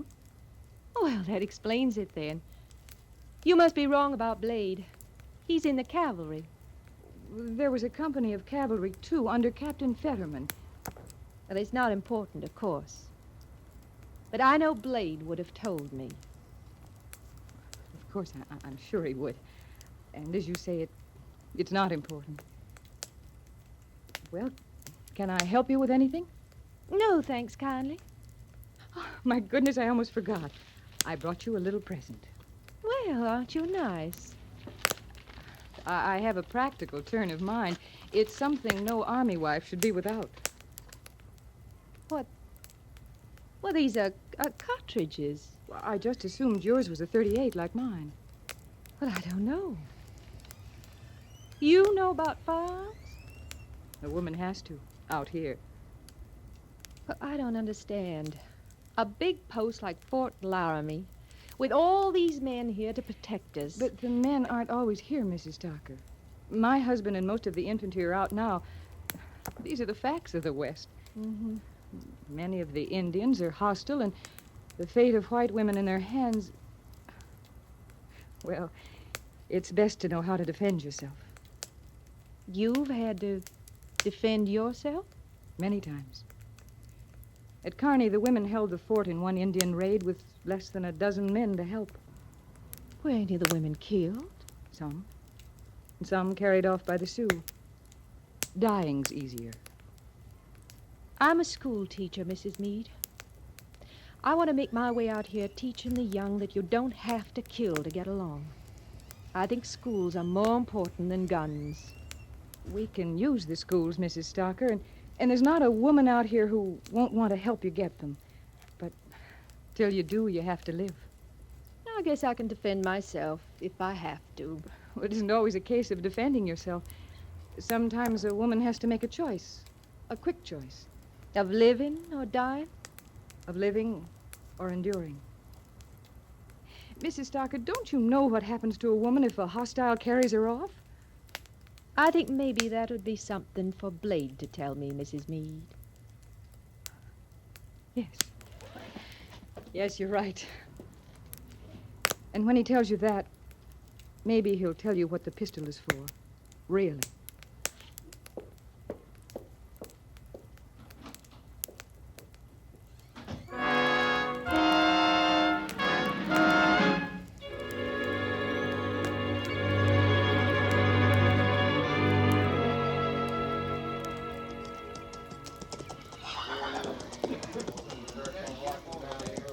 I talk to you a minute, Captain? Sure. Well, what's on your mind? Well, Captain, maybe just off the side here. It's kind of personal, sir. All right.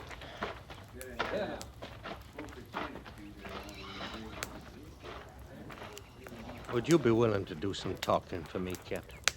I just can't seem to be getting that job done with Hess. Using firearms and all, I mean. You sure you're trying hard at it? I don't know what that means. I'm trying. I've been trying, Captain. There's a lot I told her. And a lot of times. Lots you haven't told her. Well, it looks like a big fort, Laramie. I'd have swore I wouldn't know anyone here from the old days. Sure didn't reckon to run into Miss Meade again. She told you, huh? It's a secret you were at Fort Kearney? Well, no, not that. It's... Well, they're just hard words to say to Hess, Captain. It all happened kind of quick, like our marrying and moving out here. I know Miss Meade didn't aim to, but she sure didn't do me no good bringing up Kearney to Hess.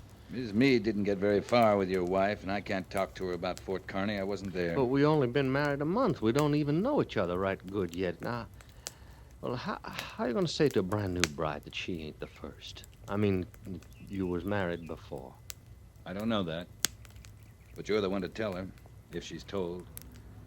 Blade, what's the matter with you? There's a lot, I guess. First you say, will I talk to your wife about her need for a pistol? Then you drag Fort Kearney into it. Now you're talking about you were married before. Well, don't you see, Captain, they're all the same thing in a way. It don't come easy to give Hess a pistol and tell her to use it on herself if it looks like she's going to get took by Indians. Captain, I've done it before at Kearney. And that wife had to use that pistol on herself. I didn't know that, Blade. I don't think Mrs. Meade knew it either. I'm sorry. No, Captain. No, sorry's no matter. It's not your fault. Captain, can't you see? I done it once. And it don't set well the second time. It just might could go hard with a man. You ever said it all out this way before, Blade? No, sir, not out loud. You might feel some better. Now it's said. Yeah, I reckon I might. Obliged to you for listening anyways, Captain. Blade. Sir? You'll want to say something to her tonight. Tonight? We're moving out tomorrow.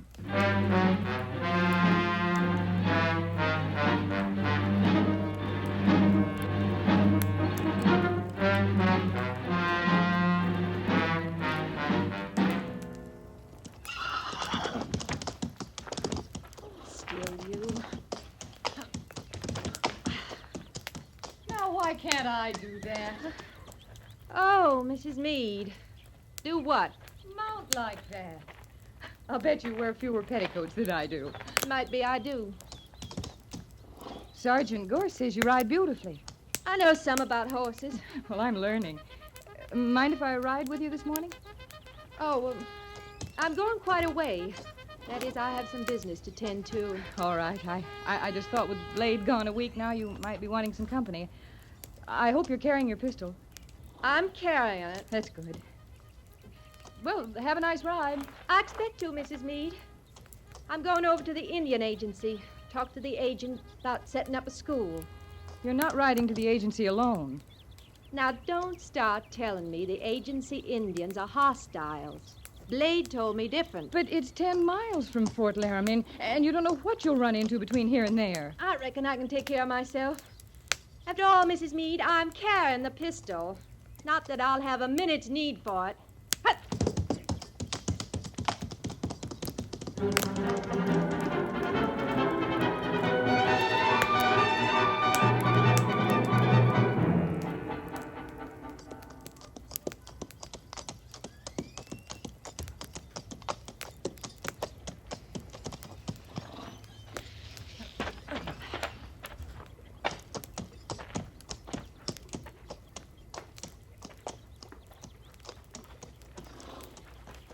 I guess you could do with the water.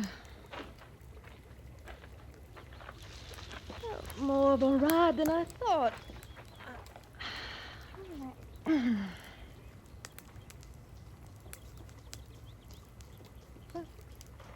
Oh, no. Miss Docker? Miss Docker, are you all right? I'm fine, but for you coming on me this way. Do you know how near I came to firing on you? I've been trying to get within earshot of you all the way from the fort. This is a very stupid thing, riding off alone this way. I might have shot you.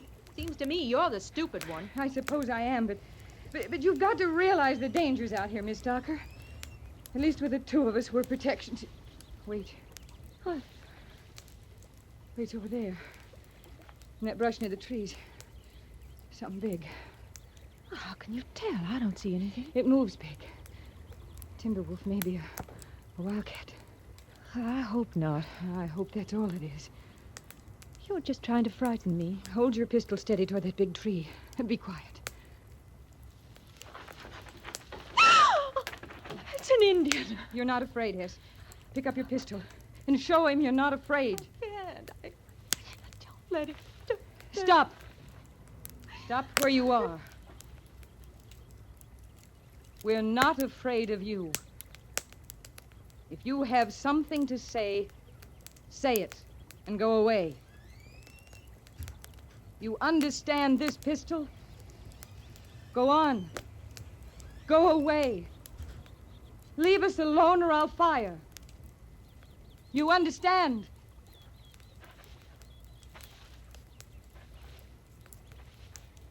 What's he gonna do? One more step, and I'll fire.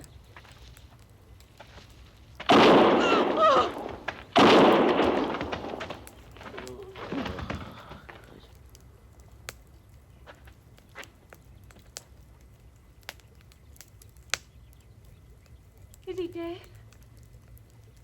Did you kill him? He's dead. He'd have killed me. If it hadn't been for you, he'd have killed me. No, he wouldn't, Hess.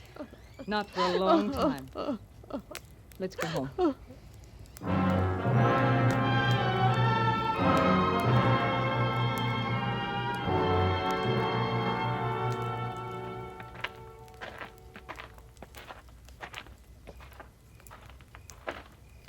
You reckon she's hurt somehow, Captain? No, I don't see how. You want I should go with you? I'd be proud to. Oh, I'll do it, Gorse. It's my place. Yes, sir. I sure feel mighty bad for her. Yeah. Her being so new here, not taking to the life easy. I might just look in on her tomorrow, lend a hand, maybe. Yeah. Yeah, you do that, Gorse. Well, night, Captain. Good night, Gorse.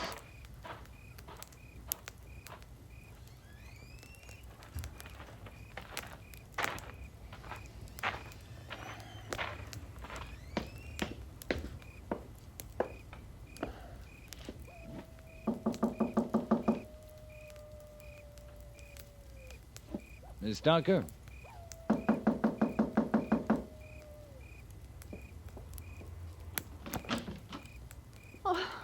Why, Captain Quince. You're about the last person I expected to see. Oh, is Blade with you? Can I come in, ma'am? Oh, well, of course you can. Please come in. I don't know where my manners are. I guess it was seeing you, and if it was anyone, I thought it would be Blade. You want to sit down, Miss Docker? You've come about Blade, haven't you? Something's happened to Blade. He's dead. He's dead? Sometimes it's better hearing it right out. You want to sit down now, ma'am? Yes. Yes, I think I do. Would you like a drink of something, or do you want to hear about it? I want to hear. It happened quick, Miss Docker, and if it's got to happen, It's best quick. He didn't know? He didn't suffer? Oh, man. One shot, clean. That did it. I don't know what it'd mean, but Blade would want it just that way. I guess he would. Captain, we didn't even know each other yet. There hasn't been time. Yeah, he said that, too. That night before he left, he kept trying to tell me something. He'd try, and then he'd fret a while, and then he'd try again. Finally, he just threw that blamed pistol on the dresser, and he said to me, "Take it, Hess, honey. Know how much I love you." That's the last words he said to me. I think he was trying to tell me something, Captain. I think he told you something, ma'am. Know how much I love you. Oh, Blade. Blade, honey. Miss Tucker, if I can do anything... You can go. Leave me be now. I want it that way for now. You'll be all right alone? I gotta find that out for myself, Captain. Yes, ma'am. I'm right sorry, Miss Tucker. Captain? Yes? You brought him back, did you? Back to the fort? We brought him back. I'm glad. Night, Miss Tucker.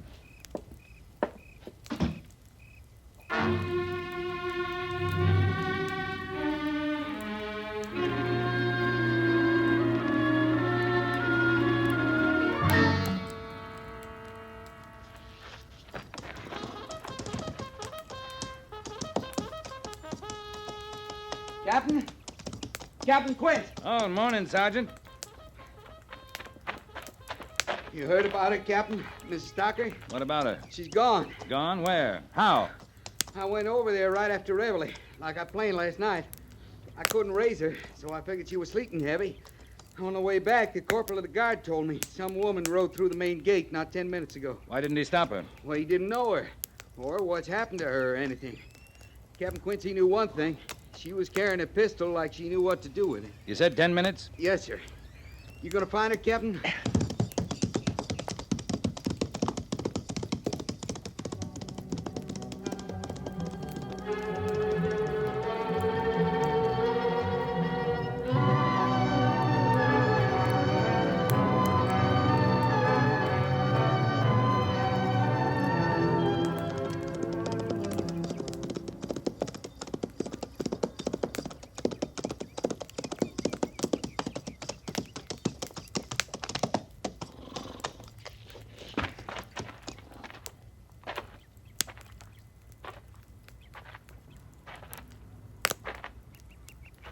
Ma'am?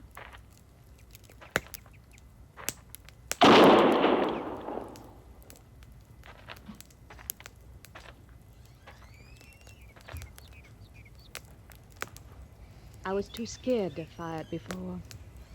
You all right, ma'am? I'm all right. I aimed to use it, Captain. Turn it on myself. I was too scared to do that, too. No need for that.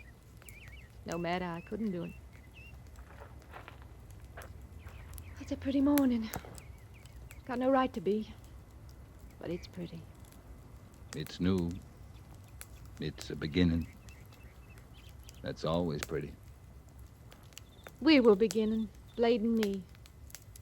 And I was beginning on my own. To get a feel like I belonged out here. But you're right, Captain. It's not womanly country. It still depends on the woman. I'm a school mom. Teaching was my life. Till Blade. I reckon it's my life again now. You still got a life. Or don't you see the need? Need? Schools. We can use them out here, on the post, on the agency. Someone has to start them. Someone has to want to. Someone who could do some learning while they were teaching. I might fit the bill, Captain. I got a lot of learning ahead of me.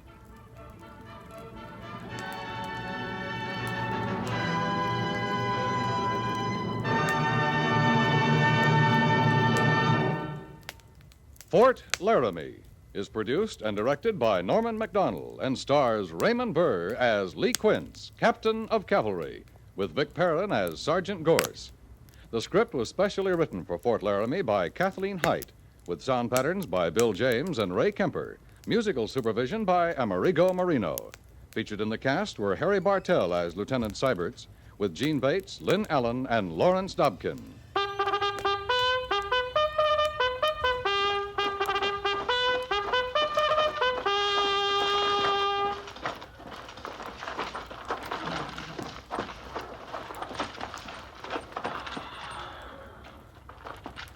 Company, tension!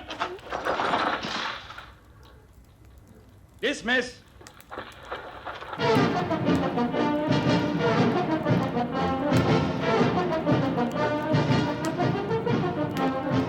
Next week, another transcribed story of the Northwest frontier and the troopers who fought under Lee Quince, Captain of Cavalry.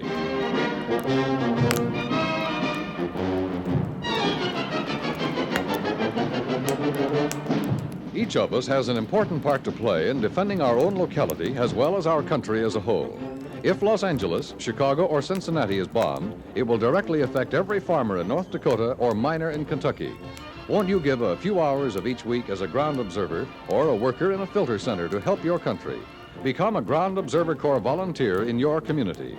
Write or telephone your nearest Civil Defense Center or write to Ground Observer Corps, Air Force, Washington, D.C.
At the gallop!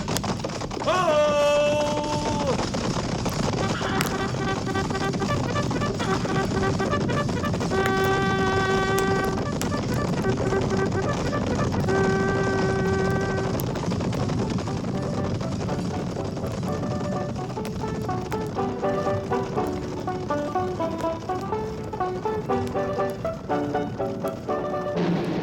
Fort Laramie.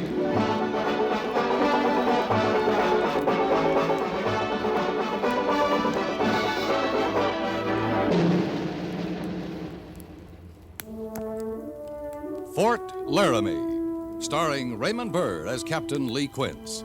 Specially transcribed tales of the dark and tragic ground of the wild frontier, the saga of fighting men who rode the rim of empire, and the dramatic story of Lee Quince, Captain of Cavalry.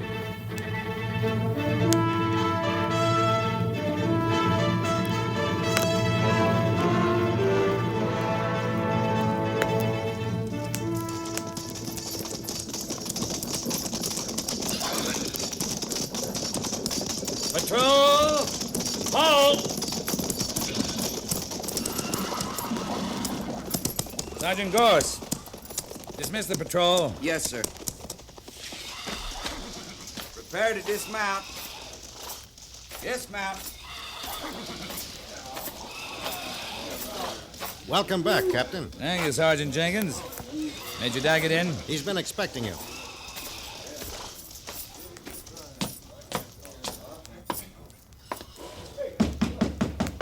Come in. Oh, Lee. Glad you're back. That makes both of us, Major. You find anything? No trouble. Some of the dog soldiers are restless, but so far, no Sioux have left treaty territory. That's good. Yep. Except I've had a 10-day ride for nothing. Well, it's no matter. We have to investigate every report. You know that. I know. Well, like I said, I'm glad you're back. But I'm not sure you'll be. Why? You're in time to welcome an old friend of yours. Oh? Who? His orders read Lieutenant R.C. Went. Robbie? That's right. Major Went. He assigned here? He's on the post already. Arrived an hour ago. He'll be reporting any minute. Want to stay and see him? You want me to? It's up to you. You'll have to face him sooner or later anyway, I suppose. Major, he's an old friend. Nothing can change that.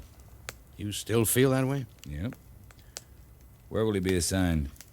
C Company is short an officer. I thought... Can I have him? You can transfer Hancock to C. Why? Maybe I can ease things a little. What about yourself? You think he'll like serving under you? An officer who once served under him? He'll do all right. He's a good officer. Well, I can't say much for him now. 5 posts in 2 years, and he couldn't face it out at any of them. Now we're stuck with him. A drunkard, a troublemaker, and a coward. Coward of Antelope Meadows. I'm not sure he deserves that reputation. Court of Inquiry that demoted him thought so. They demoted him for poor judgment, not cowardice. What would you call a man who ran away from a fight, left his commander and 200 men to be wiped out? He was under attack himself. He could have fought through to Bartlett and saved them. Maybe, and maybe not. He might only have added 100 more men to the list of dead. Instead, he tried to save his own command, and he succeeded. It was a difficult decision, but not necessarily bad judgment. The Court of Inquiry said so. The Court of Inquiry was in Washington. They went by the book.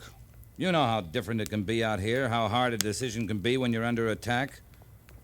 Hindsight's always easy. Why are we arguing? Assign him to me. All right. Be a good Samaritan if you have to. There he is. Come in.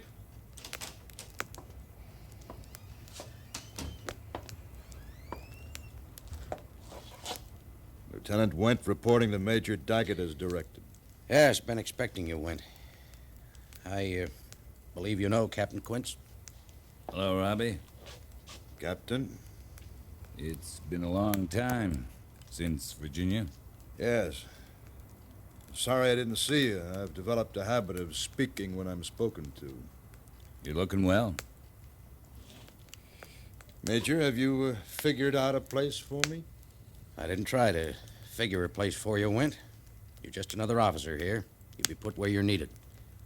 I've assigned you to B Company. That's Captain Quince here. Very well. You can report to the officer of the day at your convenience. You'll be placed on active duty as of 5 a.m. tomorrow. You'll take morning call. Yes, sir. We hope you'll have a pleasant tour, Laramie. Do you, Major? Went, I said you're just another officer here. That's the way you'll be treated. But I expect a cooperative attitude from you, like any other officer. A chip on that shoulder won't help. Very good, Major. Am I dismissed? Yes. I'll come along if I may, Robbie. Show you the place. All right, Captain. Oh, Lee. Yes, sir? One moment, huh? I'll be right with you, Robbie. All right. See what I mean? Liquored up, middle of the day. He's gonna be trouble. He's gone through a lot, Major. Sometimes I think you're a soft fool. I'm warning you, Lee. Don't try to fight his battles for him. Keep a tight hold on him. Don't worry.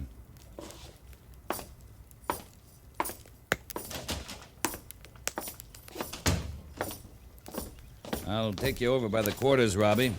They're a little better than the ones we had in Virginia. You might like Laramie. It's a good post. I've noticed a lot of women. More than I expected out here. A lot of the men are married. It's safe enough here. It's good to see you, Robbie. It is? We had some good days in Virginia. I was your commanding officer then. You were a good one. Now... Robbie, there are plenty of gray-haired lieutenants in this army for one reason or another. But not many of them cry in their beer. Thank you, Captain, for reminding me. Oh, you've got to give people a chance. What about them giving me a chance? Well, you got to meet them halfway, Robbie. Halfway. Good morning, evening, Captain Quince. Oh, hello, Miss St. Cloud. May I present Lieutenant Went? We don't need an introduction, Captain. Hello, Robbie. Mrs. St. Cloud? It's good to see you. Thank you. I saw you earlier crossing the parade ground. What brings you to Laramie? I'm to be stationed here. I'm very glad. Are you? Of course. Captain, Robbie and I are old friends. You must come and visit me the first chance you get, Robbie. Thank you. Oh, here's Philip. You never met my husband, did you? Philip, this is Robbie Went. Lieutenant St. Cloud? How do you do? He's to be stationed here. That's too bad. Philip. You remember Lieutenant Yeager, don't you, Went? He was my best friend, my roommate at the point. I'm sure you must remember him because he died with Bartlett that day at Antelope Meadows. Philip, don't. Come along, Maud. But, Philip.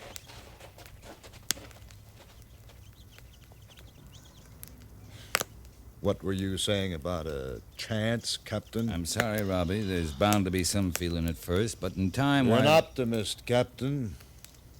Now, if you'll excuse me, I'll stop by the Sutlers. They can still sell liquor on this post, can't they? You think that'll help? It's the only help I need, Captain. Good day.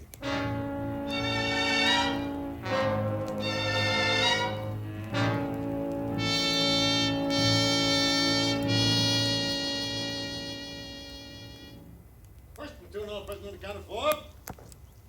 Second platoon, all prisoner accounted for. All prisoner accounted for, sir. Yeah. Now, where are the orders? In your pocket, sir. In my... Lieutenant, is anything wrong? What do you mean, Sergeant? I mean, are you all right? Are you feeling all right? Of course I am. Now, where is it? Here, sir. Shall I read him? You? Captain Quince sometimes has me read them, sir. I just thought... You stop thinking, Sergeant. Lieutenant... I'm perfectly capable... Morning, Lieutenant Went. Sergeant Gorse. Sir. What are you doing here, Quince? Don't you think I can take morning call by myself? Of course, Lieutenant. I'm perfectly all right. Absolutely all right. I'm not so sure. I think you'd better go back to your quarters. I'll relieve you here. Is that an order, Captain? That's a suggestion. All right. Straighten up, man. You're in front of 100 enlisted men. Yeah, I'll be all right. I'll go with you. I can... It's a long walk across the parade ground. The men are watching. Just keep your shoulder into mine. Sergeant, you'll read the orders of the day. Yes, sir. Come on, Robbie.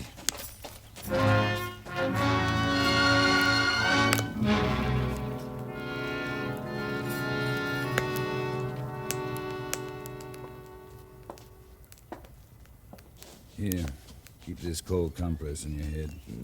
Thanks. Robbie, this is no good. You can't keep this up. What? Running away, hiding in a bottle. You gonna report me? Did you report me that time in Virginia? But it can't happen too often, you understand that? I know. Well... Lee, thanks. You're the only one in 2 years that's been decent. I'm sorry if I can't come halfway. Maybe if you'd try to face it and not run away. Other men have been busted. Oh, it's not that. No. Do you know what my second-in-command said after Antelope Meadows? He said, we should all be dead. And we would have been if we hadn't been led by a coward. You weren't a coward in Virginia, and when that court of inquiry demoted you, you didn't have to stay in the Army. You could have resigned. Yes? It took guts to stay. That wasn't the act of a coward. I love the Army. It's my life. And I was mad. I thought I was right. I had the guts then. Then what's happened? Do you know what it's like to be sneered at? Hated wherever you go? To be blamed for other men's deaths? Like that St. Cloud yesterday. I've had 2 years of that, Lee. Maybe now I am a coward. Not unless you're willing to be. If you... Come in. Oh, Miss St. Cloud. Robbie, I heard you were ill. Word gets around, doesn't it? Are you all right? All right. You'll be fine, ma'am. Is there anything I can do for you, Robbie? No, thanks. Well, I'll stop in again this afternoon. I am not so sure your husband would approve, Mrs. St. Cloud. Robbie, If you won't or can't come to visit me, I'll come to visit you. Good day, Captain. Ma'am? It seems you do have friends, Lieutenant. You, Maud. Well, Lee.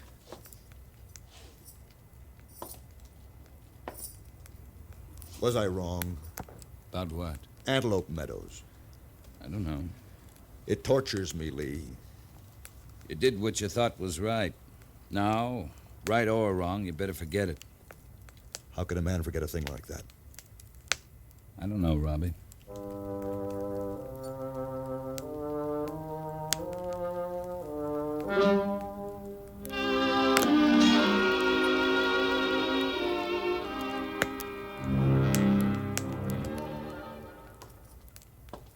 We'll need just a small detachment to patrol the line. We've had no further reports, but I want to keep watch. What about Syberts and 8 men, Lee? Why not Went? What's the matter? Want to get him away from the post? No, it's not that. It might be what he needs. I'm not sure I trust him with the patrol. You think you fooled me with that relieved of duty because of illness? He's just about drunk the sutlers dry. He's getting better lately. That's not what I hear. Maybe he's not drinking quite so much, but... But what?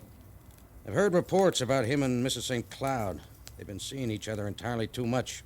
She's been seen going into his quarters. She tended him when he was ill. And he's been at her rooms when St. Cloud was away. They're old friends.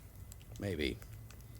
But I always did think that woman was too pretty. Major, I don't think there's anything wrong. But if there is, all the more reason to send Went out on that patrol. You trust him? He's a good officer. I'll send Gorse with him. All right, Lee. I just hope you're right. Send Went to me for orders. Right away, sir.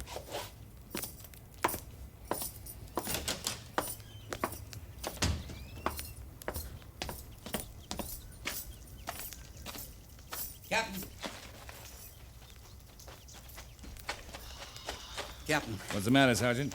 Over at Old Bedlam. There's going to be trouble. What trouble? The 2 lieutenants. St. Cloud's gone looking for Went. Thanks.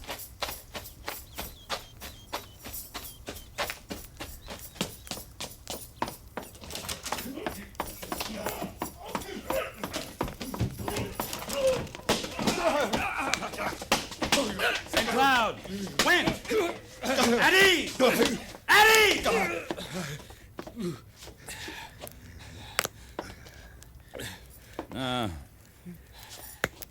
What do you think you were doing? St. Cloud? I heard what's been going on behind my back. It's all over the post. He can't get by fooling around with my wife. That's enough. That's a court-martial offense you're charging.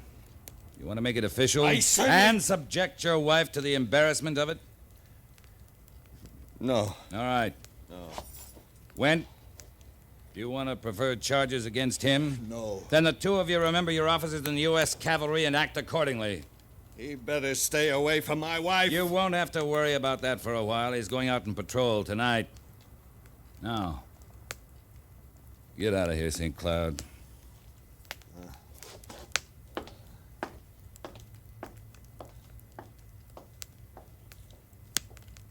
Lee. I don't want to hear about it. It's none of my business. But, Lee, there's You got a job to do. As soon as you clean up, report to the Major for your orders. All right, Captain.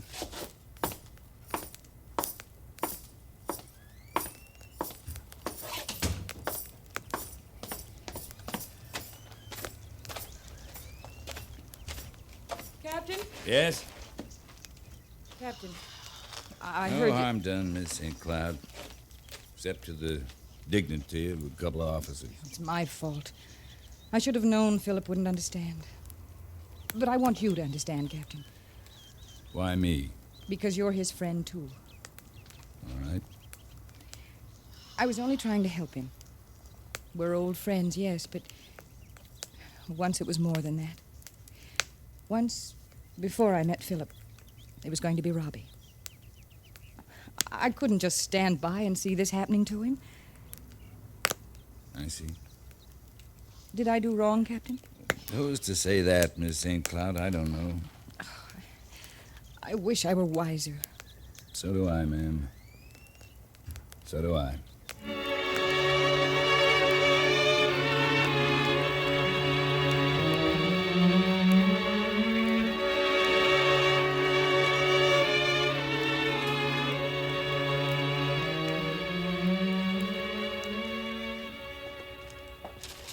Lee, this report just came in from the telegraph at Cheyenne. Trouble, Major? A Sioux raiding party attacked the railroad. If they're not still in the vicinity, they'll be heading north. Went's moving to intercept Went? them. Yeah, he stopped at Pine Bluff and got the news. But he'll need reinforcements.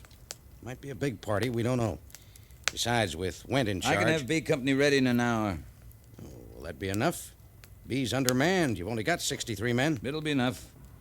All right. Rendezvous with Went at the Forks on Little Bear Creek. And Lee, don't take any chances. Carry 200 rounds per man. This could be a fight.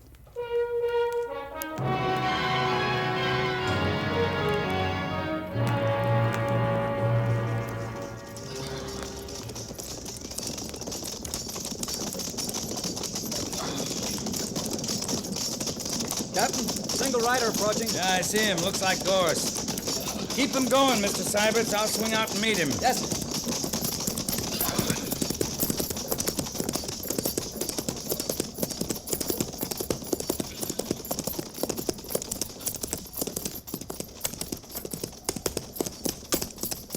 Sergeant? Captain, Lieutenant Went sent me to intercept you. He's moving towards Horse Creek. He wants you to cut across and meet him. All right, good. Sure glad you're here, Captain. Why? Well, we had them cornered last night, but they got away. We could have taken them. How many? Around 30. 9 men against 30? We could have surprised them. Men are kind of talking, son. What are you trying to tell me, Gorse? The lieutenant wouldn't attack. Or couldn't. Had he been drinking? Yes, sir. Was he drunk, Sergeant? Well, no, sir, I couldn't say that. Then think about this, Sergeant. You men might not be alive today if he had attacked. Yes, sir, I've heard that before. It's still true, Sergeant. All right, let's join him.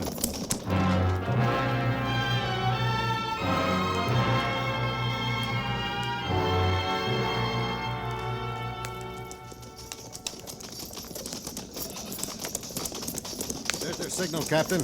Here comes the lieutenant to meet us. Company! Company! Hold!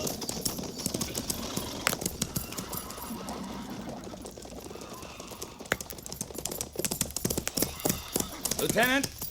They're down in the valley about a mile ahead, Captain. You can surround them by splitting your force in 3. Good. All right, Syberts, you take 20 men and the right flank. Yes, sir. Sergeant Gorse, you'll take 12 more men and join with Lieutenant Went's patrol on the left flank. Yes, sir. The rest will stay with me in the center. I'd like the center, Captain, if I may. Why? It's closer. It'll lead the attack. I found them. All right. I'll take the left. Sergeant Jenkins, take over. I'll join you in a minute. Now, move out. Right, sir. Yes, sir. Good work, Lieutenant. And you used good judgment. Not attacking last night. Did I? Here, Captain, have a drink. Yeah, thanks. Why'd you do that? You don't need it. You've gotten your courage out of a bottle for so long, you think you have to have it. Don't I? No, you don't, Robbie.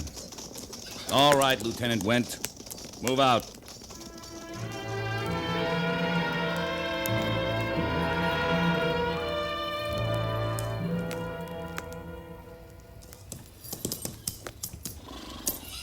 Doesn't look like we'll get much fighting, sir. No, Jenkins, we're pretty far away, but we'll block this end of the valley for them. Yes, sir.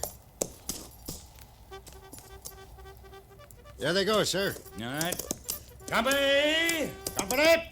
At the trot! At the trot! Ho!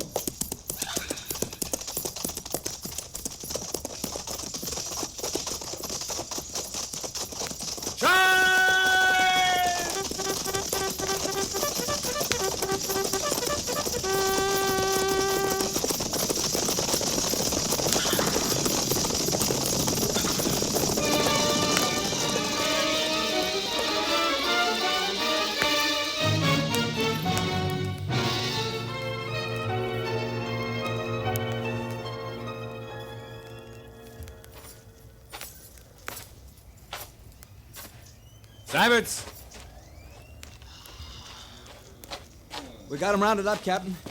Wasn't much of a fight. When they saw us coming in from 3 sides, they just dropped everything and ran. Good. Any casualties? No, sir, I don't think so. Not a one. Captain! Huh? Over here.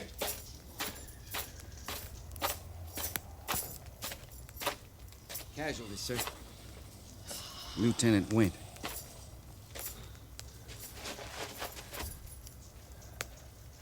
Robbie?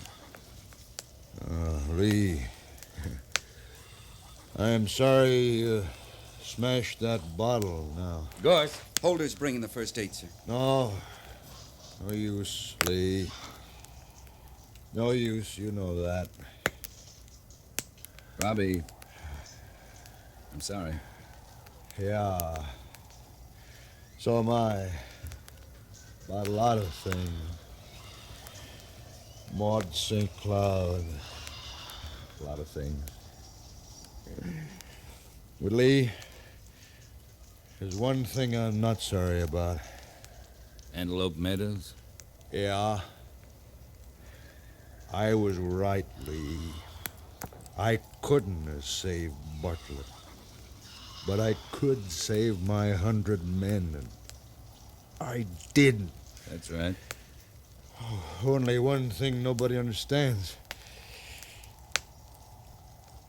It wasn't my own life I was thinking about. I understand that, Robbie. Do you, Lee? Thanks. I wish...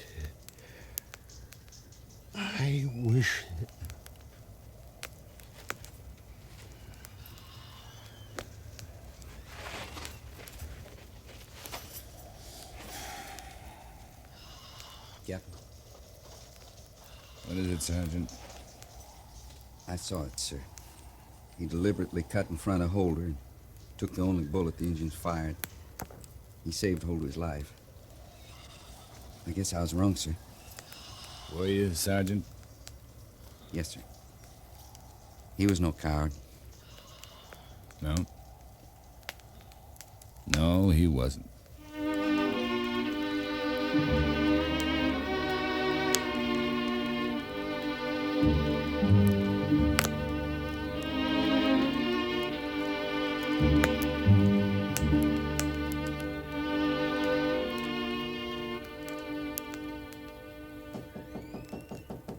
Come in. Oh. Miss St. Cloud. Captain, I've just been over to see you. I won't be attending the services. I understand. Captain. Yes? Captain, did he say anything about me? Yes, he did, Miss St. Cloud. He said he was sorry. Not half as sorry as I am, Captain. I wanted to help him. But I was afraid to say the one thing that might have helped him most. Sometimes it's kind of hard to... I wanted to tell him that he was the only man I ever really loved. But I was afraid of the consequences. I should have told him, Captain. I should have told him a long time ago.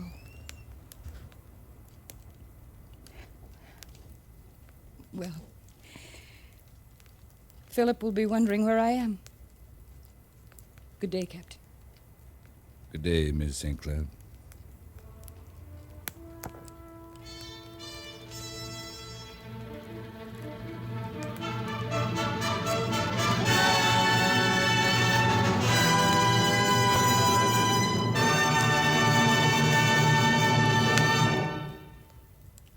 Fort Laramie is produced and directed by Norman MacDonald and stars Raymond Burr as Lee Quince, Captain of Cavalry, with Vic Perrin as Sergeant Gorse. The script was specially written for Fort Laramie by John Dunkel, with sound patterns by Bill James and Ray Kemper. Musical supervision by Amerigo Marino. Featured in the cast were John Daner, Jack Moyles, Harry Bartell, Lynn Allen, Paul Duboff, and Clayton Post.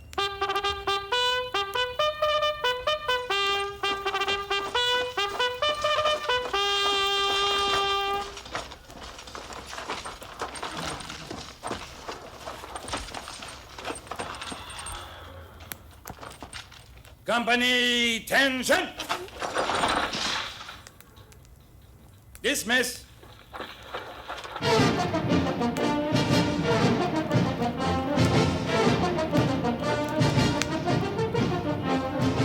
Next week, another transcribed story of the Northwest frontier and the troopers who fought under Lee Quince, captain of cavalry.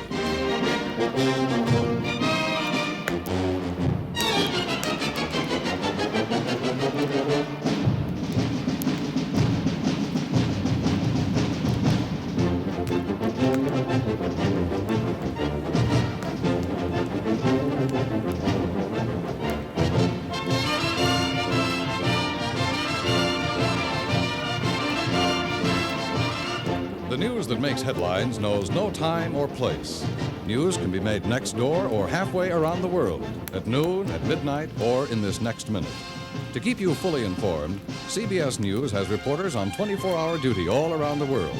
By the magic of radio, their reports come to the CBS newsroom to be transmitted to you. Right now, every Saturday and Sunday, CBS News reports to you almost every hour during the day and evening. By keeping your dial set at CBS Radio, you know the news from halfway around the world as soon as you get the news from next door.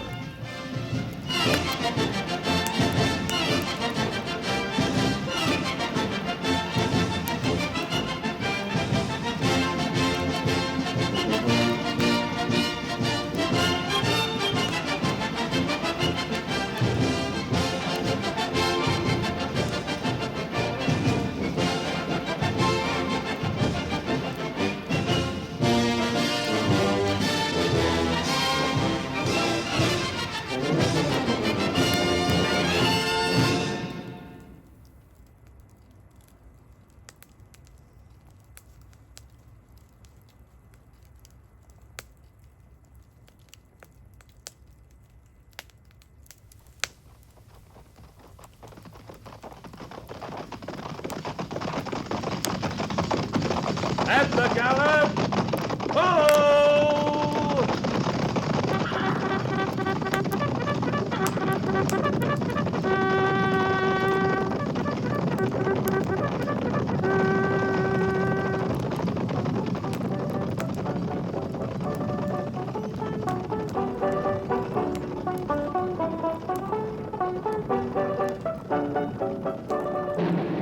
Fort Laramie.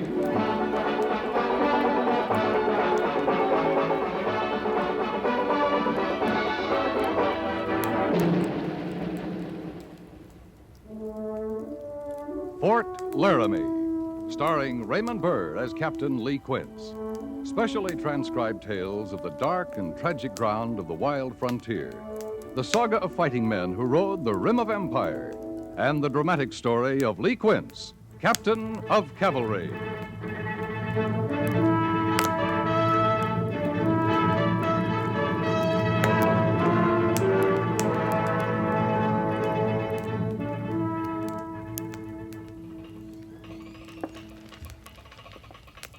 Oh, it's from Jim Lack at the Oglala Agency, Captain. Asking us to stay away? That's what he usually wants. Well, this time he's asking for help. Claims he's about to have an uprising on his hands. Well, the way he parcels out the food, the Sioux haven't got the strength for an uprising. Oh, here. You read it. All the troops you can spare, huh? Black must be scared stiff.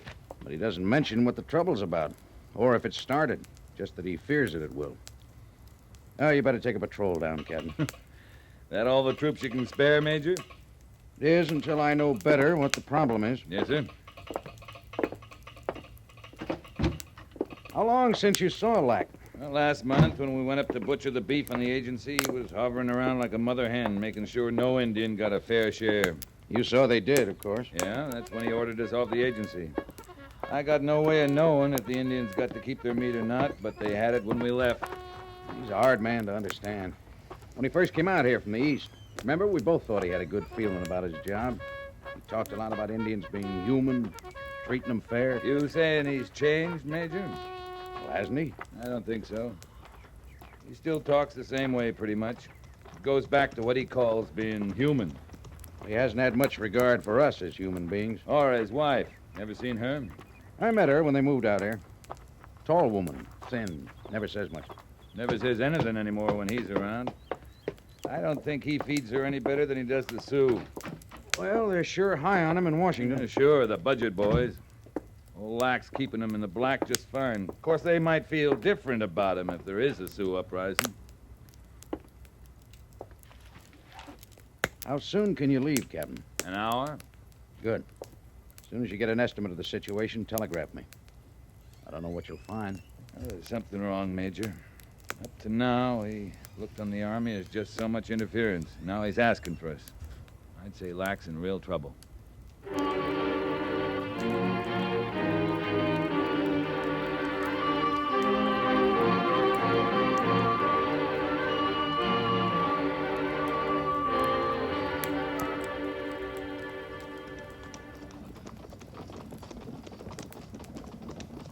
Looks like we got a delegation ahead, sir.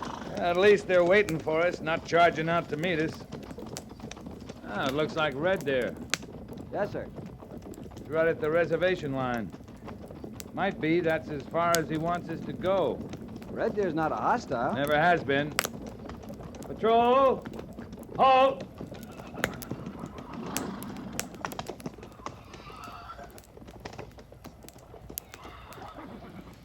Greetings, Red Deer.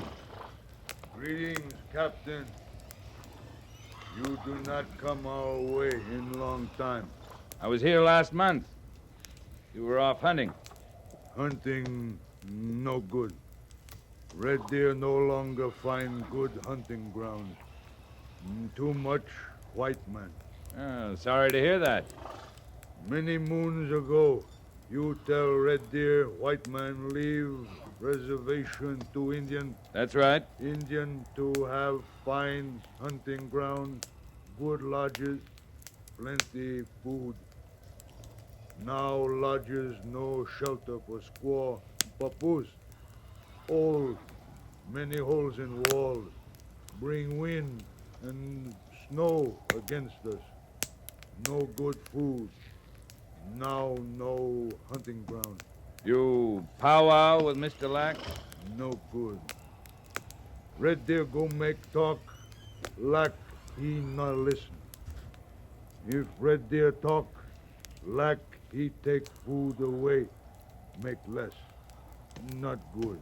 That why you rode out from the agency to meet me, Red Deer? Lack no like army to come. When army come, bad for Indians. We've never bothered you, Red Deer. Not you. But when army come, Lack get mad. When Lack mad, bad for Indians. Is there new trouble on the agency? No trouble. You sure? No trouble. Good. Now, suppose you ride back to the agency with us. You give hunting grounds back? All right, what's happened to them? White men take all over, dig in rocks, make big holes. Game all run, no good hunting. Miners? Dig in rock, make big hole. Sometimes. Not good for hunting ground. No, not good. All right, Red Deer, ride back with us. We'll make powwow with Mr. Lack. No trouble? No trouble. Then come.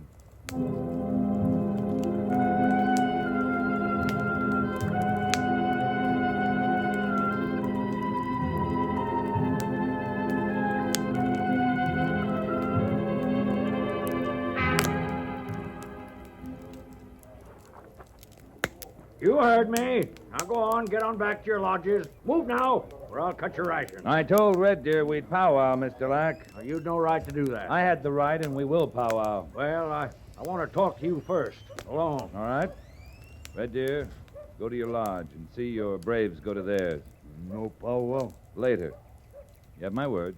No cut ration? No. Then Red Deer go. If you had to deal with them every day, you'd sing a different tune, Captain Quince. I'd have to live with them every day to know that. You can powwow yourself half crazy and get nowhere. I came at your request. I asked for troops, not a patrol. If you need troops, you'll get them.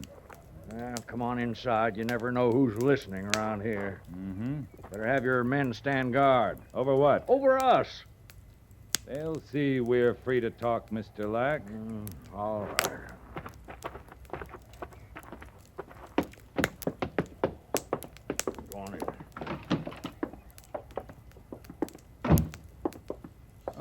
Morning, Miss Black. Captain Quince. Go on, get on back to your kitchen, Clara. Captain and I have a lot to settle in a hurry. Yes, James. Oh, you'll tell him about... I'll tell him everything, Clara. Now, go on.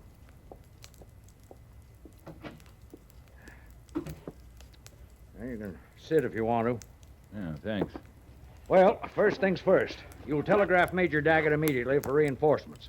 I'd say we'll need at least 150 men, full supply of arms and ammunition, and, of course, whatever food the Army will require. I can't be expected to feed the Army on agency food. I think the search should begin right away, and after then You want to slow down a little? You wait till you've been through it as long as I have, Captain.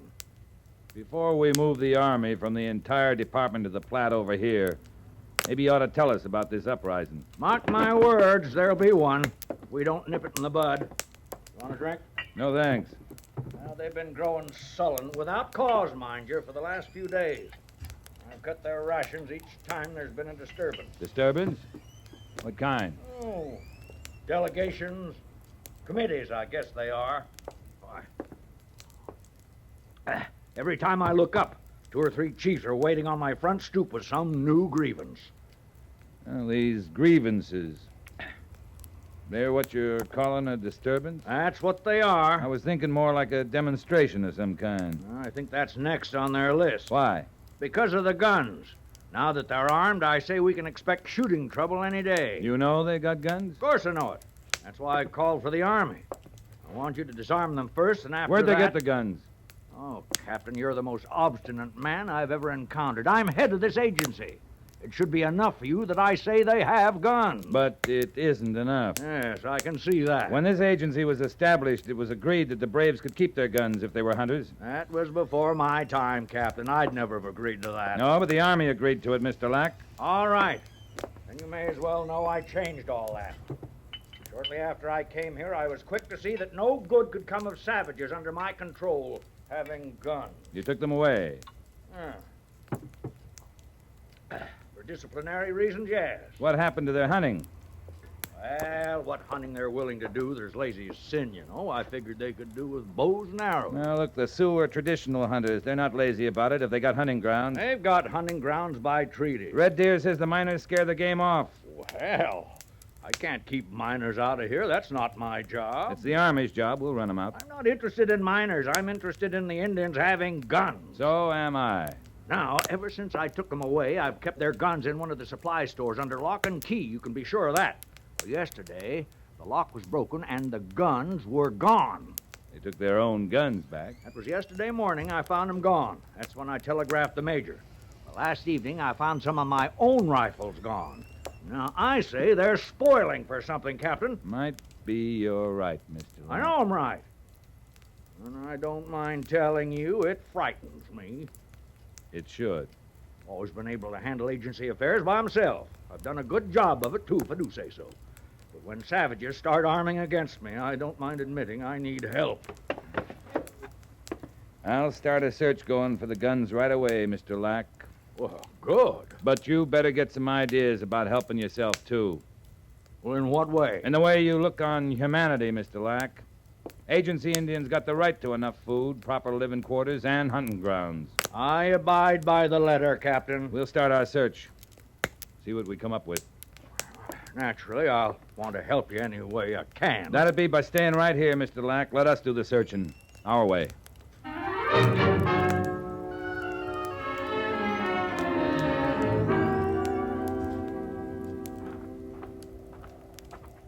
Mr. Lack said that store building there next to the laundry was where the guns was kept, Captain. Did you speak to Red Deer, Sergeant?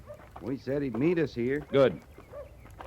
Captain, I don't know quite how to say this, but I don't just warm to searching engines for guns that are rightly theirs. Well, not all of them are rightly theirs. Some of them belong to Mr. Lack. This is the building? Yes, sir. What you doing Here, here, Red? white captain, he will say, no bother, white squaw. Something wrong, Mrs. Lack? Red Deer just startled me, Captain Quince. I didn't hear him come in, and then suddenly there he was. We asked him to meet us here, ma'am. Yes, so he said. Red Deer, no bother, white squaw. No, of course he didn't. I'm just edgy, Captain.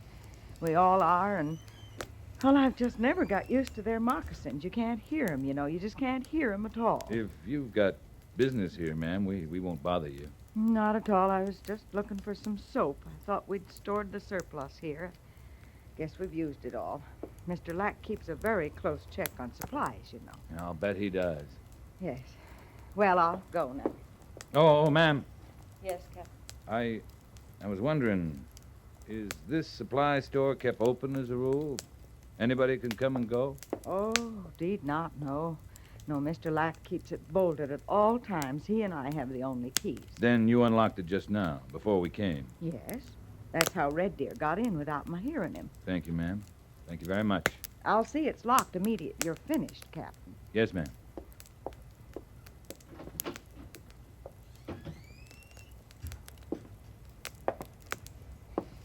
This cabinet, Red Deer. This where Lack kept your guns? Not no. Lock's been spliced clean, Sergeant.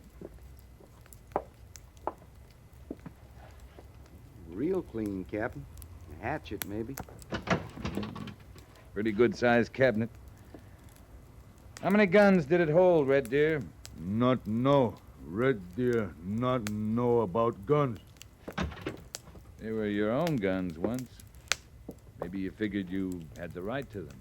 Many rights once belonged to Red Deer and people. No more. You hate Lack, don't you, Red Deer? Red Deer come. Make powwow with Captain. Captain say talk about hunting grounds. Not guns. Not hate. But you do hate him. Not like. Lack give Indian bad lodge. Not much good. Now no good hunting. Hate. Yes. Hate. Enough to want to kill him? Maybe kill. Red Deer not need gun to kill Lack. No, you wouldn't, would you? Well, if you didn't take the guns yourself, Red Deer, you know who took them? Many questions from Captain. No powwow. We don't want to search your lodges, but we will if we have to. You understand? We'll go through every stick of building on this agency to find those guns.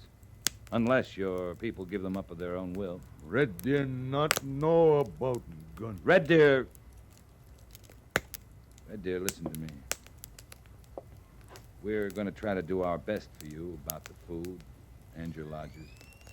And we'll drive the miners off your hunting grounds. But you've got to help us, too. Now, you go to your people. Tell them to give up these guns, or we'll come looking for them. How much time? Till tomorrow morning. White soldiers camp on agency tonight. Yes, we'll have to. Red Deer go to people. Make talk. If find guns, bring to Captain. Stack them in front of your lodges. If do this, Captain not take papoose from Indian. Oh, where'd you get an idea like that? Red Deer go to people. Now, who's going to take their kids from them? Nobody. But I'll sure find out who threatened it.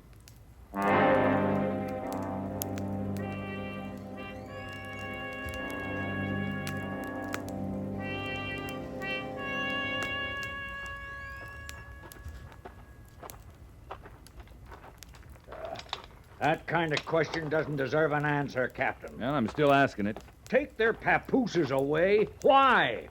What in tarnation would I do with their mangy kids? The point is, they got the idea you mean to take them. Well, not from me, they didn't. I'd steal guns, too, if I got that kind of threat. But what kind of man do you think I am? I've had a look around today, Lack. I've seen what they live in, seen what they eat.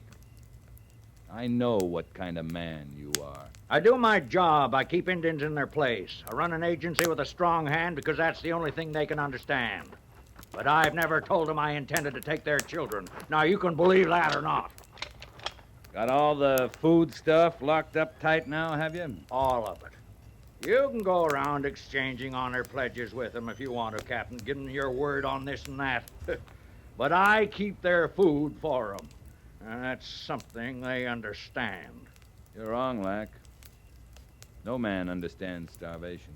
I'll say good night to you, Captain. And sleep well, Mr. Lack.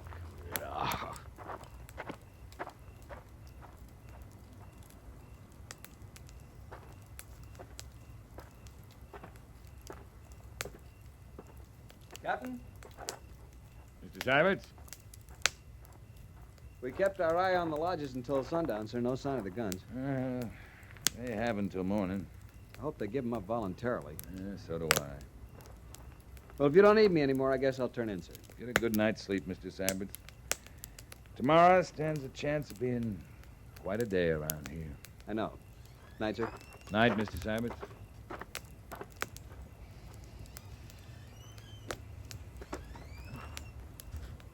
Over here, Captain.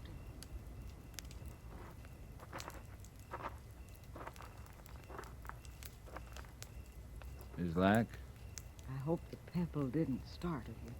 I wanted to get your attention. You got it, ma'am. I think we can talk better in the supply store. If Mr. Lack knew I'd come to you, he'd... Please, Captain.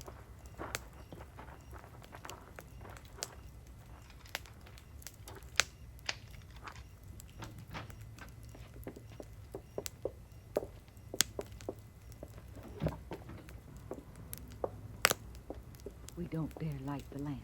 Whatever you say, ma'am. I'm so much to blame, Captain. I want you to know I know that now, but at first I thought it was only right. After so much wrong, Captain, I thought... And Mr. Lack's not easy to talk to. He's never easy. Whatever you did, Mrs. Lack, I can believe you thought it was right. That's kind. That's kind. I'm not good with talk. I think a lot, but I never say. I never dare say. Mr. Lack isn't one to listen.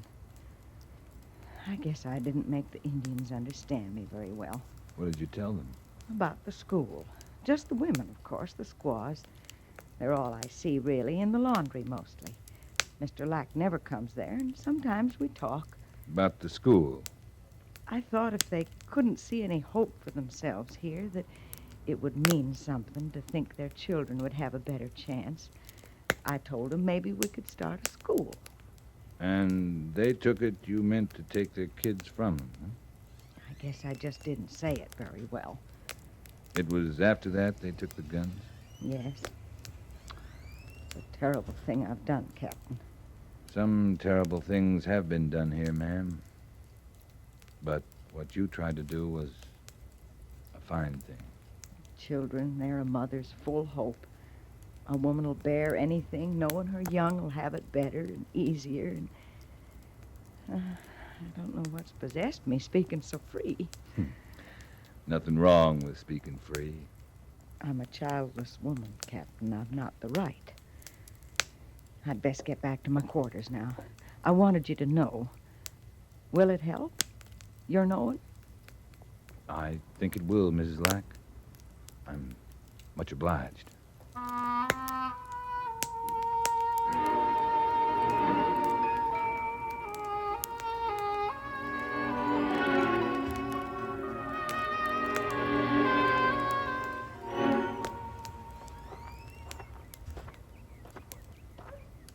I don't see the guns, Red Deer. No guns, Captain. You've had time to talk to your people. No gun. I asked for your help, Red Deer. Is this your answer? Can do nothing. Mr. Syberts? Yes, sir? You will direct the search of all lodges, all buildings housing Indians. Yes, sir. I'm starting the search with your lodge, Red Deer. Would you lead me to it? Squaw in lodge. I won't bother her. Corporal Mercer, take 3 men, start at the far end. Harrison, you and the others come with me. Captain? You find something, Sergeant? No, sir. The fact of the matter is, we lost something. Oh, what's that? Miller and Kincaid, Captain. They was too sheepish to speak out till now. During the night, their rifles was took. Red Deer? You look, Captain. You know fine.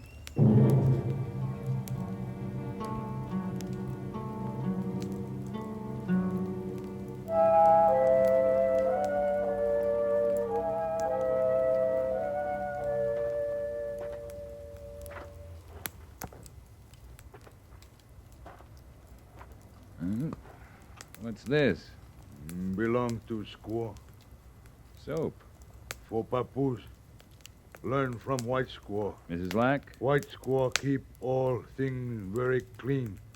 My squaw, she learn from her. Your papoose could learn from her, too, if you'd let her start a school. No take papoose from lodge. You want him to grow up scared, hating, the way you do? Use your head, Red Deer. A school in this agency might make a lot of things better. Not take papoose from lodge. We'll have a lot of talking to do later. Big powwow. Red men, white men, settle many things. You take soap? Oh, no. Here. But your squaw took it, didn't she? From the supply store by the laundry. Not no. Yeah, maybe she took the guns, too. You find no guns, Captain. Well, we'll see about that. They're not lying around here anyway. Come on.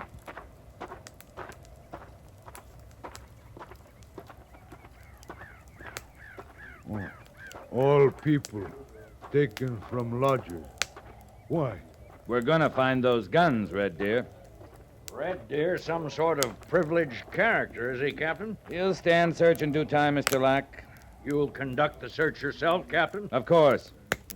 I'll walk right along with you. All right, you walk along with me.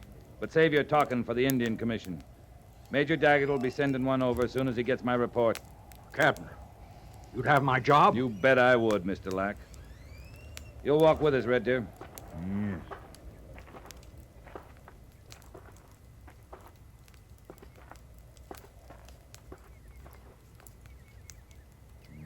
This running bird. Uh-huh.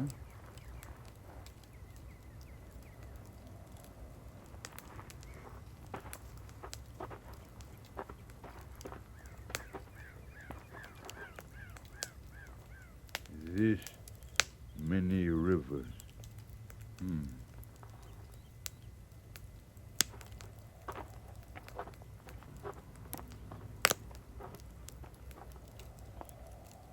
This squaw of Lockwing.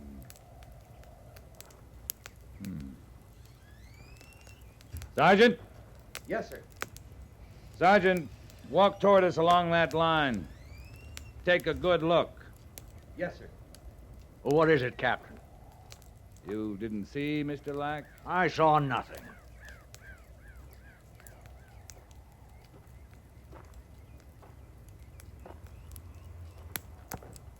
Well, Captain, it took quite a little doing on their part. Yeah, a lot of doing, Sergeant. Go on, Mr. Lack. Look again. Look close this time. The beads the squaws are wearing, they're shells, cartridges. The old men are leaning on canes, only they're gun barrels. The kids got arrowheads hanging from their belts, and right along with them, gun locks, hammers. You mean they took the guns apart? They're wearing them? Yep. And if you're smart, Lack, you'll ask to get relieved from your job before they put them back together.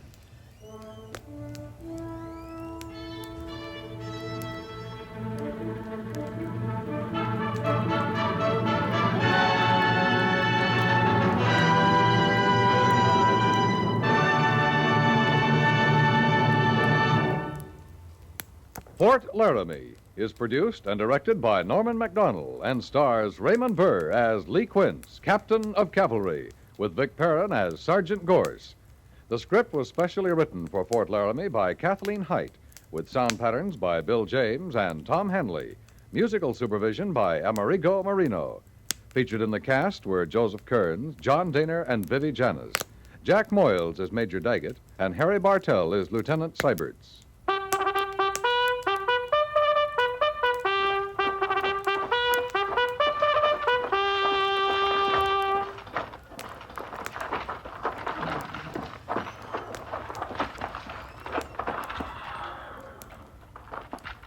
Company, tension! Dismiss.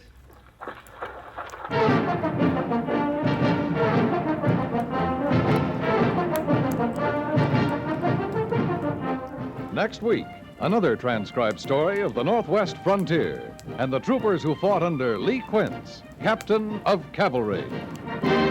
The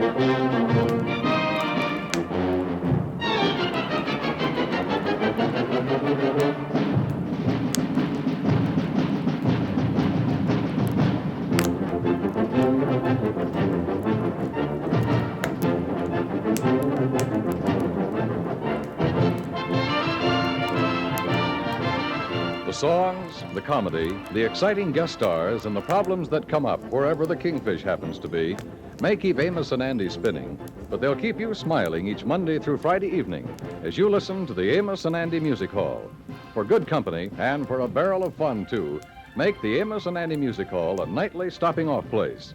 You'll find it on the air 5 nights a week on most of these same stations.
At the gallop!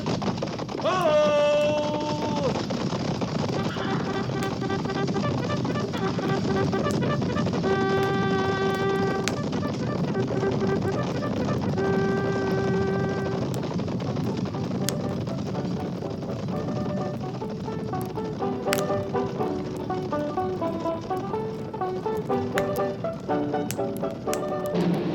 Fort Laramie.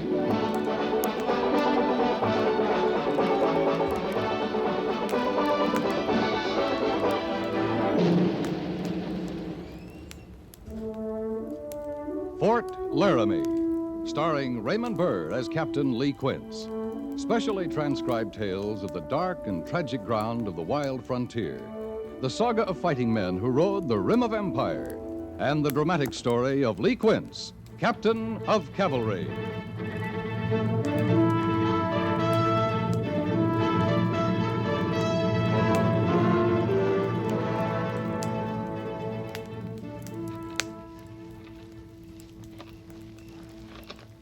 You hear anything now, Gorse? A lot of little sounds, but not the moaning. Might be he's dead, Captain. Might be. This is where his horse came out, this clearing. He shouldn't be much further in, dead or not. You a hand to see in the dark, are you? Not much, no. I can always light this lantern, you know. You want to be seen, do you? Well, if he's dead, he won't see no lantern. If he isn't? I still can't see in the... How's your hearing in the dark? I heard that all right. Just ahead, Ghost.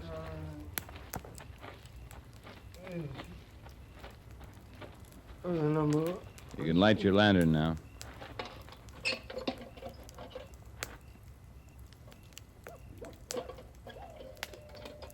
Hold it closer. Toward his face. He looks kind of young, Captain. Kind of wild, too. He's full of pain and scared.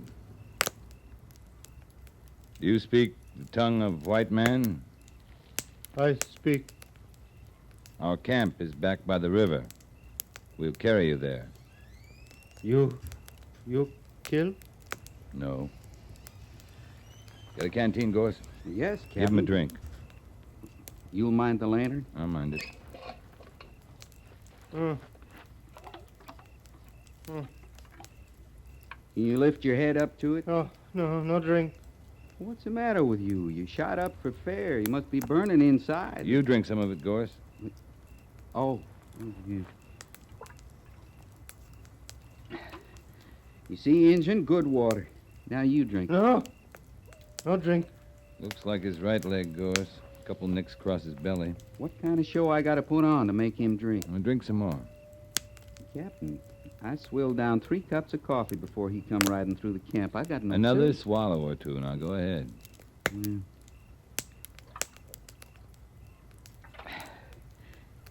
Now then, Injun, you got to make up your mind. Either it's good water or I got a taste for drinking poison. Now, which will it be? Other man, you drink? I'm not thirsty. You need a drink, take it. You don't, leave it be.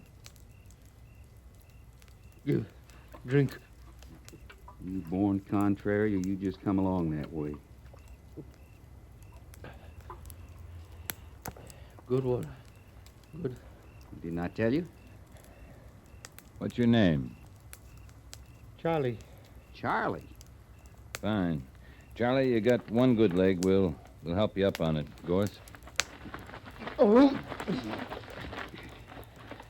What kind of Indian name is Charlie? Good American name, Charlie. You can't argue that with him, Gorse. Charlie? Come on. We can make camp from here.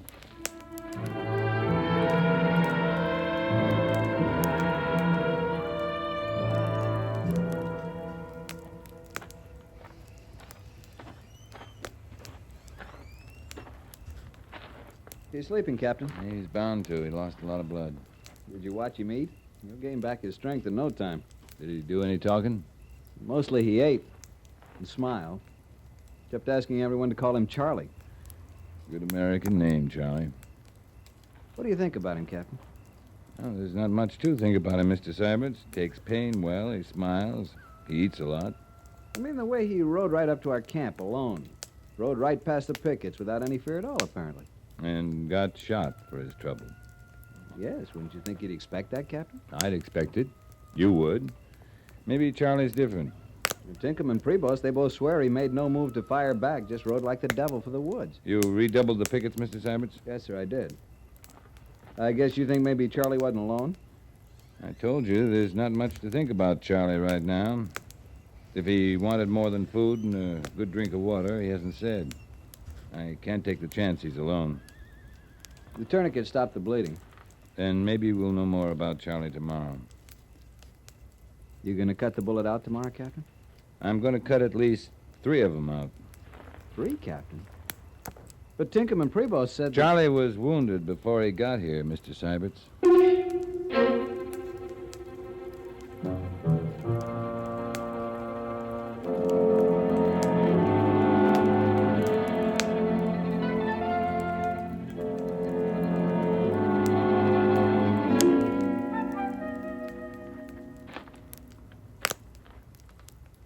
You come ask question, Captain?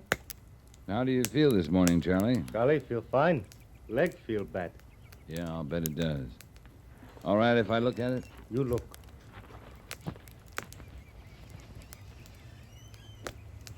Mm-hmm. Charlie, do you drink whiskey? Whiskey? Know what it is? Like water? Like fire water. Whiskey like fire water? Just like it. You drink fire water? Burn. From mouth all down to belly. Make cough, make sick. Make bad head. That's it. I like. You got 3, maybe 4 bullets in that leg. If I don't cut 'em out, you'll die, Charlie. If I do, it'll hurt. Bad. You want whiskey for the hurt, you can have it. Leg very bad. Yeah, it is. Here's the water you asked for, Captain. Brought it right from the fire. Thanks, Gorse. You gonna bind him fast, or you want me to hold him? And that's up to Charlie. You bring whiskey. Now, where am I gonna get whiskey? Leg very bad. Over there, Gorse, in my bedroll. Yes, sir.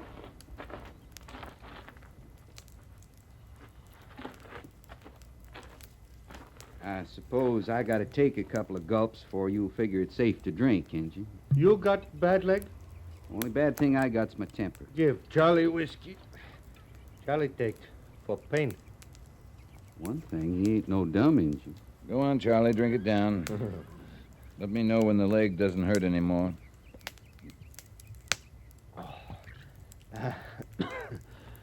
White Captain, good friend, bring Charlie whiskey. Mark the day, Charlie. It's the last whiskey you'll get from this white man. I'll need more boiling water, Gorse. Mess sergeant's got another pot going. Ooh, very good. To have leg very bad. Never mind the talk, just drink. He sure ain't gonna need no setting on, Captain. Lapping it down at that rate, he'll be helpless inside of 5 minutes. I'm counting on that, Gorse. Let's go outside, leave him be.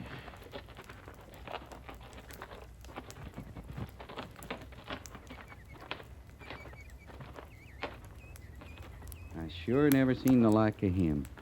He's not cut on any pattern I know either. That leg's bad, just overnight. It's real bad. He say who shot him before we did? There's a long list of things he's not said. Time for talk will come later. That's a quart of whiskey, Captain. Oh! It was a quart of whiskey, Gorse. Well, you ready for surgery? You got a mind for it, sir? I got a mind, but not much stomach for it. Now, let's get it over with, Gorse.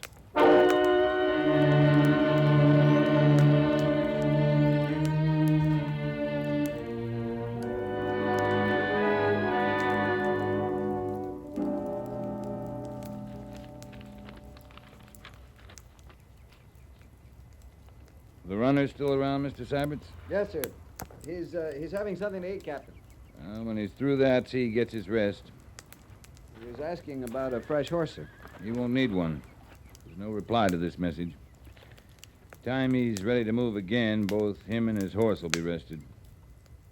Do we have new orders, sir? Major Daggett will be here tomorrow with a platoon from G Company. We're to wait for the rendezvous. Well, the message says to keep Pete Hazen here till the major arrives. Yes, and I'd do that if I'd laid an eye on Pete in a month. I thought he was scouting up in the Bighorn country. Last I heard he was. Guess the major's counting on reports from that area. Maybe we'll be moving up that way. Are they talking about Charlie, Captain? We're not going to find out sitting in a tent, Mr. Syberts. That crazy fool. Sergeant! Yes, sir. Well, it happened too quick, Captain. I couldn't stop him. The man can't walk yet. How could it happen too quick? First I saw him, he'd crawled most down to the creek. His horse was tethered down there with the others. You saw the rest of it. He just propelled himself up on that horse. And from the off side, the right side. Indians don't know any better. Neither do their horses. They always mount on the right side. You want me to go after him, Captain? No need. He's coming back. I swear, Captain, he's putting on a show for us. Yeah, they ride all over a horse. On his neck, his sides, under his belly. Either of you feel like much of a horseman now? With one bad leg. You don't think he got hold of another jug of whiskey, sir?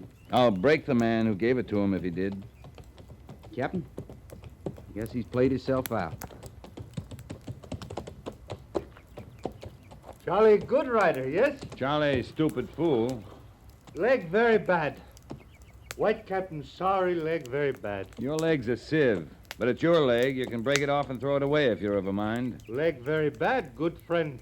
Bring Charlie whiskey. I told you, Charlie, that's the last whiskey you'd get from me. Charlie ride very good. Charlie show white man Indian trick. No whiskey. No whiskey. You, other man, you have whiskey. Not me, Charlie. Yeah, and don't look at me with your sore leg. I'll give you nothing. Poor Charlie, hurt very bad. Slide off that pony. I want to talk to you. Oh, leg so bad. Get off. Oh. Mind his horse, Sergeant. Yes, sir. Mr. Sybert, see the camp's made ready for Major Daggett's arrival? Yes, sir. You were kicking that bad leg around real free. Can you bear weight on it as far as my tent? Whiskey in tent? You want 2 bad legs? Charlie walk. Here, I'll help you.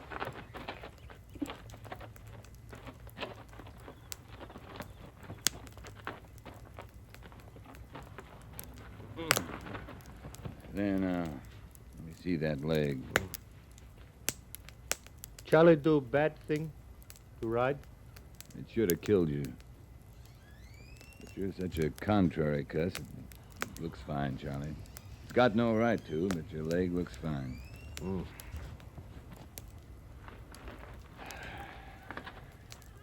Charlie,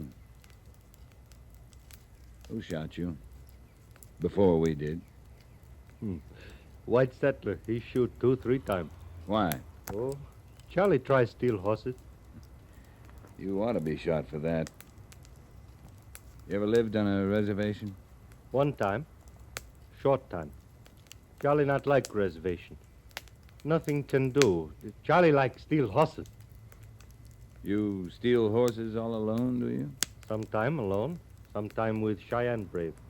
Charlie find horses. Tell others, they come, we steal. That makes you a Cheyenne scout, then. Charlie like steal horses. Also, hunt. You're not Cheyenne, Charlie. White captain can tell Charlie not Cheyenne? Oh, you look more like a crow to me. Yes, crow. Charlie Little Bear. All blood crow. Sioux, Cheyenne, Arapaho, all drive crow people from land of father, from Bighorn. Charlie liked Bighorn. Charlie lived there. Even with Cheyenne. There's no Cheyenne reservation in the Bighorn? No reservation. Just Cheyenne brave and Charlie. Like steal horses. Hunt. You like to kill white men? Charlie not kill white man. Not ever kill white man. Charlie friend. Got name from white man. What white man? Many years, when Charlie live with own people, white man come. For hunt. Furs. Teach Charlie speak tongue of white man. Then he die. Charlie take name of friend. Mm-hmm. You let Charlie go back Bighorn. Hunt. Steal horses. If you stole horses, you broke the law. You put Charlie reservation? I might. Might put you in jail, too. I might do almost anything with you, Charlie. Except give you whiskey.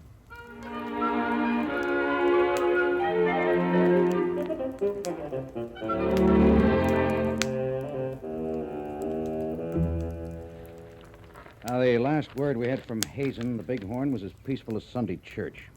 Now, all through these valleys here, settlers are complaining of increasing Indian raids. For horses, Major? For horses, until the last few days. Runners are reporting a band of marauding Cheyenne. Burning, massacring as they go. Through here, you say? Along Stinking Water? That's the Shoshone River, Captain. The Indians call it Stinking Water. Well, we're going there. Doesn't much matter what the Indians call it. Might matter, Major. How's that? We can't wait for Pete Hazen. If there's a Cheyenne camp in the Bighorn, we'll need a scout to find it. That's right. Charlie Little Bear's an Indian. He can't pick a trail to the Shoshone River, but he'll sure know one to Stinking Water. From what you said, this must be his band of Cheyenne who's responsible for the killing along the, Stinking Water. He's not about to lead you against his friends. Charlie's a crow. I've never heard a crow boast about his scalps. You're saying, then, that you trust Charlie? I'm counting on him being a crow, that's all, Major.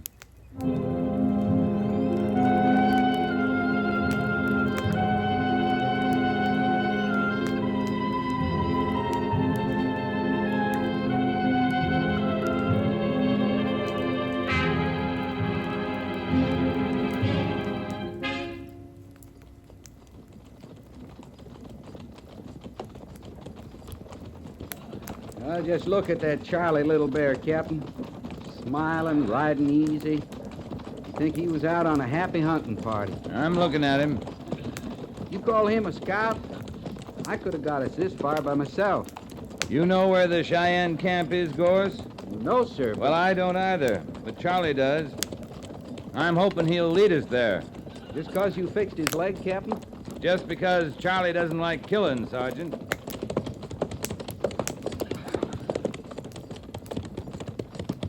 Charlie, Yes, Captain. you saw the last two ranches, Charlie. Fired, burned to the ground, stock run off. I saw no killing. No body of white man, like you said, Captain. This is your country, though, Charlie. This is the work of your Cheyenne friends, isn't it? Charlie see many Indian sign. Yes, Cheyenne. But no killing. There's another ranch ahead, Charlie.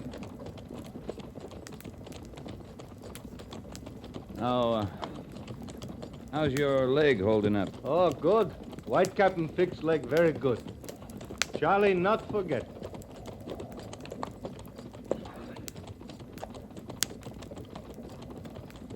Patrol! Halt!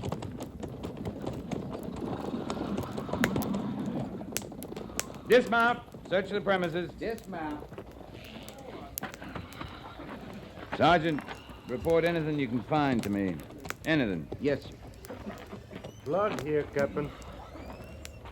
Dry blood. Marked the ground. A trail of it. Leads up to the cabin. Or what's left of it, anyway. And many pony. Cheyenne pony. You been here before, Charlie? Not here. Old man live here, not many horses. Charlie likes steal many horses.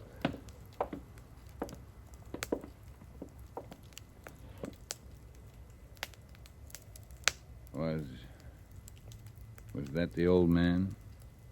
Or can you tell? Hard to tell about old man. Too much head gone. Yeah, we can't do much for him now, but bury him. He was old man, like white friend who gave Charlie name. Charlie friend die in peace. Captain Quince, out here, sir. Find something, Gorse? Yeah. This bundle of stuff on the far side of the cabin. It's a funny collection, Captain. Relics. 4 arrows. This thing, Gorse, made of skin and buffalo hair. 2 arrow for hunting, 2 for war. This marking, the hat of skin and hair, this all sacred to Cheyenne. There's an old man dead inside the cabin, Sergeant. All in a burial detail. Yes, sir. You sing death song for old man, Captain? We'll just bury him, Charlie. And hope he's found his peace. This day is old. Son dies, too. Well, we'll be making camp soon. Charlie not like killing. With tomorrow's sun, Charlie lead you to Cheyenne camp.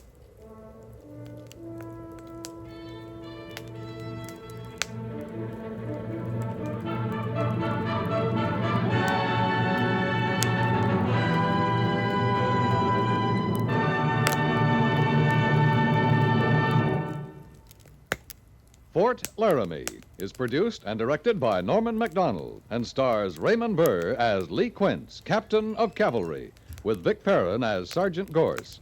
The script was specially written for Fort Laramie by Kathleen Height, with sound patterns by Bill James and Ray Kemper, musical supervision by Amerigo Marino.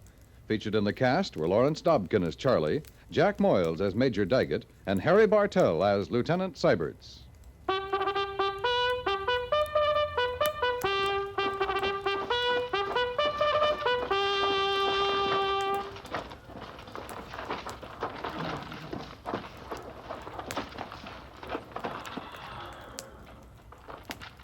Company, tension! Dismiss.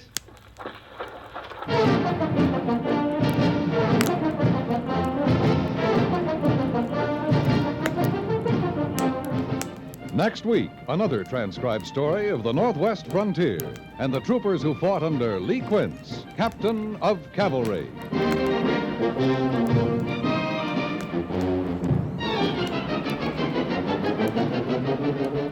With the Far East as a backdrop, and with intrepid correspondent O'Hara right in the foreground, you're sure to have an exciting adventure every Monday night right here at the Star's address. If you like your mystery on the fast-moving side, be sure you're listening to CBS Radio each Monday evening when another thrill-packed episode of O'Hara comes your way on most of these same stations.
You've been listening to a PastCast Studio extended play presentation featuring the legendary sounds of Gunsmoke, Fort Laramie, Tales of the Texas Rangers, and the Six Shooters starring James Stewart. We hope you've enjoyed this journey back to the golden age of radio, where the heroes were brave, the stories were timeless, and imagination painted every scene. Don't forget to like, subscribe, and ride back with us again for more classic radio adventures from PastCast Studios. Until next time, keep your dial tuned to the past.